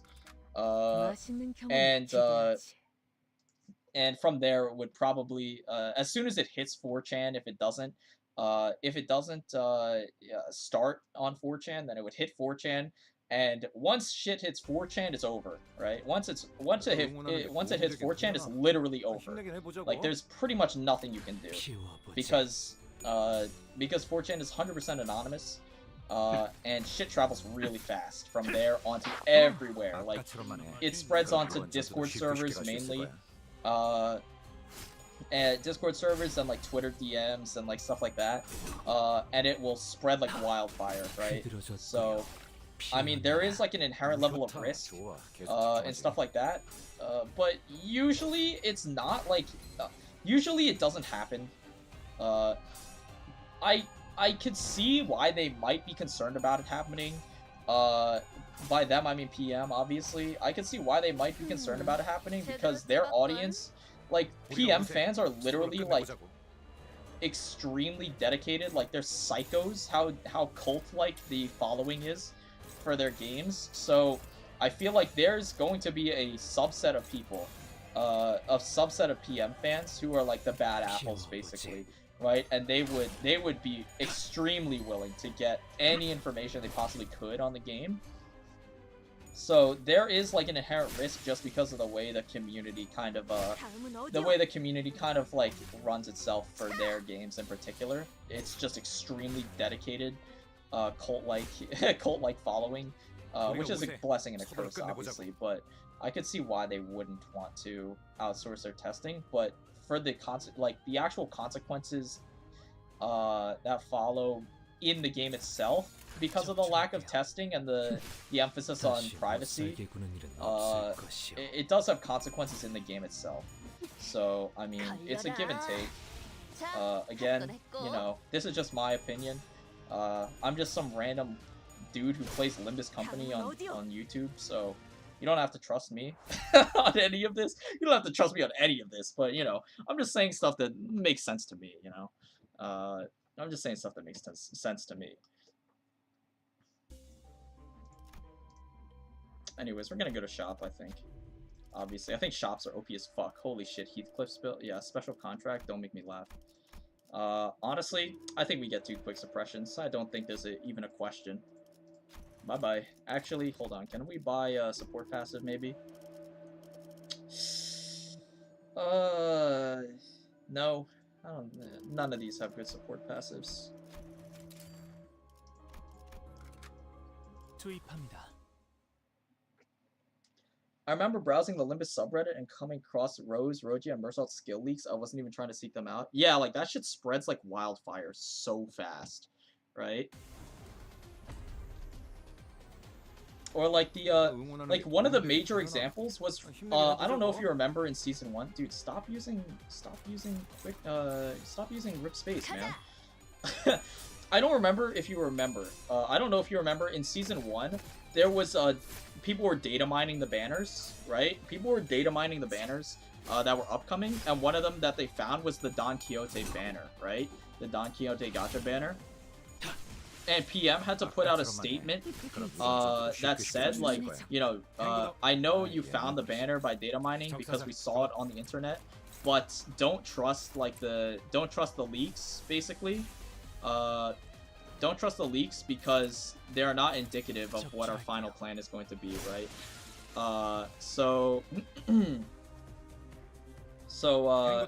You know, it's like, it's kind of like that, where, you know, there's just going to be data miners, there's just going to be leakers.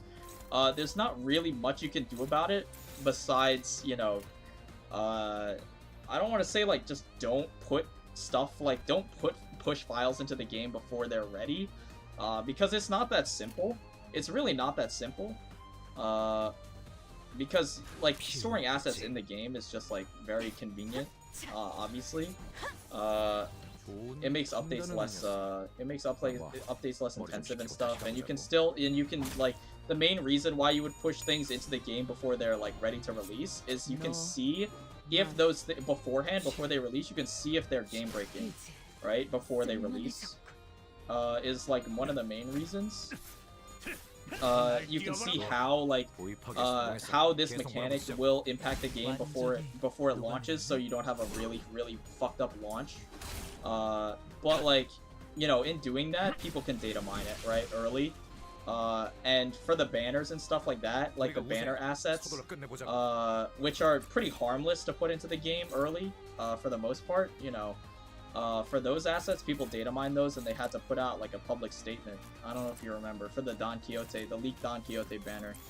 And I don't think they had to put out another statement because people kind of stopped caring, I think, about the banners after they said that.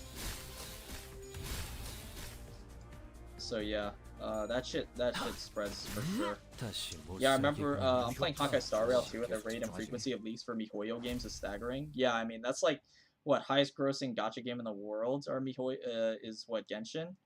It's like most popular gacha game in the world or something. I don't play it, obviously, but, you know, I'll acknowledge that it is. What the, it's staggering is not staggering, Flick Tremor, yeah, okay, we're taking Bloody Gadget.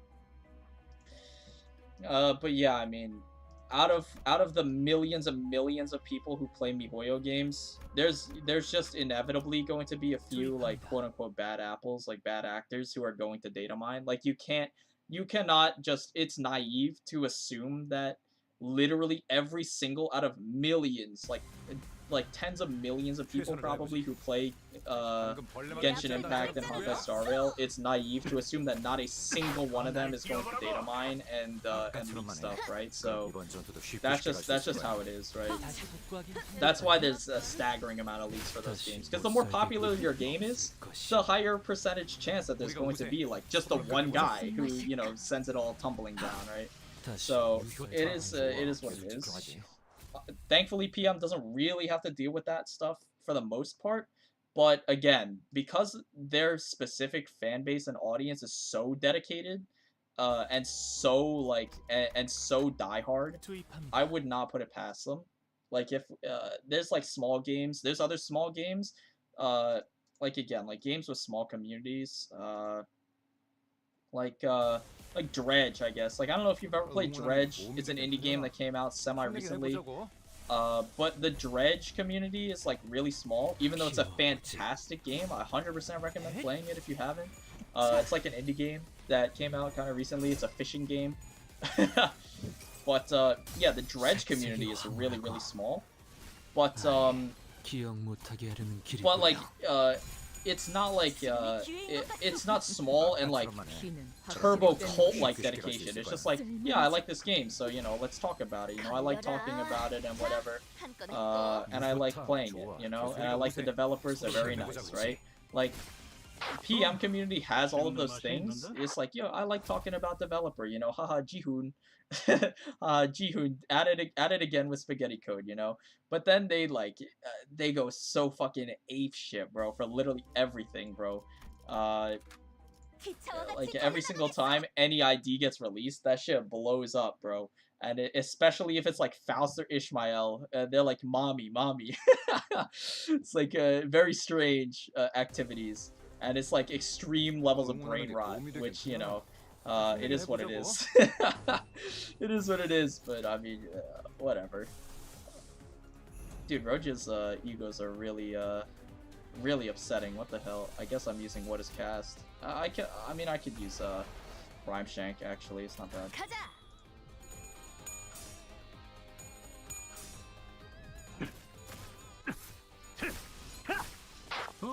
아까처럼만 해. 맛이 있는데? 그럼 이번 전투도 쉽게 갈 수 있을 거야.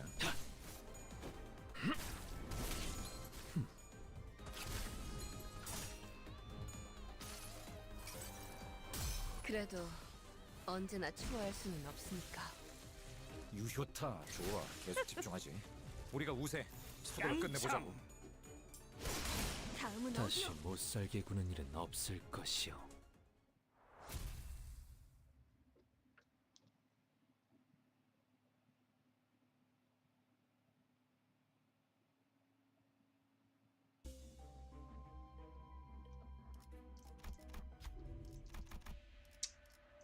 Nebulizer, my beloved.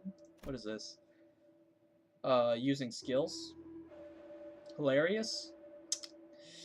See, like, dude, if these were like when gaining poise, and it was not when gaining poise using skills, it would be good. When gaining poise, using skills, like, dude, using skills that have poise on them is such a fucking sad state. I think Midwinter Nightmare is pretty good though, and obviously I'm a Nebulizer fan. I think.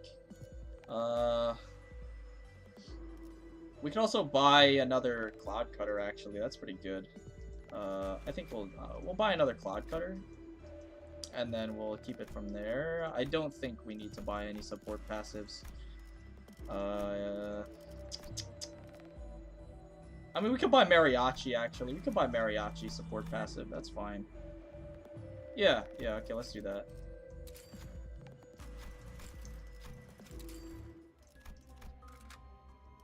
순수했던 나날로. I'm in a server full of Ish fans and they went crazy over the new banner. I feel like it might actually explode once Kanto 5 comes out. Yeah, like something like that, bro. Something like that. I don't know which server you're referring to. If it's like the PM community hub, what PMCH. I know like their help channel has like a fucking Ishmael cult in it, bro. Cause like sometimes I check in on them.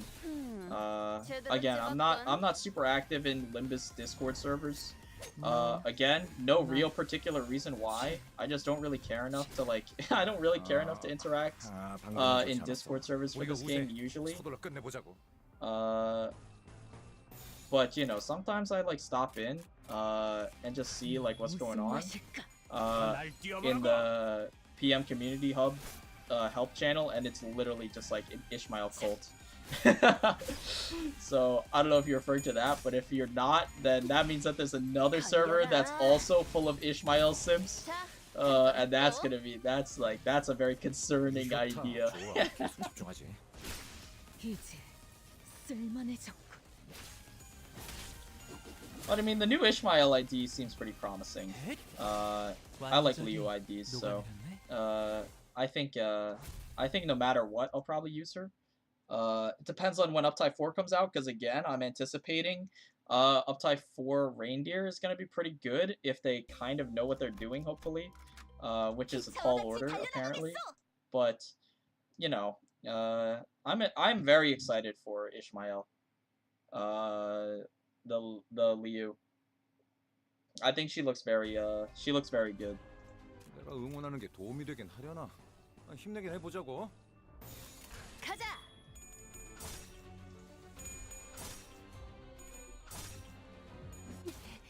걸려라. 제대로 찝었군. 자, 한 건 했고. 아까처럼만 해. 그럼 이번 전투도 쉽게 갈 수 있을 거야. 다시 복구하긴 힘들걸요?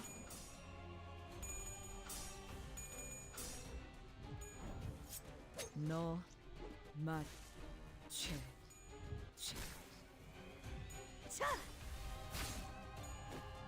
흐드러졌구려. 탱고더. 아, 옛날 버릇이. 적사살. 좋아. 가자. Yeah, and it's the first 3-star Leo ID. 지금이 기회인 것 같소. That's true, actually, isn't it? Yeah, I think that is true. It is the first 3-star Leo ID. 흐드러졌구려. I mean, all of the Leo IDs are pretty good. Even the Leo Mersault, people sleep on, genuinely. He is not bad. 다시 복구하긴 힘들걸요? For like, I think in combat, like if we're just talking strictly combat potential, I'm pretty sure his Mersault's best ID is Liu.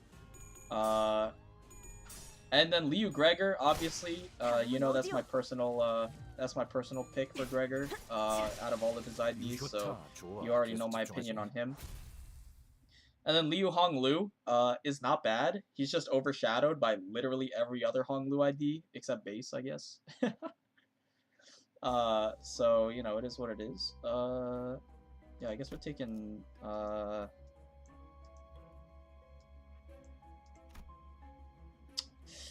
don't even think we have that much bleed. We have a little bit of bleed. Wrath or bleed effect skill, inflict 3 bleed. I think Wound Clared's probably better. Alright, where's my shop at? There he is. Oh, I get a rest and a shop, that's nice.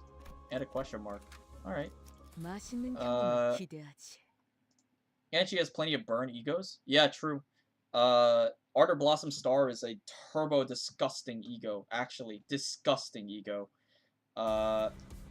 It does insane upfront damage, which everyone knows, but the ego passive is also just, for some reason, top tier, like one of the best ego passives in the game. Literally, it's like so strong. So yeah, I mean, that shit is turbo nuts. And she also has the Capote ego as well, the Brazen Bull one, which I have not used yet because it was in the Premium Battle Pass, and I just bought the Premium Battle Pass recently, so I have not used it. But I just know, like, it's I know it's good, just on paper. So you know, it's pretty good. Very exciting. Problem is Burn is not really viable right now, but if she has good coins, it's whatever. Yeah, I mean, Burn is as viable right now as like Rupture is in my mind. Rupture may be a little more viable, but like, it's just bonus free damage, right? Like, Burn does not need to be explicitly viable in order to be useful, right? Like, it's not like Tremor, because Tremor needs to have a niche in the meta in order for it to actually even be useful, right?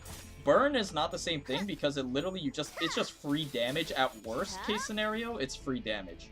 So no matter what, you're getting some value out of it, right?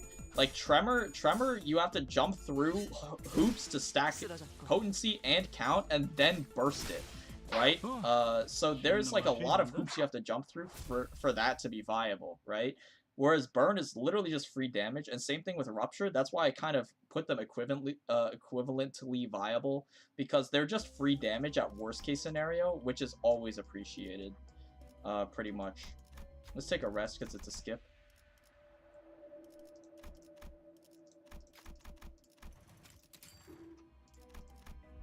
And then, oh, hello.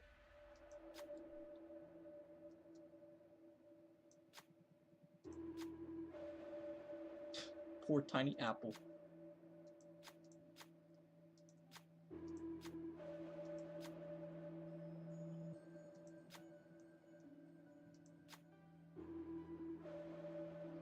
What am I looking for is an apple that will become a princess. Man, I don't know. Man, I don't know.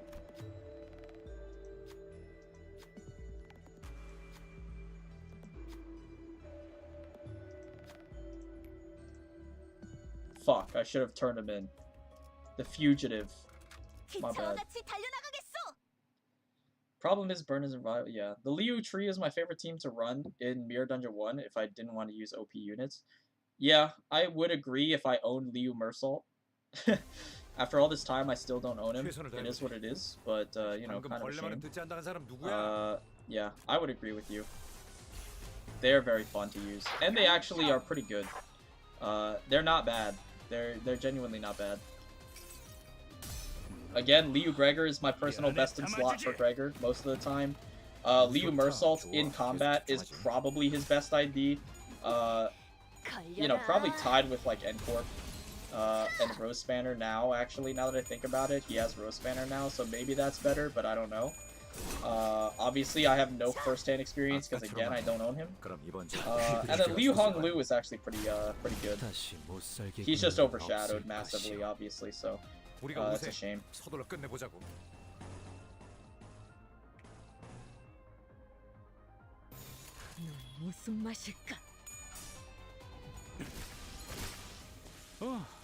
씹는 맛이 있는데?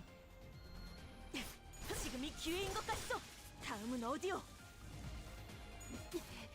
걸려라. 자, 한 건 했고.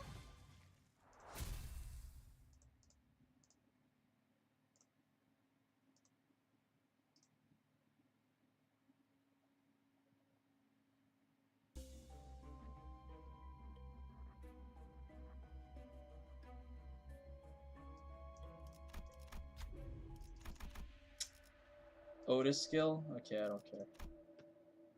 Dude, there's so many poise gifts.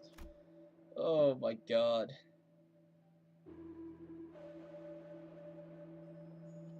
I mean, like, oscillating bracelet is actually an insane amount of tremor. It literally inflicts tremor every time they get hit. That's so funny. I mean, we either take that or we just full skip. I think we just full skip. I don't think I care about any of these. Bye-bye. 기차와 같이 달려나가겠소.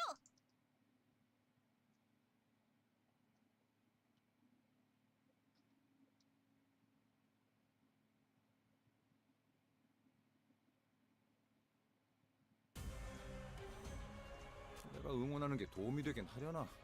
힘내긴 해보자고. 넌 무슨 맛일까?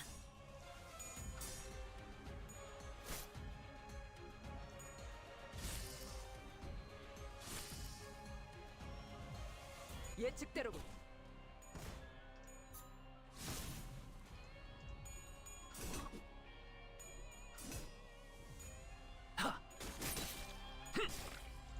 Oh yeah, I actually I am curious actually. I was gonna ask, how much do you guys spend on this game? Genuinely, I don't spend money on this game besides Limbus Pass. because it's fucking pay to win, bro. 강렬아. Like, there's literally no advantage to whaling in this game, I feel like, so I don't know.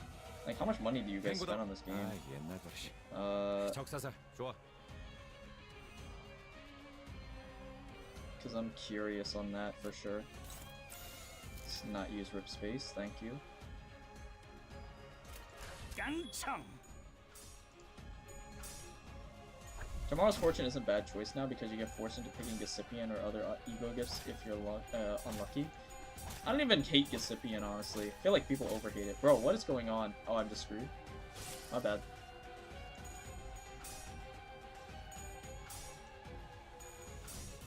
I don't know. I never valued Tomorrow's Fortune very highly, honestly. I just pick it if there's literally nothing else. Bro, my bad. Holy shit.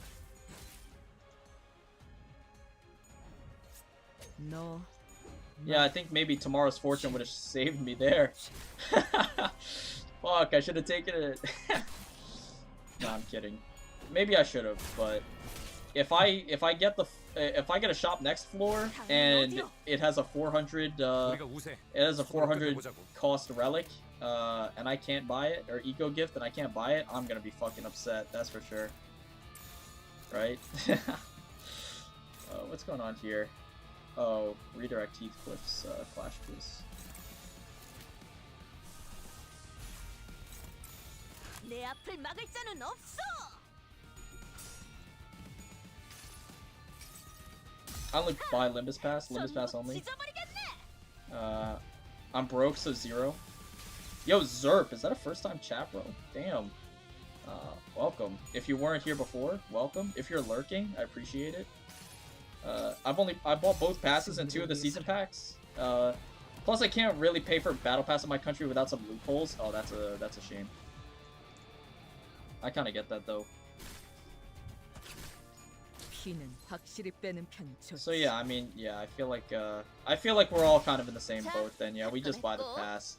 Pass is massive massive stonks though. you get so much shit, and then you also get like tripled tripled box reward. Like, oh my god, bro, that shit is crazy. What's going on here? At the start of the turn, enemies with sinking have offense level and defense level reduced by 3. Holy shit. Melted spring seems nuts. That is not a spring. Bro, that is not a spring. At the start of the battle, inflict 2 burn and 2 burn count on enemies. A sloth abs res, it does the same thing. At start of combat, inflict 2 sinking. Every enemy skill inflict 1 sinking between all enemies. Next turn. Well, these are all not great. Probably Headless Portrait, I guess.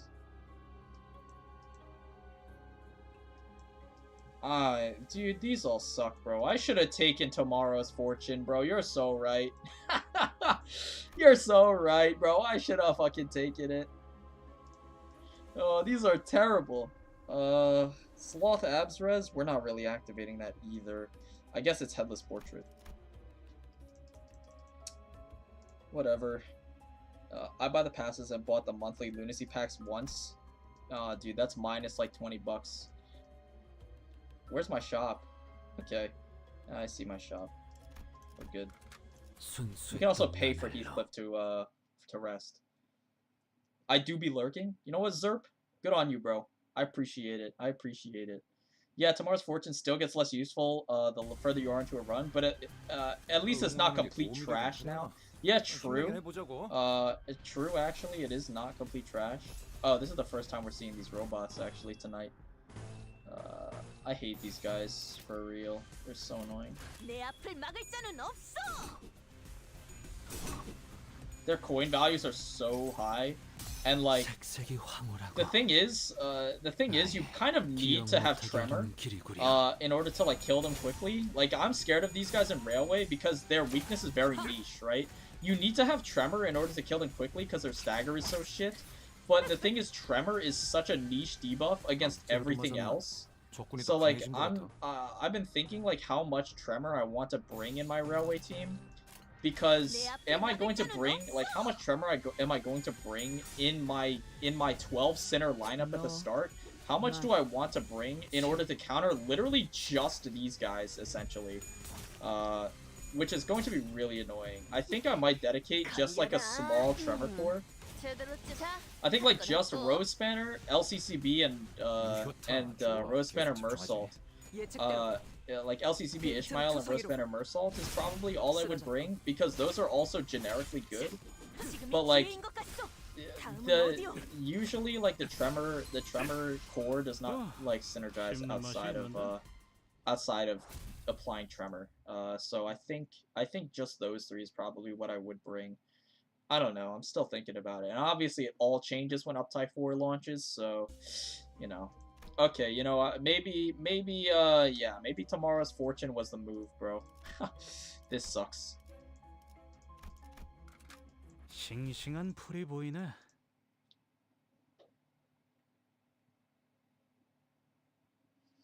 If you haven't looked at the full details of the floor 5 effects yet, those will be applied starting at floor 2 in hard mode. I have looked at the full effects. They gain like literally everything. They gain everything, right? Yeah, final power, offense level, base power, plus coin power, and minus coin power. Yeah, so they gain literally like everything. Which sucks. And quick suppression being on the bottom here also sucks. We use base Isang Ego to set up here. In case you didn't know, because I feel like a lot of people don't know, if you get a situation like this where your quick suppression's in the bottom and you can't body sack to set it up, base Isang Ego gives all allies plus 3 haste. So that's what we're gonna do. We're gonna use base Isang Ego. In order to set up our quick suppression next turn. Dude, what are the odds of this guy hitting heads? Okay. We're good. 유효타 좋아. 계속 집중하지. 피는 확실히 빼는. 날 뛰어보라고. 이상이 무엇이라 생각하시오? So yeah, this will give our quick suppression 6 speed, which is nice, see? It also makes all of our dudes super fast, obviously, which is cool. 적출할게요. But like, you know, I feel like a lot of people don't know what Crow's Eye View kind of does, because they've never had to use Isang before now. No. But it is actually an option, so in case you didn't know, the more you know.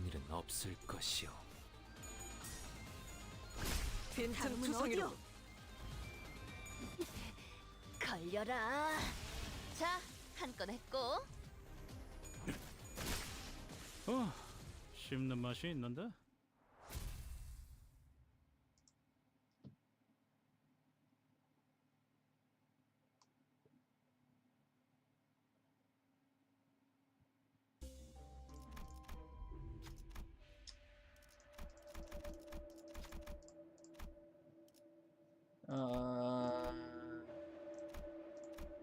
Is there any better? Yeah, here. Alright. Ashes to Ashes? I don't remember if this is a good one. It's a burn thing? Yeah. Yeah. It's the worst thing ever. Alright. Centipede Man, I'm back. I believe I tried to take one of the prayer books and I failed to check. Let's try it again. Oh my god, dude. Yeah, I remember failing this check. This shit is, like, impossible, bro. Come on. Let's go. Take a book. Okay.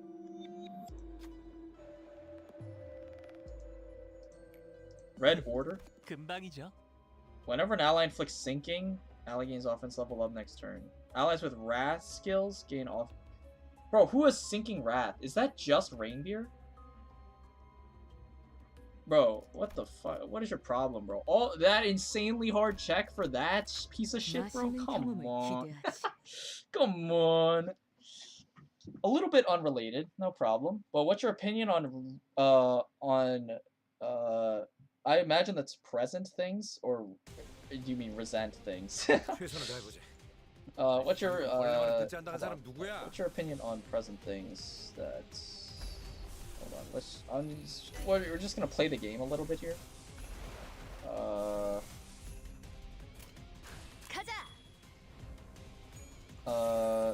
what's your opinion on present things that happens on Reddit and Twitter? They seem to get worse with each passing day and may destroy themselves in some time. Again, I don't. Oh my god, dude! Wishing Karen, holy shit, go crazy. Again, I don't really interact with the community aspect of Limbus that much.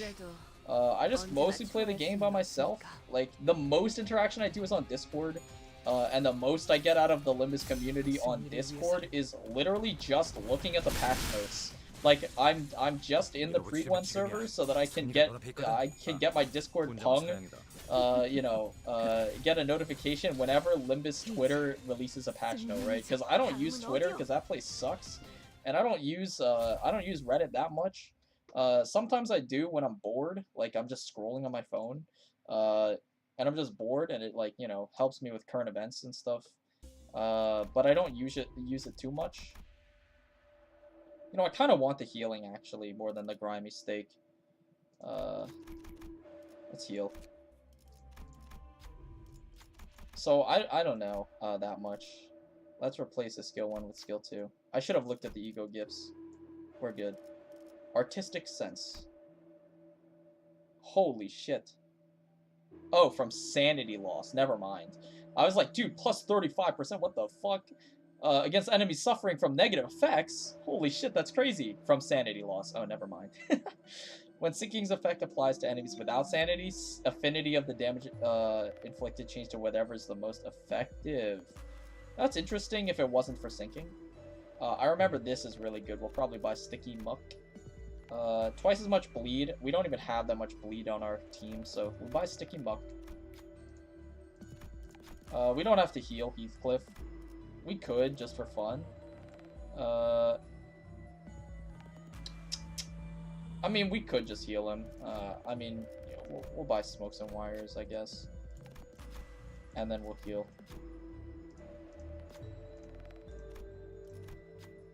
Sure.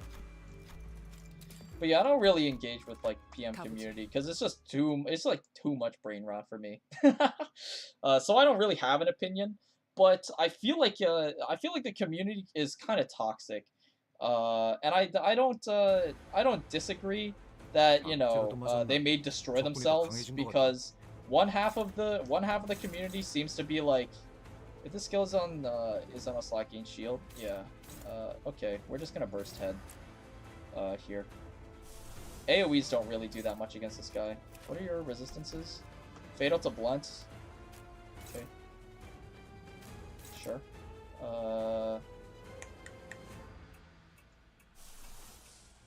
There's no real benefit there. We'll just use this. We'll use this.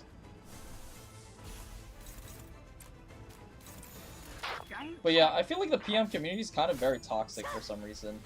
I think it's just part of the it's part of the brain rot, and it's also part of the it's also part of the like elitism, I guess, where they have the reputation of their games being very difficult, I guess. So they're like, if you're not like there's like two camps, right? There's the people who are like, if you're bad at this game, you're like really bad, like you're just you're stupid.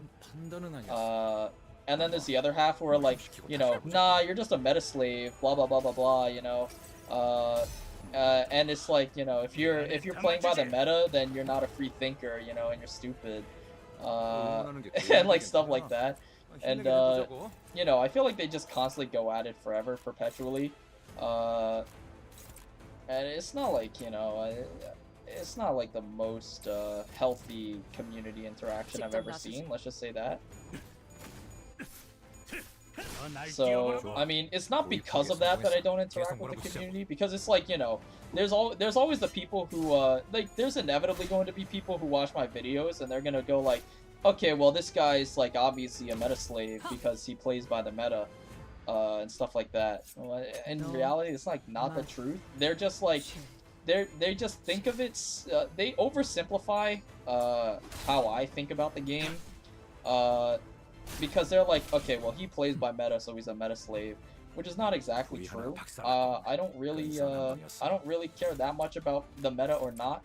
I just play what I think is fun, and what I find fun is optimizing the game, right? I'm perfectly fine. Like there's a difference between my mentality and other people's meta slave mentality, where it's like if you don't play by the meta, you're bad at the game, right? Which is not true, and I feel like that's the most toxic thing, where it's like if something isn't meta, then they instantly think it's trash, like that kind of crowd. Where if it's like, okay, well, you know, if someone's like, oh, I like the new Kong Lu, right? And then there's always this fucking neckbeard nerd who's like, you know, oh, well, he's not better than Ting Tang, and he's not better than Kurakumo, so he's shit. And because of that, you're wrong and stupid for liking him, right? Like, there's always going to be that toxic crowd who takes it too far. And because of that crowd, there's always going to be the other side who, like, just loathe them for being meta slaves. And it's just like an argument that goes back and forth, and I don't really care. Like, I don't really engage with that kind of stuff. So, you know, it is what it is, you know. Oh, I leveled up. Nice.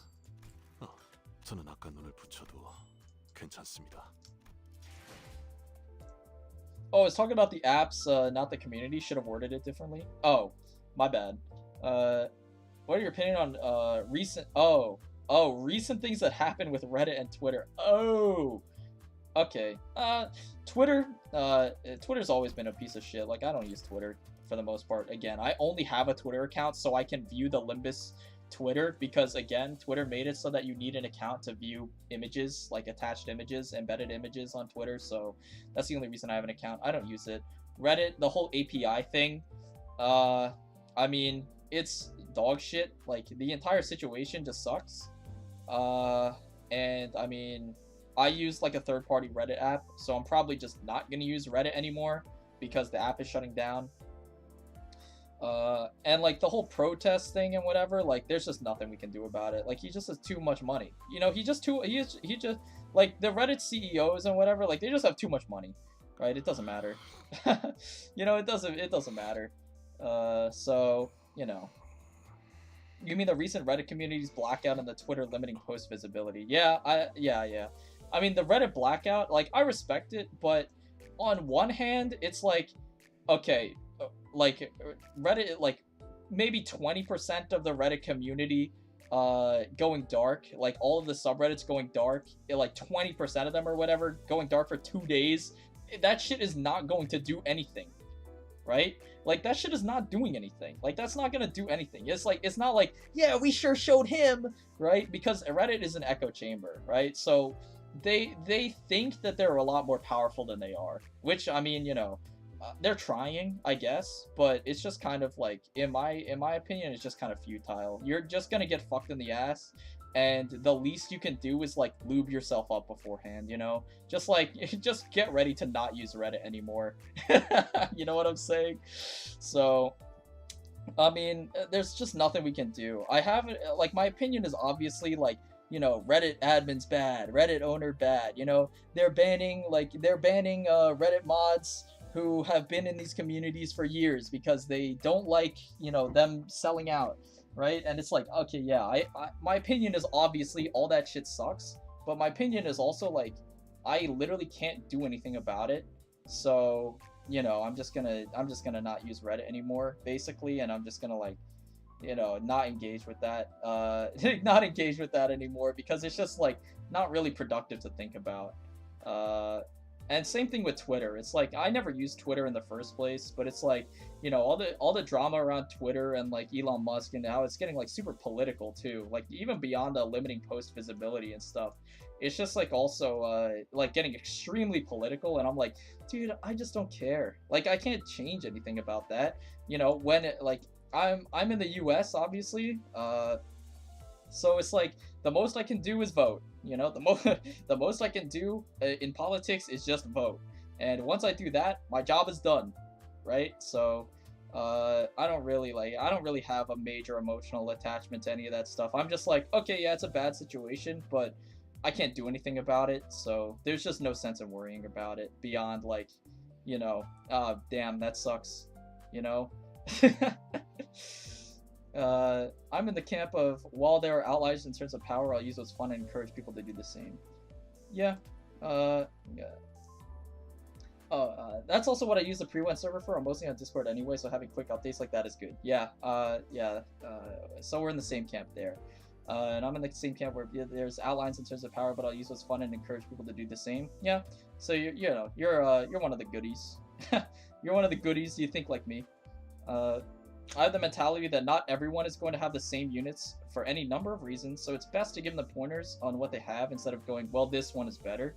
Yeah, I mean, I'm not really like a huge, I'm not a huge helper. I used to be more engaged with like helping people play the game, but now I'm like, there's a difference between helping and teaching, right? Like, my channel on YouTube is mostly educational.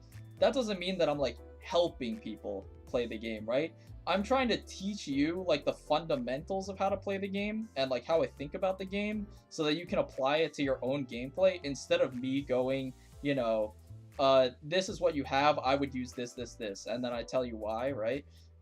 Because like, yeah, it is helpful and you will give, I'm not saying that's wrong because I used to do that also, but I just found it less effective than just like, you know, giving a much broader perspective.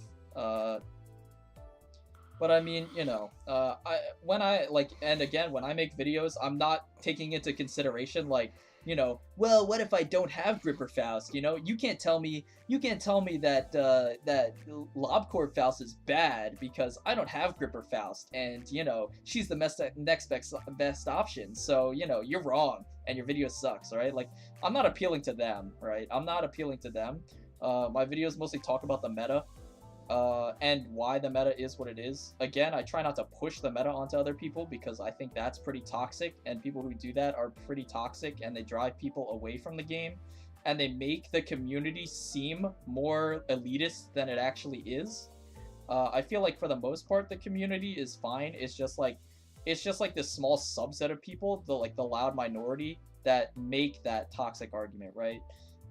So I don't really try to push the meta onto other people. I just explain the meta, why it is, what I think about it, you know, stuff like that, without outright dismissing people who say like, you know, well, Kong Lu is like really funny and he's not bad, right? Like, yeah, I agree with you, he's not bad. Like in my unit review, I'm like, okay, he's not going to be meta, but you know, for solos and stuff, he'll be really unkillable, right? Like that's what I said. So, you know, I'm not dismissing them or anything, but it's just like the type of content I make is mostly educational in that sense, and I don't really pay attention to like, you know, well, if you don't have W Corp Don Quixote, then She Section Don Quixote is okay to use. Like, yeah, okay, that is true, but I'm just going to assume that if you care about the meta, you're going to have W Corp Don, right? Like, you know, it is what it is. I don't know exactly what's going on, and I don't really look for information on the Reddit thing. About Twitter, I only use it to get information about LIMBUS and trivial stuff. I used to play Grand Blue Fantasy, and the Twitter was a vital part of the game. Yeah, a lot of gacha games use Twitter in order to put their patch notes out, because it's mostly a universal, like it's a global platform. So pretty much especially if you're in the East, Twitter is like one of the most popular social media platforms in the East, next to like Line. So, you know, most gacha games tend to use Twitter, or you know, it's like in their own clients. But like, again, with like LIMBUS, like they have the patch notes in the client, but it's like it's just AIDS. Like the format is just like really AIDS to read, so I just do it on Twitter anyway. Because it's just a lot easier to look at, and it's a lot easier to make videos on, so that's the platform I choose to use. But yeah, I mean, I agree with you. That's basically what I do too. Like, I only use Twitter. I literally only use Twitter for LIMBUS. That's it. And yeah, I mean, Grand Blue Fantasy, I definitely see that, because it's a huge game. Maybe not as huge as it used to be, but it's definitely still popular. It's not like mainstream anymore because it's kind of, you know, out of its time, I'm pretty sure, but yeah, they definitely use Twitter for that as well. Limiting posts would be super bad for the game, but since Twitter was signaling such a decision coming for a long time, they pushed the raid finder as an in-game functionality. Yeah. Like, see, like that, like that's basically all you can. That's all you can hope for, basically. Yeah, that's basically all you can hope for. Like, there's not much you can do to change Twitter's decision. Like, that's why I kind of like with the Reddit the situation. Like, I kind of laugh at them, even though it's like a noble cause. You know, it's like we're gonna host a protest and whatever. It's like, okay, but it's not gonna do anything. So you just kind of look sad, you know. You know, you just kind of look sad. So it is what it is. You can't change the decision, so you know. And it's like, well, we gotta hurt them where it counts, right? Like again, the whole Reddit situation is like, we gotta hurt them where it counts, you know. We'll make our Reddit's subreddits NSFW so that they can't put ads on them, and then, you know, once the CEO, like, you know, once the CEO sees that he's getting less money, then it'll hurt him in his wallet, and then he'll start to listen to us. But it's like, yeah, no, like that's not how it's gonna work. Like, in reality, he's just gonna ban you, and then he's just gonna put new mods in your place because you don't get paid, right? Like, the moderators of subreddits are not paid, they're volunteers. So they literally have no power. They have zero power in the actual Reddit company, right? So, you know, it's a noble cause, but like, it's futile. Like, from my opinion, I think it's kind of futile and stuff like that. Like, the best you can do is kind of adapt, like what you said Grand Blue is doing, where they push the raid finder as in-game functionality. Like, that's basically the best you can do, because you're not gonna change the company's decision, right? It's just not happening, unless like something drastic happens. But like, you know, if you're a multi-billion-dollar company like Reddit or Twitter or something, like, you don't give a fuck, right? So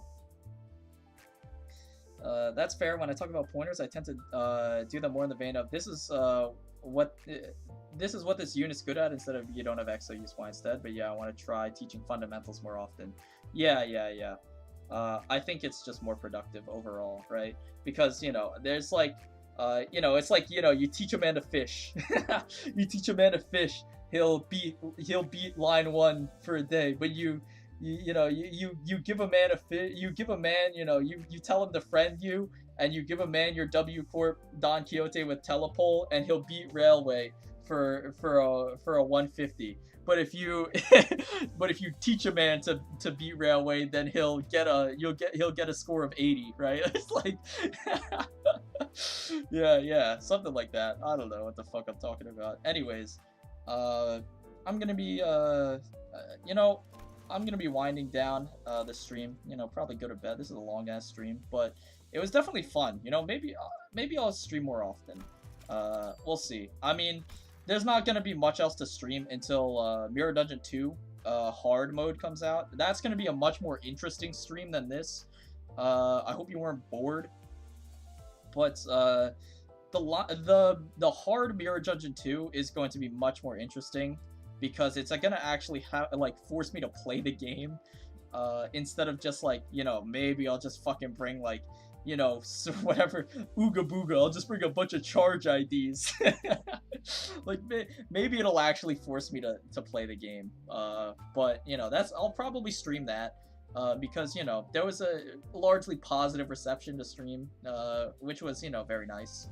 And I'm pleasantly surprised. So, you know, I had a good time. I hope you all had a good time. I hope you were entertained. Expect a video maybe in a few days, because Limbus, usually Project Moon reveals kits.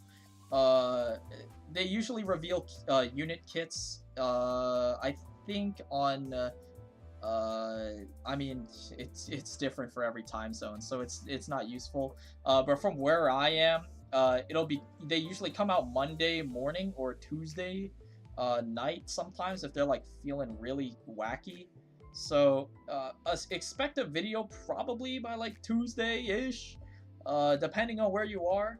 I don't know, but you know, roughly like 2 days. I'm gonna be doing the unit review for Ishmael, obviously, and then I'm going to also do the patch notes, and then the Mirror Dungeon hard, because again, I haven't read any of that stuff yet, because I don't really care about Mirror Dungeon. too deeply. Maybe that'll change because this mirror dungeon is looking a lot more entertaining than the other one, which is just, you know, Unga Bunga. I will auto I'll pick like Rabbit and Kurkumo and like whatever third ID you want to choose. Usually I go with like Rosepan or Roja or Chef. And you know, you just Unga Bunga auto for 20 minutes. So this one's looking a lot more interesting. Definitely, you know what, maybe, I mean, I'm not gonna, maybe I'll do a stream every week. That seems ambitious though, but it's like the only, like, I could not imagine spending like 5 hours on Mirror Dungeon 2 every week. Like, this stream is like 5 hours long almost. I could not imagine spending 5 hours every week on Mirror Dungeon 2 without streaming it, because at least it's fun. So, you know, I expect a video in a couple days, and, you know, until then, I'll see you then. I'll see you then. But thanks for tuning in. I'm going to, I'll see you then. You'll be hearing from me then. Mirror Dungeon 2 hard looking fun as hell from the patch notes. I hope so. When I read them, you'll know my opinion. But yeah, until then, hey, thanks for stopping by. Thanks for watching. And I'll catch you later. I'll catch you later.